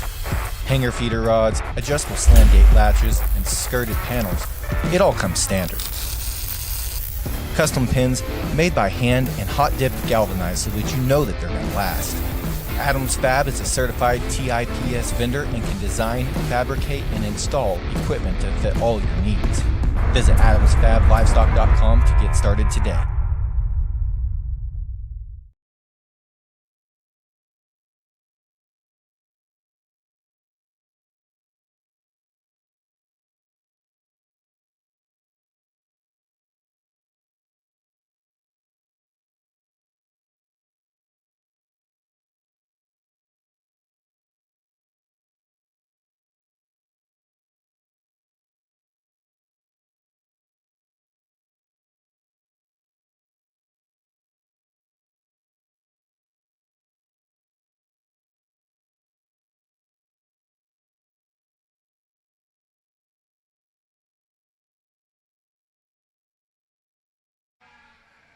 First call, two-tooth White Dorper Ewes. First call, two-tooth White Dorper Ewes.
Catch you up on results from our Dorper show. Your breed champion Dorper was brought to you by Bodie Halamachek from Mason County 4-H. Your reserve champion was from Miss Rayleigh Byer from Gillespie County 4-H. Congratulations to both of you. In the ring now, we have our White Dorper ewe lambs. White Dorper ewe lambs are showing, so we need our two-tooth White Dorper ewes. Two-tooth White Dorper ewes to the make-ready pen. Second call, two-tooth White Dorper ewes.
Let's give these exhibitors a big round of applause as they exit the arena.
those of y'all around the ring here, let's put our hands together and pay off these young exhibitors as they go out the ring.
Really good class here. The young man that wins the class, I don't know if he knows how good the ewe is that he's got.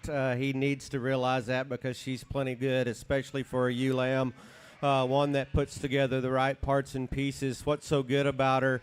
She's deep-bodied and maternal, but still puts a real thin neck with a high-quality feminine look at the top side of her shoulder, backs it up with genuine shape and base width. That one's good, buddy. Real good, to be honest with you, okay? The Weathermaker's in second. Young man, I know you're probably disappointed. That one's a little longer bladed, a little coarser shouldered. She wants to come in at her knee and swivel out up front just a little bit. You did a good job showing. You did a good job getting that one presented and fed to the T. Handles really, really good. I just don't like her front skeleton quite as well from a breeding piece perspective. Blade back, I'm all in on that one. Still high quality from a weather generating perspective for sure. Kind of just a complete one in the next hole here, and again, kind of a cheesy comment to say, but not a lot of holes, but not just maybe the overwhelming bells and whistles of the two that beat her.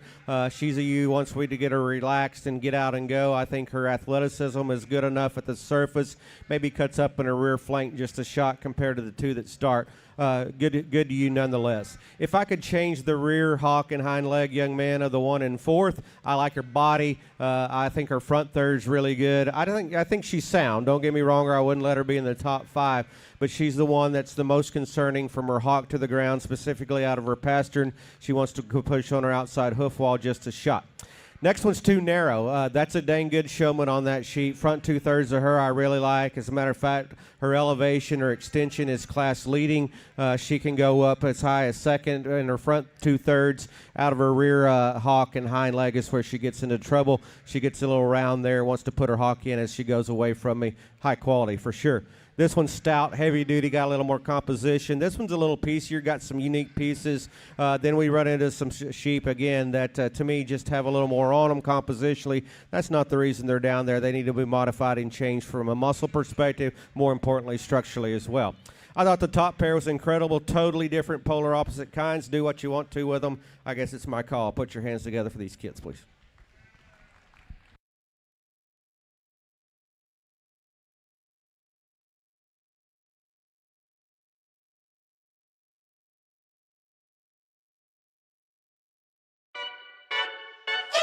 Every detail matters when preparing your livestock for the show ring. At Producers Co-op, we offer high-quality show feed, supplements, and supplies designed for your animal's best performance. Our specialized feeds promote optimal growth, conditioning, and muscle development for cattle, sheep, goats, pigs, and more. With expert advice and reliable products, we're dedicated to your success. Trust us to help you reach your goals with the feed that works as hard as you do. Come see why at Producers Co-op, it's better here.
Results of our White Dorper ewe-lamb class. 10th went to Ollie Allen from our NFFA. 9th was Bobby Tubbs. Is that 8th went to Blair Marshall from Gillespie County 4-H. 7th went to Hannah Hewitt from Kaufman County 4-H. 6th was William Thompson from Kendall County 4-H. 5th was Addie Holtzclaw from Burnett County 4-H. 4th goes to Granger Smith from Borden County 4-H. 3rd was Bodie Halmachek from Mason County 4-H. 2nd was Hayden Tuttle from Eastland FFA. And your class winner was Mackenzie Allen from our NFFA. We now have our two-tooth White Dorpers in the ring. Be first call for aged White Dorpers. First call, aged White Dorpers.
Those of y'all around the ring here, please let's put our hands together and pay off our White Dorper exhibitors on their high quality class. Tremendous depth. Congratulations, young folks.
Attention in the sheep barn. Could a parent or guardian for William Thomason from Kendall County please come back up to the show ring? Parent or guardian for William Thomason from Kendall County, please come back up to the show ring, please.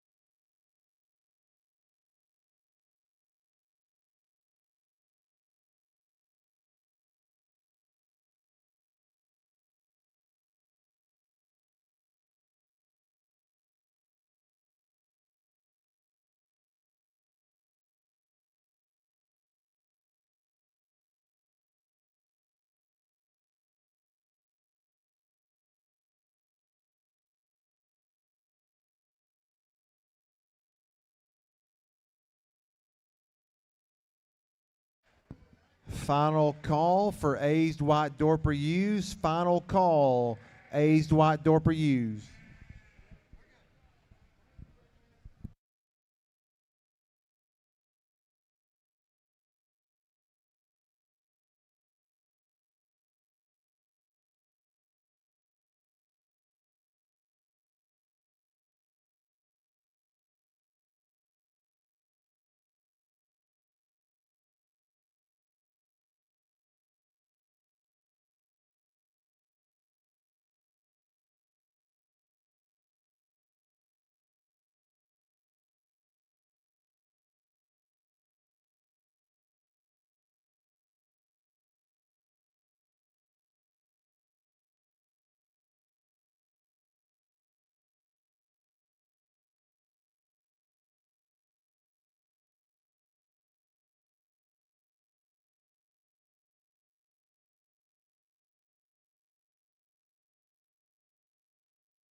Well, these two pretty little girls on the front end of this class are working real hard, and both these ewes are very, very similar. The top three are kind of similar built. I don't want to use their word, more traditional. They've got enough on them in terms of composition. Again, from a cattle background, I'd lean them up, but they're Dorpers. And so the trade-offs are, I think the one that wins the class is maybe a shot better in her elevation out through her front 1/3 and transitions into a really, really neat rib cage.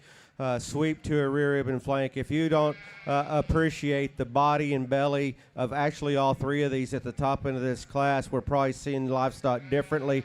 That's the kind of maternal look out through their lower body and belly progression that I'm after, as long as they're not too fat, if you will. And I think they're both okay there. I just prefer the skeletal quality of the young lady that wins the class.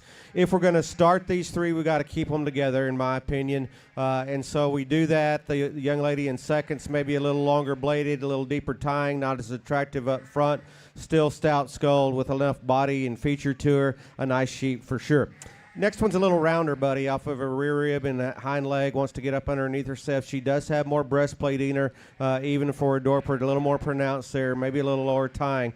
Stout, ultra stout in terms of genuine shape and muscularity. Bone, foot, and feature are definitely in her favor. These are the two outliers here, and so I really wanted to kind of get them up higher than I probably should have, just because of their quality, their look, and their balance from the side. I don't know if they're stout enough. I don't know if they're stout enough skulled and boned and footed to go ahead and complement this breed very, very well. I like parts and pieces of this sheep directly in front of me. Neck attachment, the handling quality that she has. She comes to us a little piecier, though. Wants to break behind her blade just a little bit, get up in her top. Her hookup's not perfect from hip to loin, but that thing's got some out there pieces that a guy can definitely breed around to make some really good, unique wethers.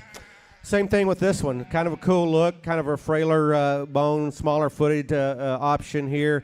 dead level. Probably a little more symmetrical in the way that she maintains her skeletal quality down her top line than the sheep that beat her. But I just need to see more of her in terms of genuine shape down through her heart. Give her a shot more punch in terms of bone and muscle and foot as well.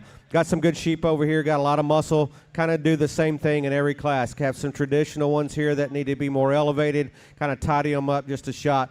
Very, very high quality nonetheless. I thought that one was a challenge. Put your hands together, please, for your kids.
Results of our two-tooth White Dorper class. Sixth place goes to Addison Hohenberger from Blanco County 4-H. Fifth was Keegan Potter from Mason County 4-H. Fourth was Braxton Helamachek from Mason County 4-H. Third was Heston Hohenberger from Blanco County 4-H. Second was Ollie Allen from IRA and FFA. And your class winner was Braxton Helamachek from Mason County 4-H. We've now got our aged White Dorpers in the ring. We'll follow that up with our White Dorper champion drive momentarily.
Well, this one's a lot like the black-headed Dorper division. This one's an easy class winner for me.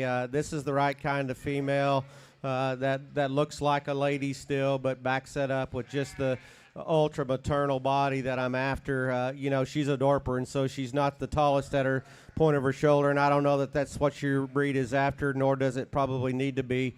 I do like the fact that she is so stout-featured and sound and functional at the surface and still has enough quality and presence up front. But what is so good about this sheep is blade back. That one's phenomenal for this particular breed. Looks like a mama to me, and I'm all in on that kind of body type for sure.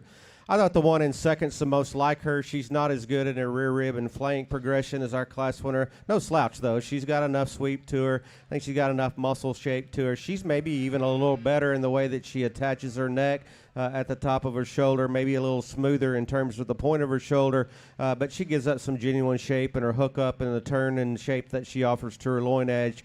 Heavy duty nonetheless. I thought that pair needed to stay on top. Kind of a unique one comes in third. She needs to have more body, in depth of body specifically, to be honest with you, but there's parts to her that I really like. She's extended, she's elevated, she's got muscle, the right kind of muscle texture and tone to her. I think she's good enough at the surface. She just needs more lower body. That's where the two correct her behind her. The next one's a little piecier in her skeleton and her top line. Good in her rib cage. She wants to pinch just a shot there in her hookup, hip to loin, maybe a longer bladed and deeper breasted. Heavy duty nonetheless with a lot of muscle shape and power. Love the sweep to the maternal body and lower belly in this one. She's a little frailer, and so, you know, for me, as we study these sheep for what they are and need to be and have been, I would see that one maybe a shot stouter in terms of her bone and foot and toe. I do like the profile and the quality and presence of that one nonetheless. Put your hands together. We're almost done with this gig. Good set to end with.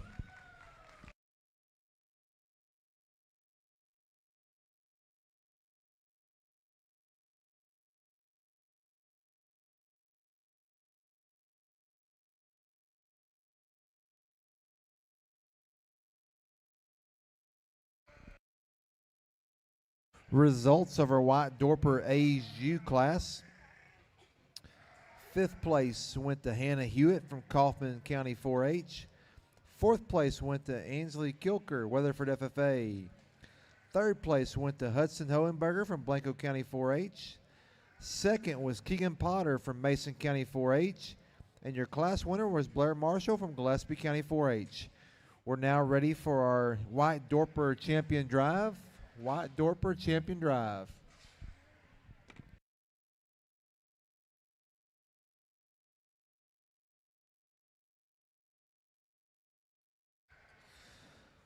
Introduce you to our exhibitors for our White Dorper Champion Drive. Out of our ULAM class, your winner was Mackenzie Allen from IRN FFA. Second was Hayden Tuttle from Eastland FFA. Out of our two-tooth class, our class winner was Braxton Halamachek from Mason County 4-H.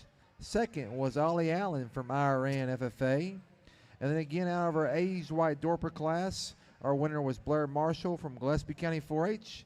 And our second place exhibitor was Keegan Potter from Mason County 4-H.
Well, kind of say the same things every time we get a division out here, but I hope you can appreciate the quality of the livestock, but more importantly, what we're out here for, to create these young people to be better citizens and humans down the road. And if you look at these sheep, there's how many's out here? 6. I got to do my math. I'm an Aggie now. So there's 6 out here, and 4 of them look alike, and 2 of them don't. And so the difference is, if you look at these class winners, this ewe lamb is a unique creature.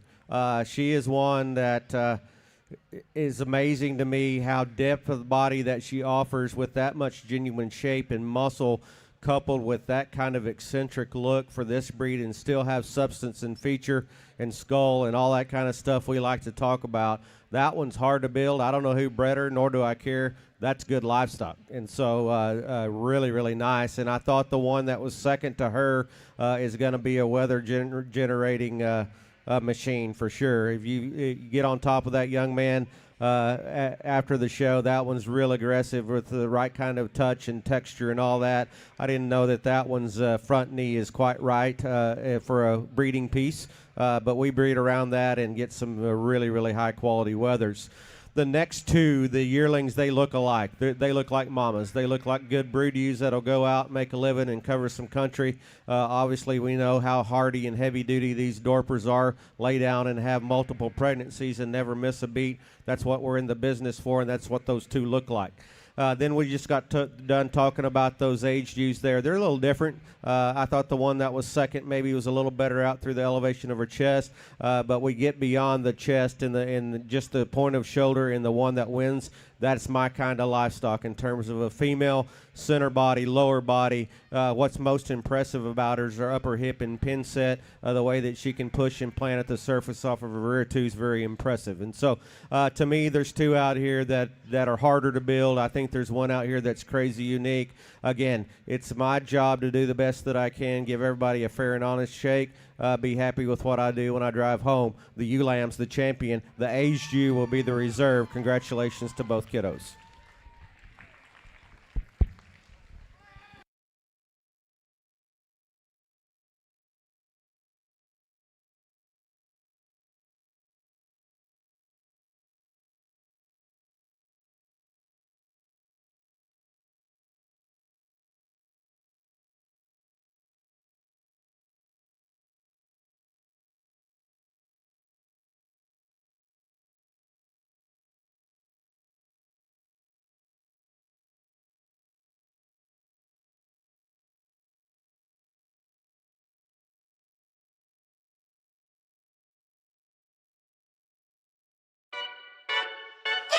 Every detail matters when preparing your livestock for the show ring.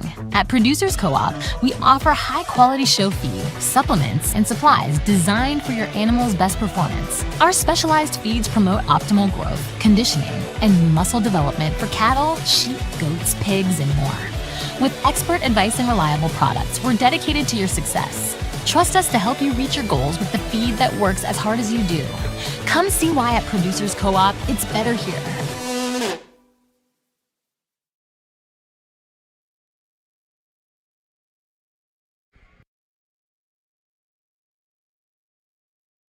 The results of our White Dorper Champion Drive. Champion goes to Mackenzie Allen from IRN FFA. Your reserve champion goes to Blair Marshall from Gillespie County 4-H. Give us just a little bit of time here. We're going to get everything re-racked and set up for our Supreme Champion Drive and Scholarship presentation. We've got some dignitaries that are in between here and the goat ring, awarding some prizes as well too. So bear with us. I know it's been a long day, late evening. We will go through this as efficient as we can, but at the same time want to honor and reward these kids for a lot of hard work and give them the due that they are deserved for that effort tonight. So bear with us. We'll start calling everybody up here for a Supreme Drive here. I know some of y'all are up here already, so just bear with us. We'll get everything set up.